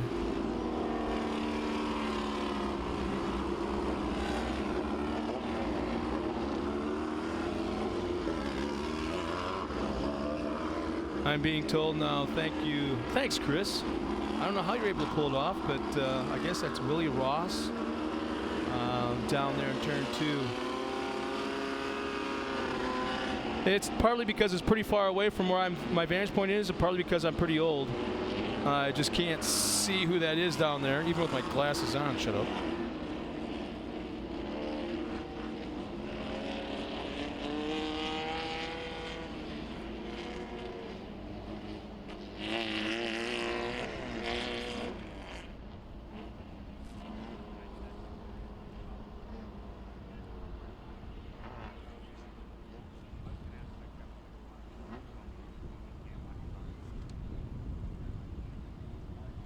Connor Schultz has had a heck of a weekend. Top spot in the box yesterday, leading the race today. Neat to see that face running up front. Brandon Groff in that second spot, the 151. Billy Booth right behind him, the 113 of Eric Lafreniere. The 103 of Corey Fisher. Tyler Weens is right there.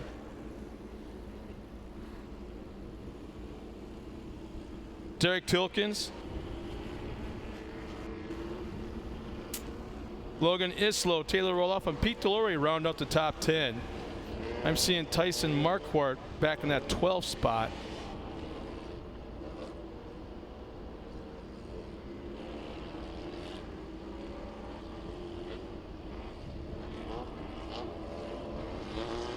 Actually, Tyson's a little bit further back. But he was stalled on the track at one point. Is back underway.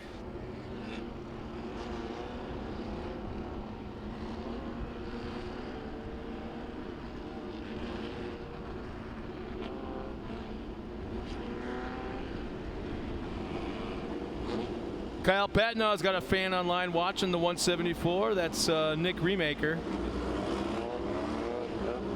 Thanks for checking in, Nick.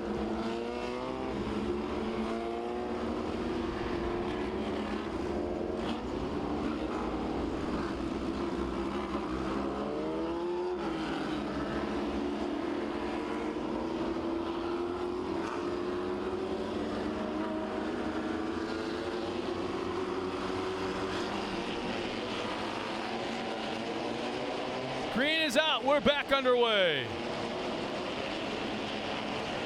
Connor Schultz gets a good jump going to turn number 1. As this split lane really has worked here this weekend.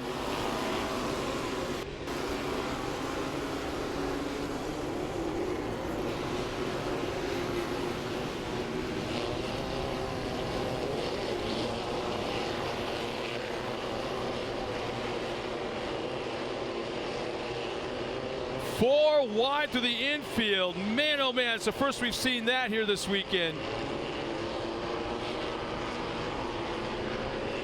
There's Connor Schultz and Groff. Our fans are watching back at home, getting a great camera shot.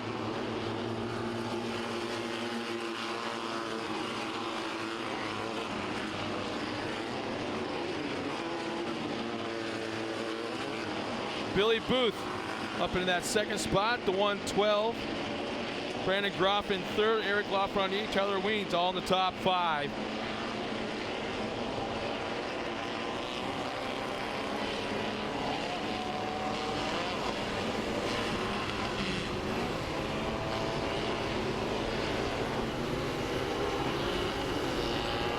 Man, one of the class favorites out there. Greg Stingle having issues. He was almost going a lap down. As this time by, it looks like competition yellow will be coming out. But Stingle so close to going a lap down. He's out there in that complete blaze orange car.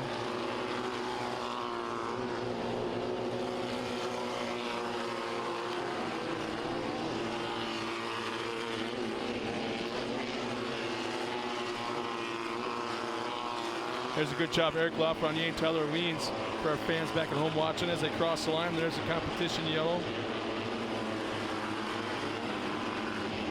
So once again, it's Billy Booth. Connor Schultz running that second spot. Billy Booth in second. Connor Schultz running up front. Eric Lafreniere, Tyler Weens.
Hannah Ullman checks in, goes, Cooper said, get mad, Kyle. So that must be that driving style changes. So Billy Booth running up front. Colin Schultz back in second. Eric Lafreniere, Tyler Weens in the top 4. Brandon Groff Top 5, Fisher, Roloff, Islo, Patnaud, and Tyson Marquardt in the 10th spot.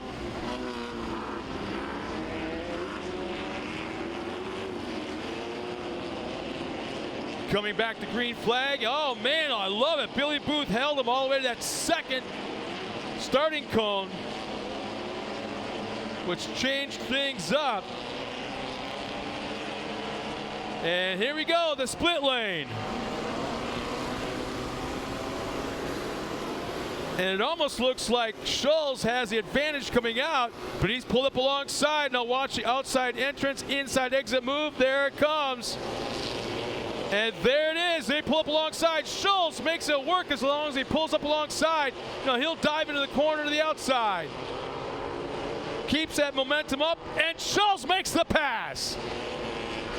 Connor Schultz set that move up 2 corners before he pulled it off, and we've got a brand new leader once again.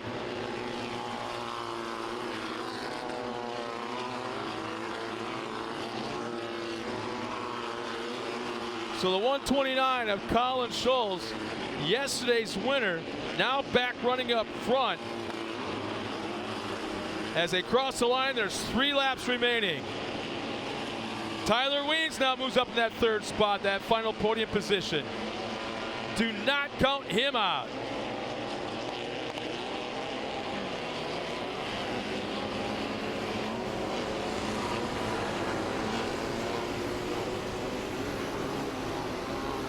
And word we lose Schultz.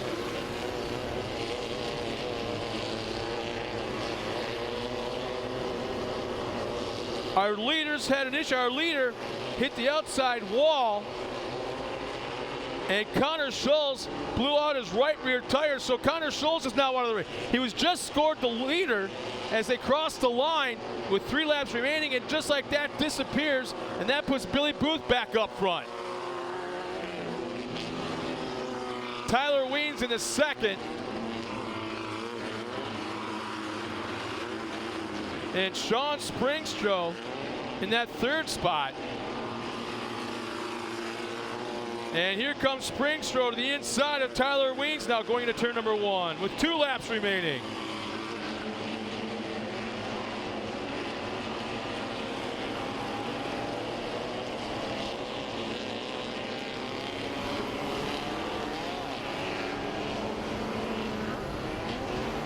Well, so for the fans at home, here's a replay of, at the time, Connor Schultz. There it is. Oh, right at the entrance of the split lane. Made the decision too late to go to the inside and blew out his right rear. Oh, man.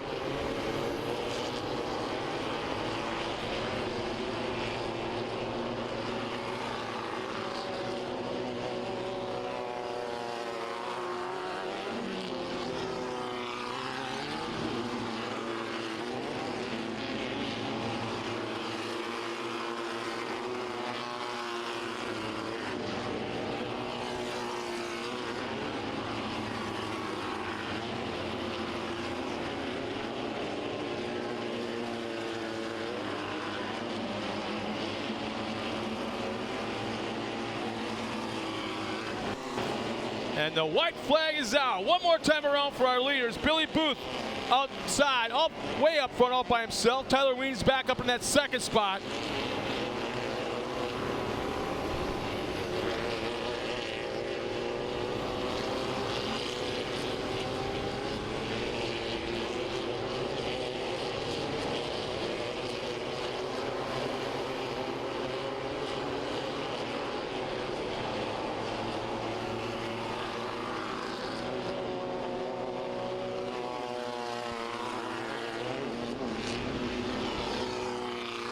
Just a few turns remaining, checkered flags in hand.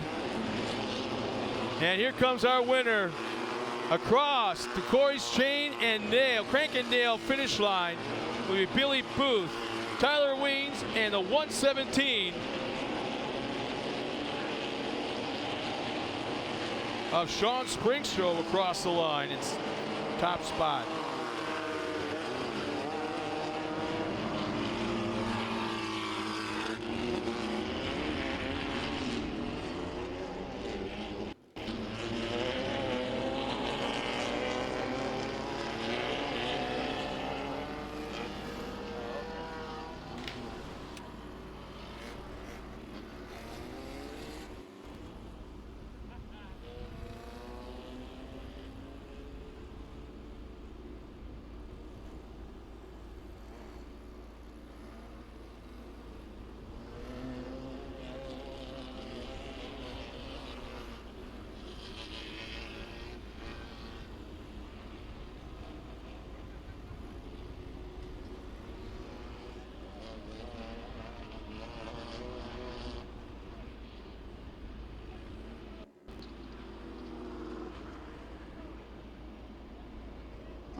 They're all taking their time crawling out, kind of brushing the dust off, kind of looking at each other and then kind of winking, kind of laughing at each other. But Sean, I got to ask you, man, a lot of cars out there, and you know, it's probably you have one of the coolest sponsors. I just got to throw this out there. You have one of the coolest sponsors. I'm talking about the guys behind you, the Went boys, the Wentz trackside. You know, they're screaming their brains out right now with you up on the podium. Yeah, it's pretty cool to have them sponsor me. They're a great group of guys that do it, and yeah, it's very competitive out here. It's hard with that many cars, like having to qualify this morning and yesterday. I didn't have to, but it's just a tough class. Well, what's it like on a brand new track like this? I mean, you got established tracks that have been out there for a while. The track conditions are such that they're pretty well groomed. But then you come out here to a very green track, something that's never been raced on before. Is that kind of extra special challenges? Yeah, it was totally different from what I'm used to because I like the longer tracks and the shorter tracks is kind of like, it's whatever. But I don't know. Dirt City did a really good job out here, and can't thank them enough for building this facility for us. Well, nice job, man. Congratulations out there. Thank you. Let's swing over here real quick. The beard. Yeah, the mega beard. Man, Tyler, I'm trying not to look at your beard, man. It's like my eyes. It's like a train wreck. I keep getting, you know, I don't want to look, but I'm stuck. Yeah. Man, what a race out there. Back and forth with you and Billy. I don't know how many times you swapped the lead. 3 times, I think, maybe even 4. What a race. Nice job. Yeah, I never actually had the lead. I couldn't keep up with this guy. He was too fast. This Dirt City track is awesome. All you fans for coming out, thank you so much. I got a lot of family here today. Thank them for coming out. I don't know, this track is so fun. That's all I can think about right now is just replaying this race in my head, thinking of how I can catch these guys. But we got some awesome sponsors. Rugged Radios is one of our contingency sponsors. Our radios work flawless. My dad up in the spotters tower got me through all that traffic with no issues today. But our sponsors, Infinity Plastics, thehookup.com, thehookupjam.com rather, Cold Shop Bar and Grill in Appleton. Thank you guys for all your support. I'm looking at the guys going to be pulling off this car in a second after the interview, and it's kind of cool to see him back behind the wheel, even if it is just to pull a car off through the pits. Yeah, he's helped us out, got us where we are today. Couldn't thank him enough. Talking about Matt Gerald, so maybe someday we'll see him back on the course again. But you know what? Don't ever shave that beard off. Don't ever. But I can guarantee you this: the first time there's a gray hair, he ain't gonna pluck it. He's just gonna shave the damn thing right off. But I might agree with you on that one. Nice job, man. Congratulations. Thanks, Scott. All right, Billy. Man, it's like I'm looking at you right now, another one of those drivers that you don't look like you're all that tired, all that beat up, all that dirty. It's like you could do this all over again. Well, he gave me 5 minutes to cool off. I was pretty tired out there. Man, the track fit this car today. Yesterday was dry, slick, and we just didn't have the right setup to hang with those guys. And man, it loves the mud. I love the mud. The mud nudger worked perfectly. Everything worked perfectly. So much work went into this winter. We were a top 3 car all year last year, but we tore it all apart, found all the speed we could out of it, and finally paid off the win. I'm so excited. I just got to thank all my sponsors, Alternative Machine Tool, Mud Muncher Motors, Tear-Offs, all the contingency sponsors, One-Off Graphics sponsoring our class, my parents, Mark Peterson, all his help, Mark Brubel's an awesome chassis, Greg Dinsmore, best motors out there, Ryan Sting will help with all the trannies. Man, what a day. This is perfect. Almost really good. We had full points day, max points. We need that, but we're chasing these 2 guys. You know, did everything I could, but they still finished up here. So 95% the best day we could have. So, but I'm really excited. Well, it's kind of cool when you talk to these guys after the race and as excited they are, tired, beat up, sweaty, ready to park this thing and kind of kick back for a while. You're still stoked and excited about this race. Yeah, but we got to get back to work. We got to get it ready for Park River because we need another win. 21 points back in the championship. That's what we're going for. So, yeah, but I'm going to soak this in tonight, and we're going to be happy and go home. And man, I'm just happy. Thank you. Best of luck, man. Thank you.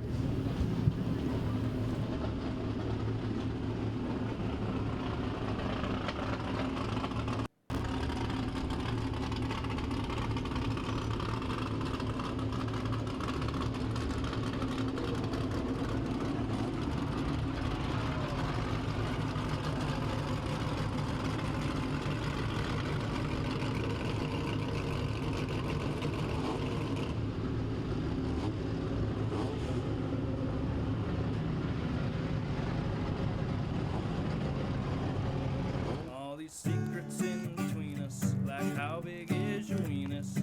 Is your weenus big or is it small? It's average. Is your weenus big or is it small?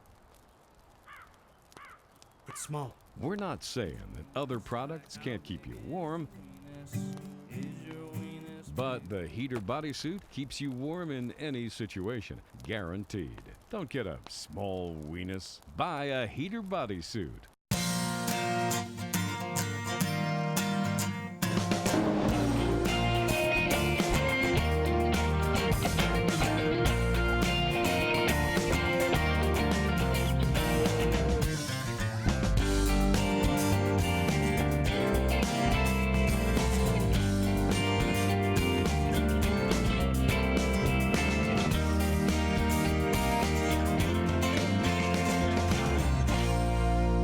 Start your engines and head to the Dirt City Motorplex in Lena, July 27th and 28th for the hottest race of the summer. Dirt City shows off the country's best drivers racing wheel to wheel at the Midwest's newest off-road track. UTVs, buggies, trucks, and more. Just 20 minutes north of Green Bay. See you at the track.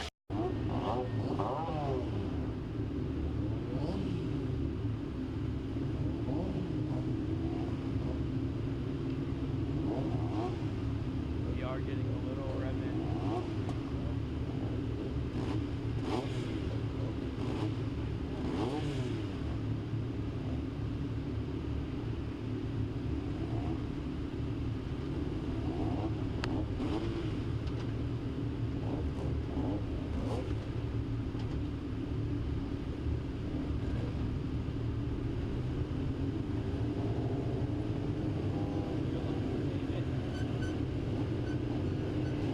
Well, I guess I'm being requested to throw somebody on the bus right now, as I've got a message from Teresa Marquardt. I was told to wish Bob Marquardt of Broken Dirty Racing, along with Dirt City, a happy 50th birthday. Happy birthday, Mr. Marquardt. 50 years old, you young buck. You got a ways to go to catch up to me. But happy birthday just the same. Thanks, Teresa, for letting me know. Our next race is going to be, again, one of the largest fields that we have all weekend long. Here's our lineup of 28 cars. On the front row, we've got Derek Liebergen alongside Josh Bayer. Zach Kirshner in the 84 alongside Nathan Slatinsky in the number 56. Dexter Carbon and Dylan Marquardt round out row number 3. Row 4, Mike Caswell and Owen Van Epren in the 245. Trevor Bushmaker and Jake Kosmecki in the 94, yesterday's winner. Corey Podolsky and Johnny Holcher in the 8 and 44. Starting in row 7, it's Logan Christensen, and alongside of Logan is Jim Opshaw. Zach Noki is in the number 77, starting 15th. Starting 16th is Chris Barbin in the 333. In row 9, it's Austin Maggie in the 93 and Seth Lockstein in the 17. Dylan Hart in the 53 and Zach Yankee in the 37. Colton Shaw in the 42 alongside Chase Kleist in the number 2. In row 12, it's Brennan Stover in the 80 and Justin Tesmer in the 41. In row 13, it's Max Holmes in the 33 and Jeremy Nabenshu in the 18. He's starting in the 26th spot. In 27th and 28th position, it's Cody Pfeifferich and Rob Steer in the 87 and 10. They'll make their way around the course, and look at that lineup.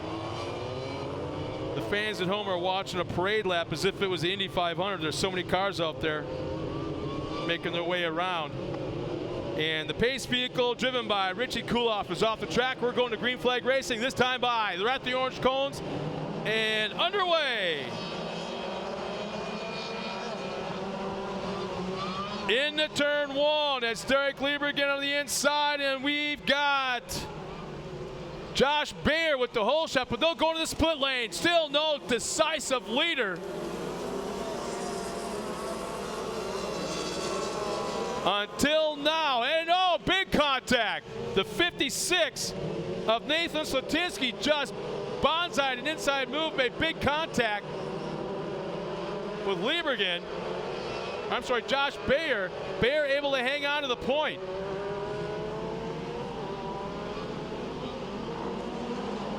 And I believe that's now Slatinsky trying to go around to the inside once again.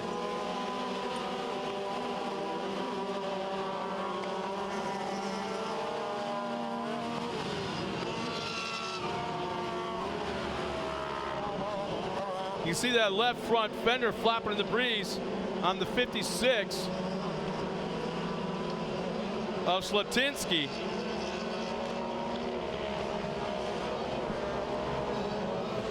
He'll go to the inside split lane. And will he come out with the advantage? It's still not decisive yet. Into that right-hand turn, and yeah, he makes it stick. Nathan Slatinsky now up front.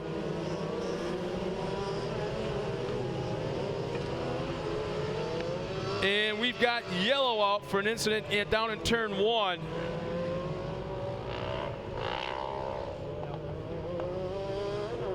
Not able to pick up a number down in there in turn 1.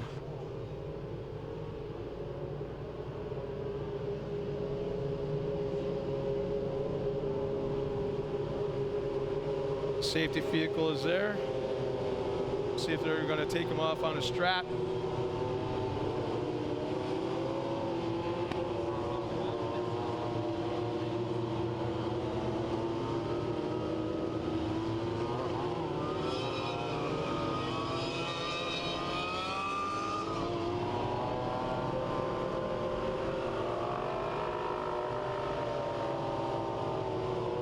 So for the fans at home, you can check out, keep your eyes on this on the right side of the screen, what took place in turn 1.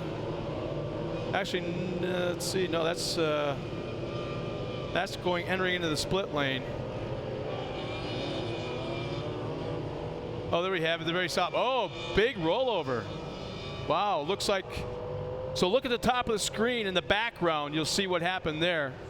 Still no idea who it is, but it looked like he actually possibly hopped the tire like a sprint car would and flipped nose to tail about 4 times. And of course comes to a stop just outside of the vantage point of being able to see the number plate.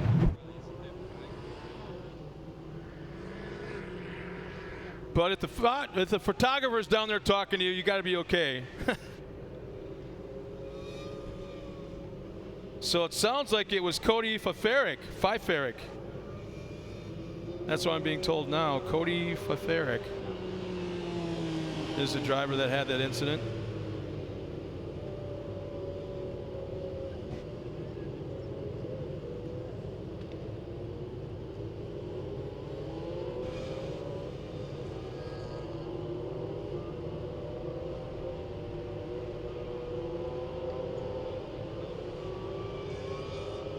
Hey, how about this?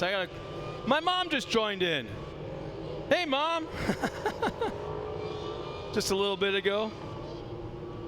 She's sitting up in the North Woods at what we call their shack. So it's kind of cool that my mom checked in. Once again, we got 2 more races. Actually, this race here and then 1 more immediately following, which would be the Heavy Metal Challenge with the big trucks, 2-wheel drive, 700, 750 horsepower. And it was a fun race to watch yesterday afternoon as a local favorite, obviously. Mark Peterson had a good run and finished on the podium.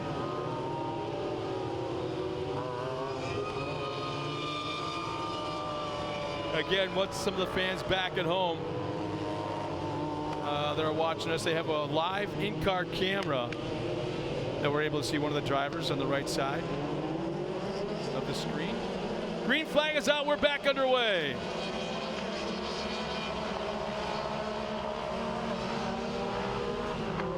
And Slatinsky still has the point, but the split lanes will play a factor. He comes out with the advantage.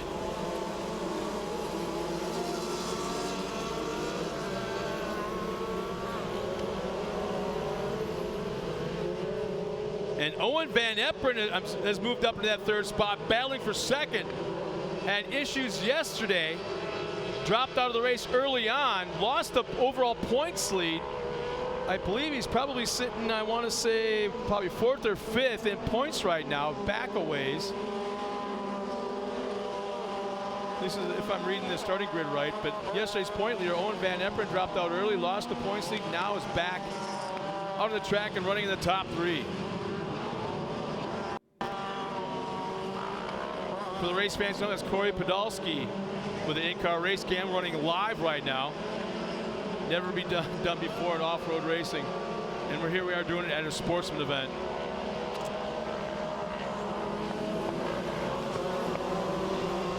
And Owen Van Eperen going for the lead. Pulls up alongside the 21 of Josh Bayer. He's set up now for the inside line on the left-hand turn. Young Owen Van Eperen not able to make it work. Bayer still hanging on to the lead.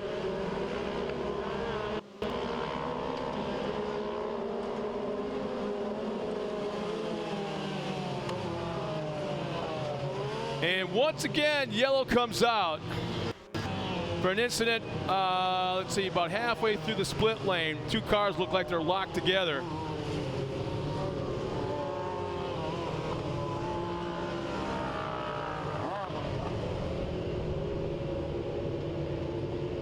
So just at the point of where it looked like Owen was going to be able to make a run at the lead, yellow flag comes out and stalls that effort. So there's a 36 and the 53 that are locked in. That's Dylan Hart and Derek Liebergen, who started on the pole. They're the 2 drivers that are locked up right there on the course. For the fans at home, they can see it right now. Yeah, they're the left rear and the right front hopped, and they are actually locked now together and trying to get separated. And now pulled apart. We'll see if they both can get back underway now.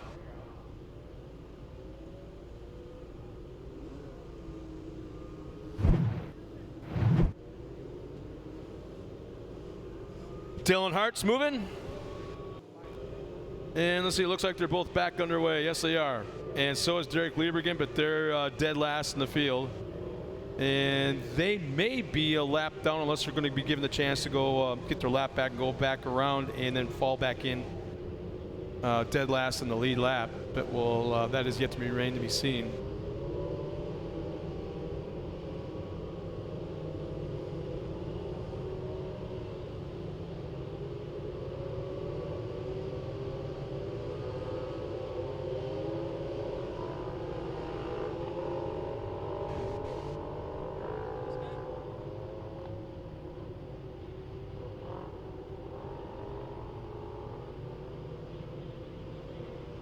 Hey, for a short course off-road race fan just a moment ago, Keegan Kincaid has checked in one more time. He's checking things out.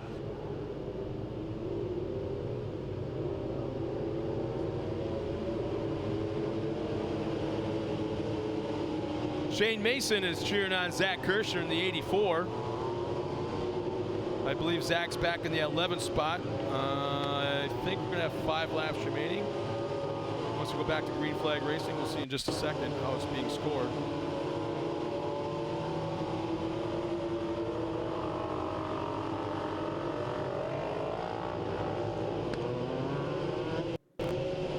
So they're entering right at the orange cone. Acceleration, we're back to green flag racing going to turn 1. It's the 21 and 45. Josh Baer, Owen Van Eperen, 1 and 2. Van Eperen will go to the inside split lane. We'll see if he can make it work. Baer has a longer line, but the smoother line, and still has the inside advantage. Outside entrance, inside exit. Van Eperen has the point going into turn 3. Trying to overtake the lead, had it for a moment and still has it. He does it. Owen Van Eperen now running up front. I believe Dexter Carbon was able to follow him around in the second.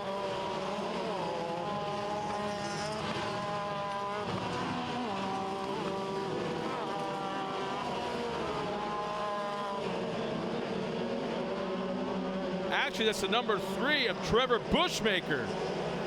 Trevor was able to follow Owen Van Eperen back into second. Owen running up front now. And the split lane definitely is evening out the racing effort. And there's two cars just beating on each other right now, the 44 and the 5. Dexter Carbon and Johnny Holcher.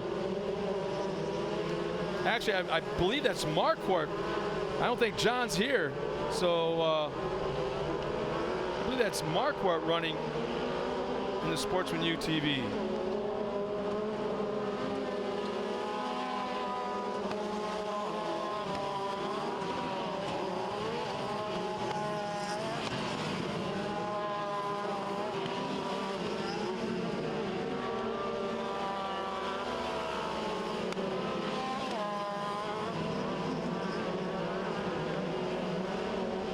Still Owen Van Eperen with 4 laps remaining. Running up front, Trevor Bushmaker running that second spot.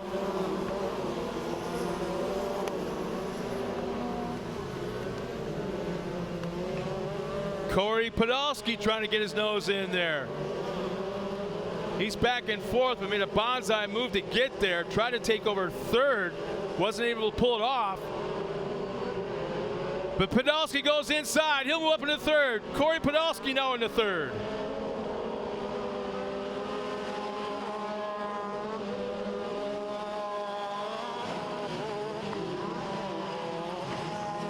Tyson Marquardt falls back 1 position. Now going after the 21 of Josh Bayer.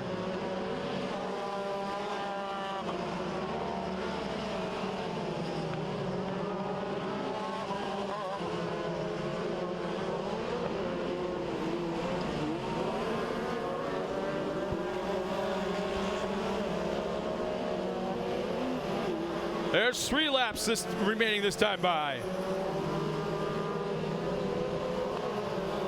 And Bushmaker's pressuring Owen Van Eperen very hard with less than 3 laps remaining into that left-hand turn.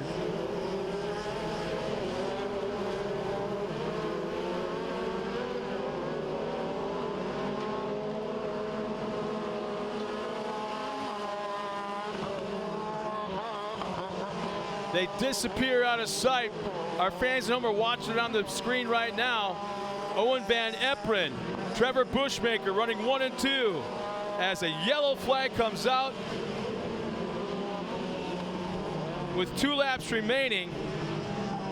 As we've got 1 car right here in front of us, the number, that's the 93 of Austin Maggie. And we've got the 94 pulling in. Now this is cool. Watch the tire change. Looks like they're changing the left rear on the 94. That's Jay Kosmecki, yesterday's winner. This car won this race yesterday, now in the hot pits. And correct me if I'm wrong, but is that one of their teammates? Oh, and then we also have number 88 being flipped over on its back on its wheels. That's Logan Christensen.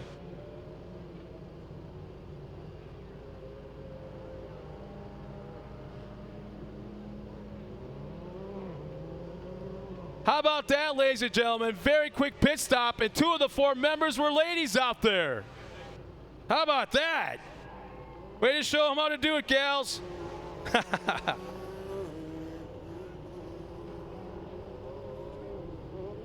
And Christensen looks like he's being pulled off on the hook. And he's actually down in that tight left-hand 180 alongside, just outside the highway.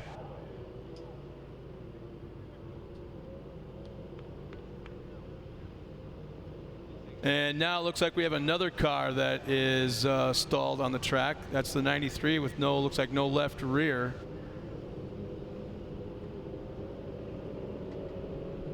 And then also the 42.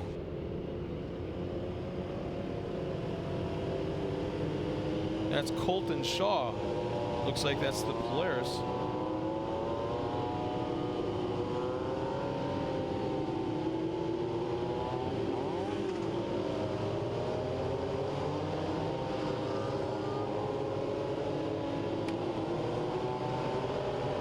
we'll see how they're going to score this, if there's going to be 2 laps remaining this time when they take green, or actually the white flag. So looks like we're going to go with 2 laps.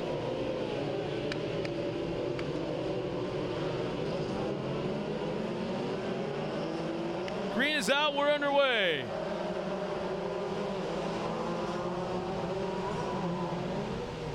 Bushmaker was all over the back of Owen Van Eperen before the yellow came out. We'll see what's going to happen here. It looks like they're going to pull up along side by side up the split lane. Van Eperen will have the advantage of that right-hand hairpin turn. Here comes Bushmaker. And now we have a battle for 3rd and 4th. White flag is coming out, this time by Bushmaker. Pulls along inside of Owen Van Eperen for the lead. Bushmaker's got to run.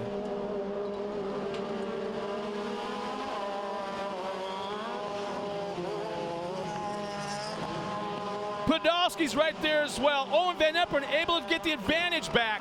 Here comes a white flag, this time by Podolski's there. Marquardt's there as well, back and forth.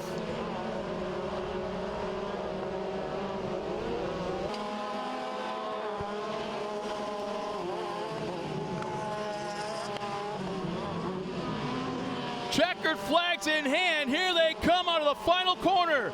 Van Eperen will take the win.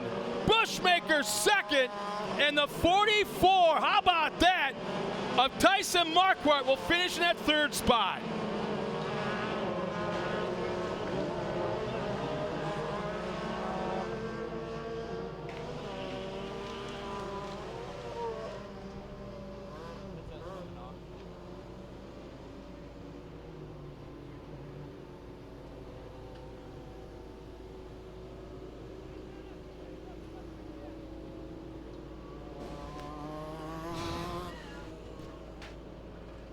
We're going to take a quick second. I'm going to head trackside to meet our top 3 finishers in Sportsman UTV. We'll be back in just a minute.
Talk to this guy first. Get over, Smiley.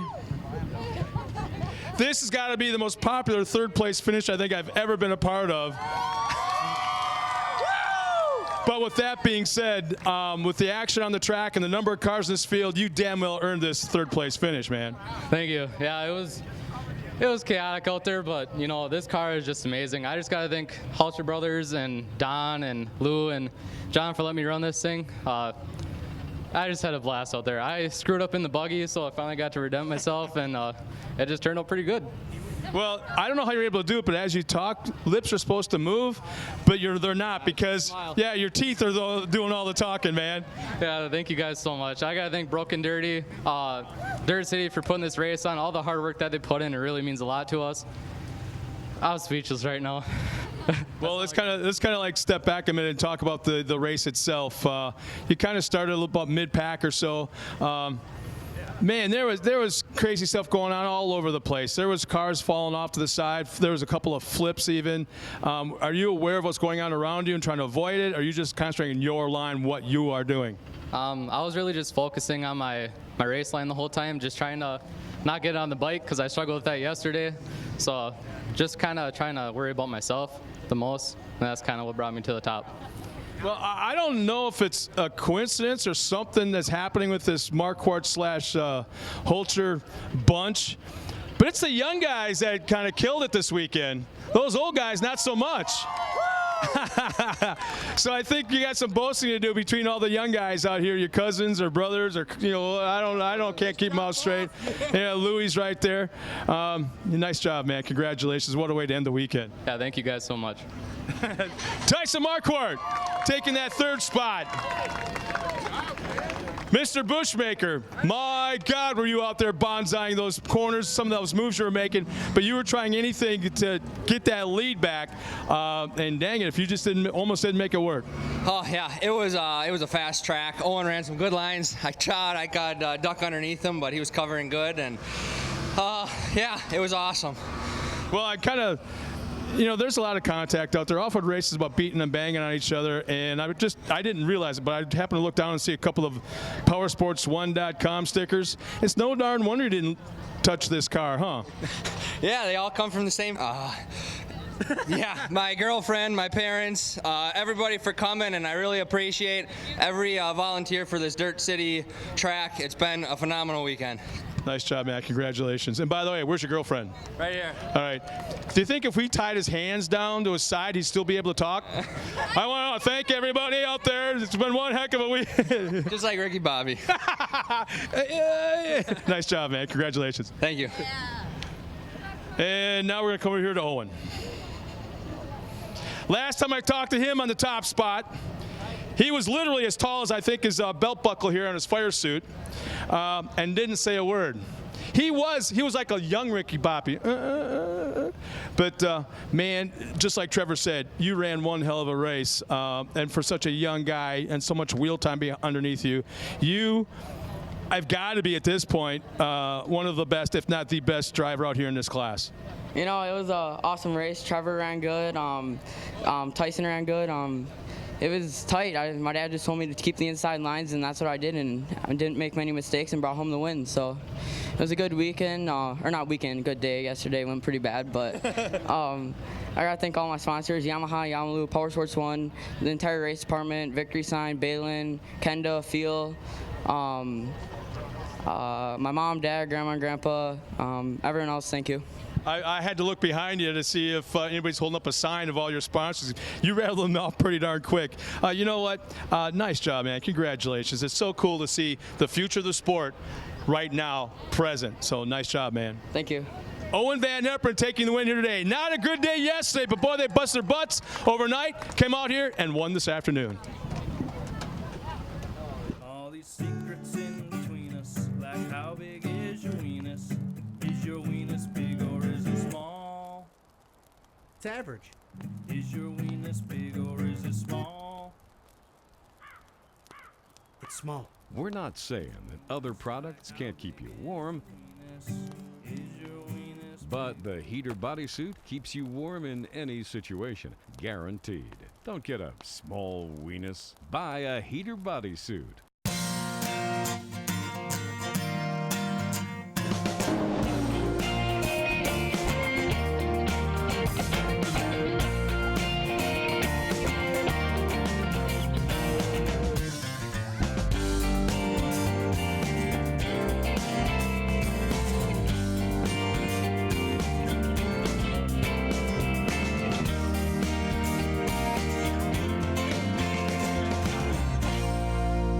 Start your engines and head to the Dirt City Motorplex in Lena, July 27th and 28th for the hottest race of the summer. Dirt City shows off the country's best drivers racing wheel to wheel at the Midwest's newest off-road track. UTVs, buggies, trucks, and more. Just 20 minutes north of Green Bay. See you at the track.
Well, race fans, we have got one race remaining.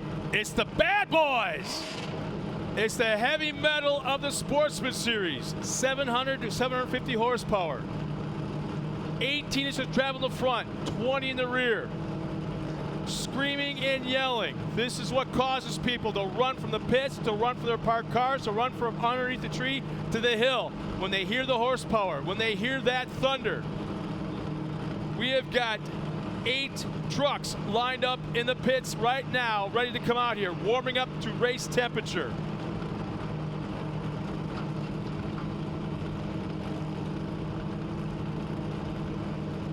This is going to be one hell of a way to end a weekend, the inaugural event at the Dirt City Motorplex for the Dirt City Duel. Mr. Don Holcher. Mr. Don Holcher, you should be enjoying yourself right about now with at least one beverage in one hand. You and your family, knowing them, you probably should have one in each hand. You are dry, parched, and have had one hell of a weekend. You need a beverage now. Will someone please take care of this man? Will someone please take care of him? One ticket. No, somebody should be buying you one. All your buddies are saying wrong. Hell no, it ain't gonna be me.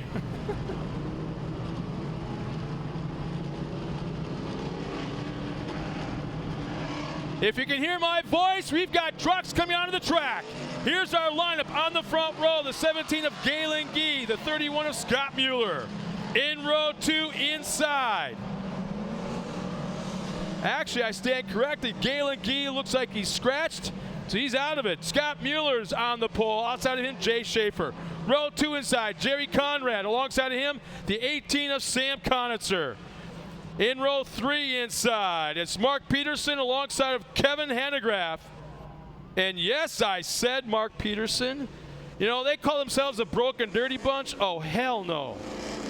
Dirty, maybe. Broke? Oh, hell no. Broken dirty. No, you're not broke. Look at all the damn race cars you guys got. Yeah, that's why you're broke? Well, see, here's the thing. I know from experience, for every $1 you spend on the race car, $2 are spent on the women. At least where I'm from. No, don't work that way out here? Oh, well, that's your fault then. And yesterday's winner, Eric Ruppel, will start 7th. You know what? Let's let these boys go around. I'm going to shut the hell up. I want people to hear this horsepower when they take the green flag. Once again, Dirt City Motorplex, fans of Lena, Wisconsin, it's been one hell of a weekend. Thank you so much for having me here, and thank you for coming out here and being a part of a historic event. People across the globe are watching. People in the industry are watching. You've got one hell of a thing going. Right now, 2 turns before we go green, let's listen to horsepower.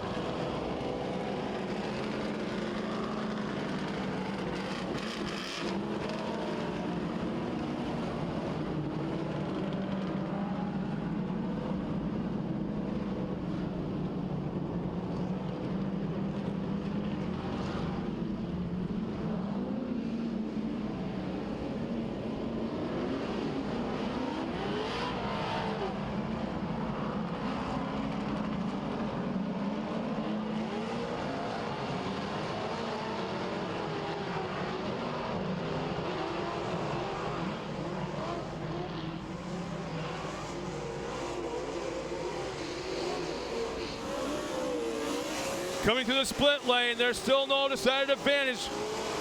Mueller's on the inside, and he'll come out with it. Sam Conitzer in second. Jay Schaefer outside. Kevin Hanegraaff will duck to the inside. Conitzer will fall back to 4th. Schaefer in the second.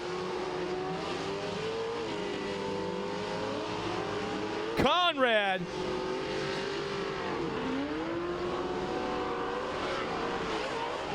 will over-rotate. He'll be in the back of the pack. And still, how about this? Eric Ruppel well behind.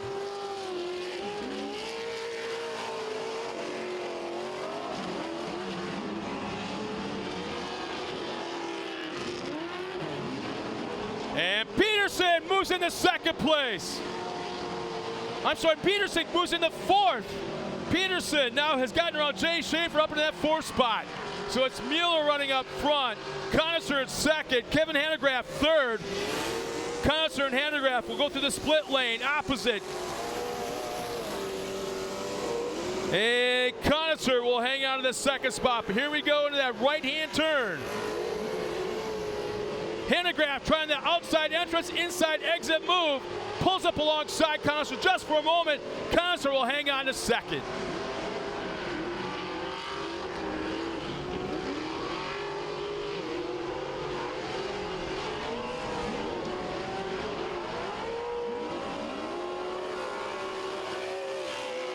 So Scott Mueller is still running up front as he's got nothing but clean track.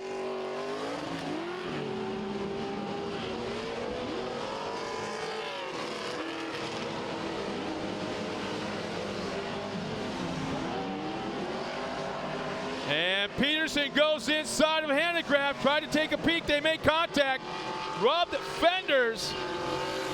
And Peterson checks up a little bit. I'm not sure that may be just cosmetic damage.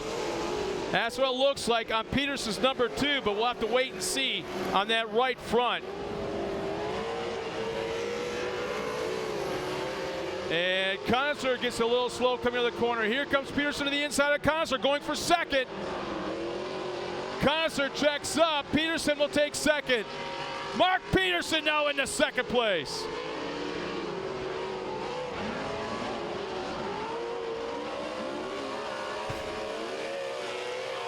As they duck out of sight to the left side of the race course. Scott Mueller still has a spot about 2 truck lengths back as Mark Peterson. Now make that 1 truck length back. Peterson looks like he's about to lose the whole entire front end bodywork as he's pressuring. Now he'll duck to the inside split lane. Watch this. This could be a game changer right here. Mueller has issues to the corner. Peterson may have the advantage.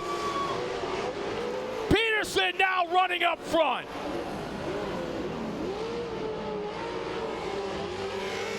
Here comes Kevin Hanegraaff now on Scott Mueller. Hanegraaff now moves into second.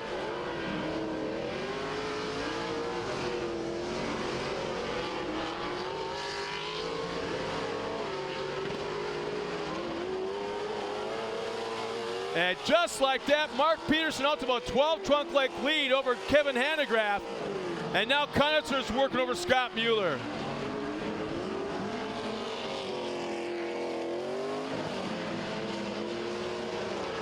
Mark Peterson goes by Kevin Hanegraaff in that second spot. And here comes yesterday's winner, the 37.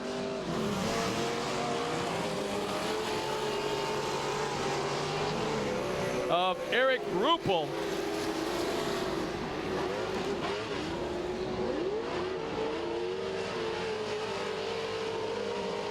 Kevin Hanegraaff setting up Mark Peterson right now, reeling him in a little bit at a time.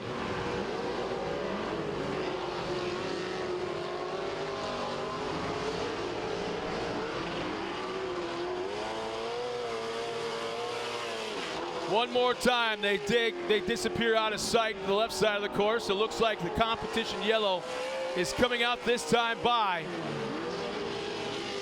And you know Ruppel wants to get around Scott Mueller before the competition yellow. There it is. And it doesn't look like he's able to pull it off, and that's going to be advantageous to Mark Peterson. And wow, Eric Ruppel's so close to pulling off that move, but not quite. As across the line for the halfway point, it is Mark Peterson, Kevin Hanegraaff, should be Scott Mueller, Eric Ruppel in that 4 spot, Sam Connoisseur in the top 5 along with Jay Schaefer a little bit further back and Conrad. I don't know. I haven't been watching a whole lot of excited Mark Peterson fans out there. You got one group way over in the corner, kind of huddled together like a school of fish. I don't know. I couldn't come up with anything fast enough. Oh, my. Look at you. Give me one of those Iceman Top Gun moves from the, remember that scene from the beach volleyball game? You don't remember that scene with ice? Top Gun movie. They're playing volleyball on the beach. He goes out there and flexes right there. Yeah, there we go. No, a flex. Yeah, there we go. Now hold it. Hold it for your fans. So how many people think that the hometown boy from Lena, Wisconsin can hang on to this lead for the second half? The other half are going, what? He's from Lena? Really? Yeah, really.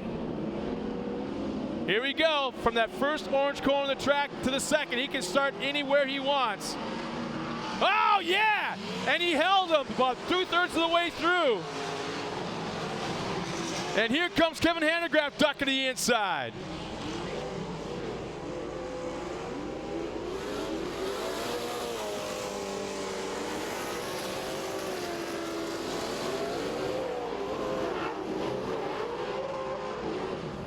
Mark Peterson pulls out. A little bit of a lead, but Kevin Hanegraaff ducks into the corner and makes up that space. And look who's in third. Yesterday's winner, Eric Ruppel. Like a shark circling the blood, Eric Ruppel is starting to come on. He was dead last in the field at one point. And now he's setting his sights at the moment on Kevin Hanegraaff. Just keep it clean, keep it straight. As they cross the line, 4 laps remaining. 4 laps for our leader, Mark Peterson. Hanegraaff will go to the outside. Eric Ruppel going to try to make that inside split lane work. He's got to try something to work his way forward. And Hanegraaff over-rotates a little bit, scrubs off a lot of momentum. He'll hang on to second, but that could be the Achilles heel, that corner right there for Hanegraaff. And Peterson goes around. Peterson over-rotates. He comes to a complete stop. Eric Ruppel moves into second. Hanegraaff falls back to third, but now we got a race. There'll be 3 laps remaining, this time by Mark Peterson has to maintain his composure. Oh, there we have it. Second and third get together. Kevin Hanegraaff will go back to second. Eric Ruppel third, and now we got a huge lead for Mark Peterson. 3 laps remaining.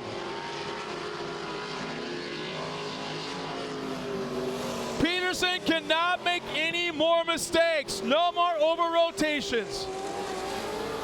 Keep it tight, keep it smooth to the inside, almost to the point of slower as faster at this point.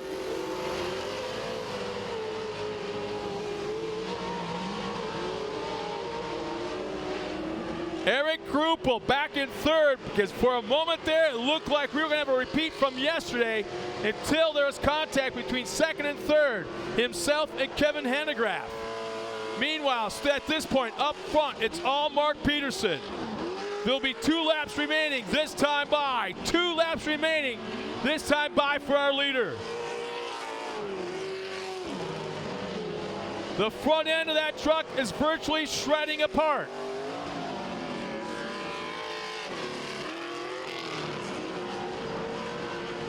And here's, for the fans at home, here's a replay between second and third. As, it was actually, Ruppel looked like he threw a little bit sideways. Possibly over-rotated, maybe not, but Hanegraaff actually got into the side and turned him all the way around.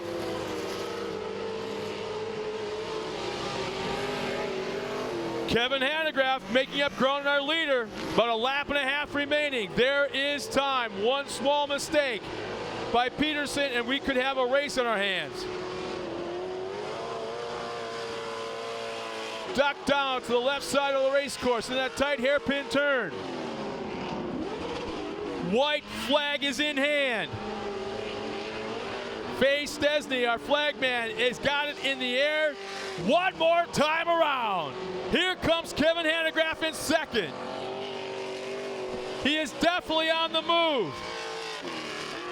Peterson will go to the outside split lane. So will Hennegraff.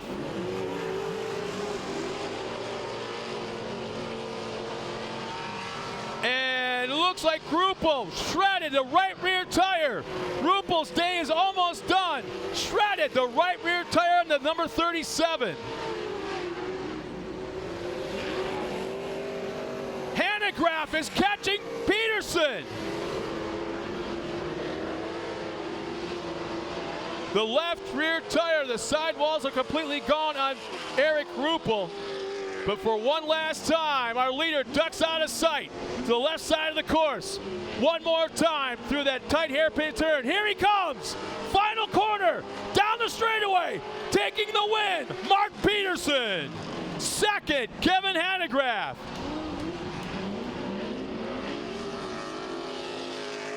And no one else is even close, as here comes Eric Gruppel, gonna hang on for third with no left rear tire. How about that effort for that driver right there?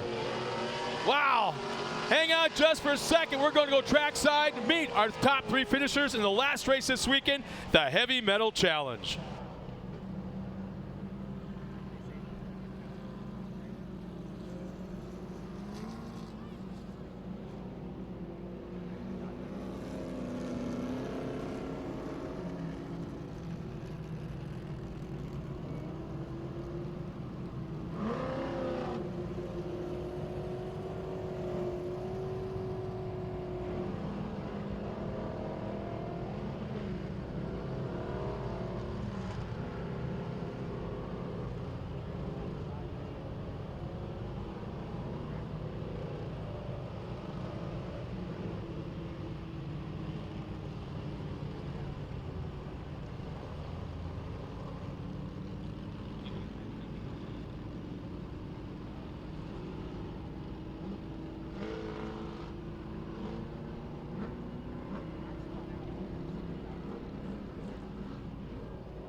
Driver to pull up off the track. Left rear tire actually just gone off this truck. Started dead last in the field. Worked his way up into the second spot. Had issues. Contact.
It's great. I like to thank Conrad. Conrad, Auto Salvage, Conrad Motorsports, everybody at the Conrad crew, all the drivers, my wife, Kramer, Doug, just everybody all the people that signed the truck, just like I said yesterday, more people came over today and signed it, and it's a good day. And your victory wreath. Thank you. Hey, man, hopefully we'll see you the rest of the season. I don't know, come on, man. No. We're unfortunately done, but you might see us down the road. All right. Eric Ruppel on the podium 2 days straight. This man won the race yesterday, third here today. Let's swing over here now to meet Mr. Kevin Hanegraaff. Kevin, come on up here, man. All right. That was way better than yesterday. On the podium, yeah, again today. 2 twos. But yesterday was one thing. Today was a brawl between all you guys out there. And just the fact that you're excited now, you're breathing heavy. You didn't run a marathon, but kind of you look like you may have. Just turned 29, you know. Yeah, it was a great race. You know, I got to give it up to Sam. That guy, he was tough to get around. Where I followed him for a couple laps, and he fought a good fight there. And we got into the race. I KO'd Roops there. I don't know if I gave him a flat or not, but him and Mark got sideways, and I had no place to go. So sorry, Roops. And then we just started flying. The truck felt good. Yesterday we lost the fan, so we were a little hot on the engine temp. But yeah, it was a well-fought race, and give it up to both my competitors here, first and second. A couple thank yous. Jerry Conrad, thanks a lot for making this all happen with the Heavy Metal Challenge. Big shout out to you. I'd like to thank a few of my sponsors that I forgot yesterday. Yeah, really? Are you digging out the notes? I got a list here, but I'm going to try to do it by memory. Butch's Pizza, the Kimberly. You want me to hold it? Yeah. Okay. Here, just put it in your pocket. Oh. Holy crap. Yeah. Roscoe Meats, Keller Structures. I got it on his back right there now. Badger State Trucking, Appleton Laughing, Lee Beverage, move your strap, Thermoc, John and Carol, McClary, and Truck Country, and the Peterson fan, yeah, whoever. Oh, the fan from Mark Peterson. He helped me. He helped me get second place. So, just yeah, I'm giving it back. One last word about autism awareness. Just if you know somebody dealing with any strife in their life, just reach out and do something simple for them. It means a ton. So, thanks everybody. Thanks, Lena. Kevin, hell of a job. Congratulations, man. See you at Park River. You bet. Mark, good job, man. Good job. Here's your notes back. Oh, yeah. You'll need them later. I want the camera to catch this. Interior panels damaged. This is supposed to be inside the truck. Fender damage. I could feel the fenders inside. There's supposed to be some sort of fender mount here. What? Brand new hood. That's brand new hood. Look at the cowling here. This side of the fender. Well, yeah, this was new my butt. Look at those, like 300 rivets. Look at this. This guy was not going to be denied. There was no way that was going to happen. All this damage meant one thing, that he was going to win this race come hell or high water. Mark Peterson, I know you've dreamed of this. Laying in bed at night, whatever, kind of thinking what would it be like? Well, now you know. Winning on your hometown track. Wow, it's amazing. Woo! I can't thank all the fans. Before we go any further, take those glasses off. No, I cannot be happier. This is amazing. Thank you, everybody. Thank you. Well, let's go back to day one when you were this thing all came about. You were involved in the track. Half the town was involved in this track, getting it all going. Were you getting comments from some of the guys that own business in town? You know, if I get involved in this, you damn well better go out there and win a couple of these things. Were you getting anything like that throughout those months? Well, they all want us to all do good. We have so many people, local businesses that come and help us. You know, all the stickers on the side of this truck are all from local businesses: Grave Trucking, Grave Transport, HP53, Markware Customs Homes, you know, Pella Windows. It goes on and on. These are all people locally that help us. We don't have big sponsors here, so it's all that little bit that helps us get out on that track. Well, let's talk about that race now today. Like I said, I'm looking at this World War horse here, and there's like, my only thing I can think of, you were not going to be denied. If you were going to have to drive through a cement wall to do it, you were going to do it. What was the feeling inside your head at the moment in the middle of that race when you were being passed? You made a freaking mistake and over-rotated in one turn, almost lost it right there. Yep. I mean, what were you doing out there? Well, I tell you, we've been battling with fuel problems, issues all year, and I can't thank Kurt Greaves enough, Kyle Greaves. I mean, these guys helped me with this truck. Kurt had an idea for what we might have a problem for, and he solved it today. So I can't be happier. The thing was running great. So thank you, Kurt, buddy. Thank you. Where is he? Some bitch. Well, I mean, it's look at these people. They're here for you. Yeah. I really want to thank Jerry Conrad and Conrad Auto Salvage for helping us put this on. Thank you, Jerry. Well, there's one person you've forgotten. Yeah. My family, my wife. Oh yeah. You know, without her, I couldn't do this either. So I thank you, Gina. Well, before we go any further, I want everyone to go to this guy's Facebook page, all right? I stumbled across some pictures last night laying in a hotel bed, just kind of snorting around. Dude, you had a power mullet back in the day. It was unfreaking believable. We're talking about, you know, it was even, you even permed it, for crying out loud. I even permed it. Oh yeah, I might bring that back for Crandon, you never know. So go to his Facebook page, look for those pictures, and hit like. So it brings it right back to the forefront of this thing. But yeah. One more thing here. Get in here, Bob. Get in here. My spotter, my good friend here, the other half of Broken Dirty. This is, he turns 50 tomorrow, so let's wish him a happy birthday. Oh, I did that earlier, man. I don't know if you heard it, but yeah, happy birthday. And, you know, he must be wearing dark sunglasses. I can't see through those things to see if there's a tear. No, there's no tears. That's just you. But you know what? Congratulations to this entire team. All three guys out here. You guys put on one hell of a show. And I can't think of a better way to end the weekend with these trucks on the track. It was amazing. Thank you, everybody. Where's Don Demony? Don, come on up here. Ladies and gentlemen, the president of... get off the phone. My wife. I don't care. You know, this is the guy behind the scenes right here that I called. I kind of no. I kind of called it. You got the biggest spoon and you're stirring the biggest pot. You're the guy. So Don Demony, the president of Dirt City Motorplex. It's over with, man. It's done. You did it. You guys pulled it off. Every one of your staff members, the city, you guys pulled it off. Get over here. So, Scott, this is the first time you're ever going to say, I'm not going to hand the microphone over to you. Words. I am absolutely without words. We could not have did it without the community, the volunteers. There are hundreds and hundreds of volunteers. Mark and Bob and Holter brothers and everybody put this thing together. And there were some skeptics. I don't think they're skeptical anymore on this thing. It's happened. It's here. It's here for a long time, and we're going to just keep building onto it. The biggest problem, the only issue we had all weekend is we don't have enough room for spectators. You ran out of beer.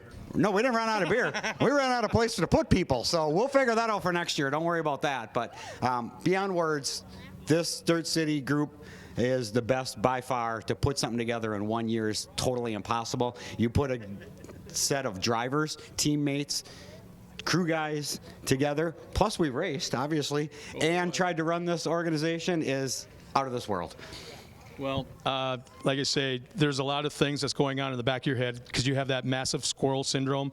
I know for a fact, and you're not telling people a lot of things what the future may hold. But you know, on behalf of Don Demony, the entire staff here, all the board members, all the volunteers, and I want to let everybody back home, all across the globe, are watching this. We even had a couple of pro drivers sign on the internet watching this afternoon. So this is a sportsman track, just so they know. They can come and watch.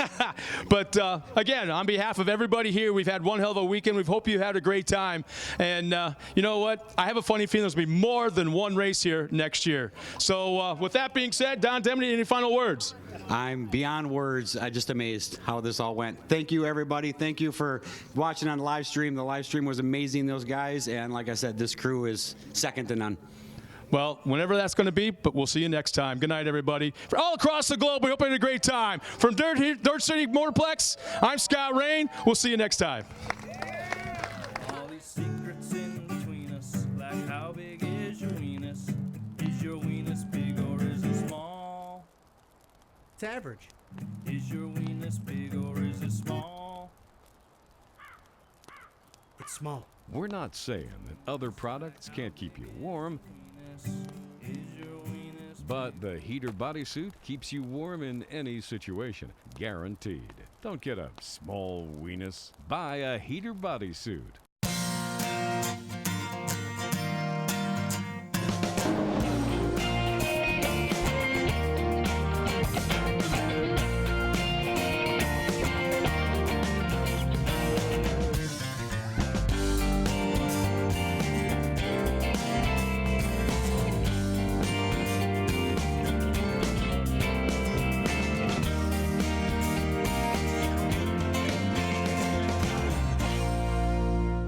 Start your engines and head to the Dirt City Motorplex in Lena, July 27th and 28th for the hottest race of the summer. Dirt City shows off the country's best drivers racing wheel to wheel at the Midwest's newest off-road track. UTVs, buggies, trucks, and more. Just 20 minutes north of Green Bay. See you at the track.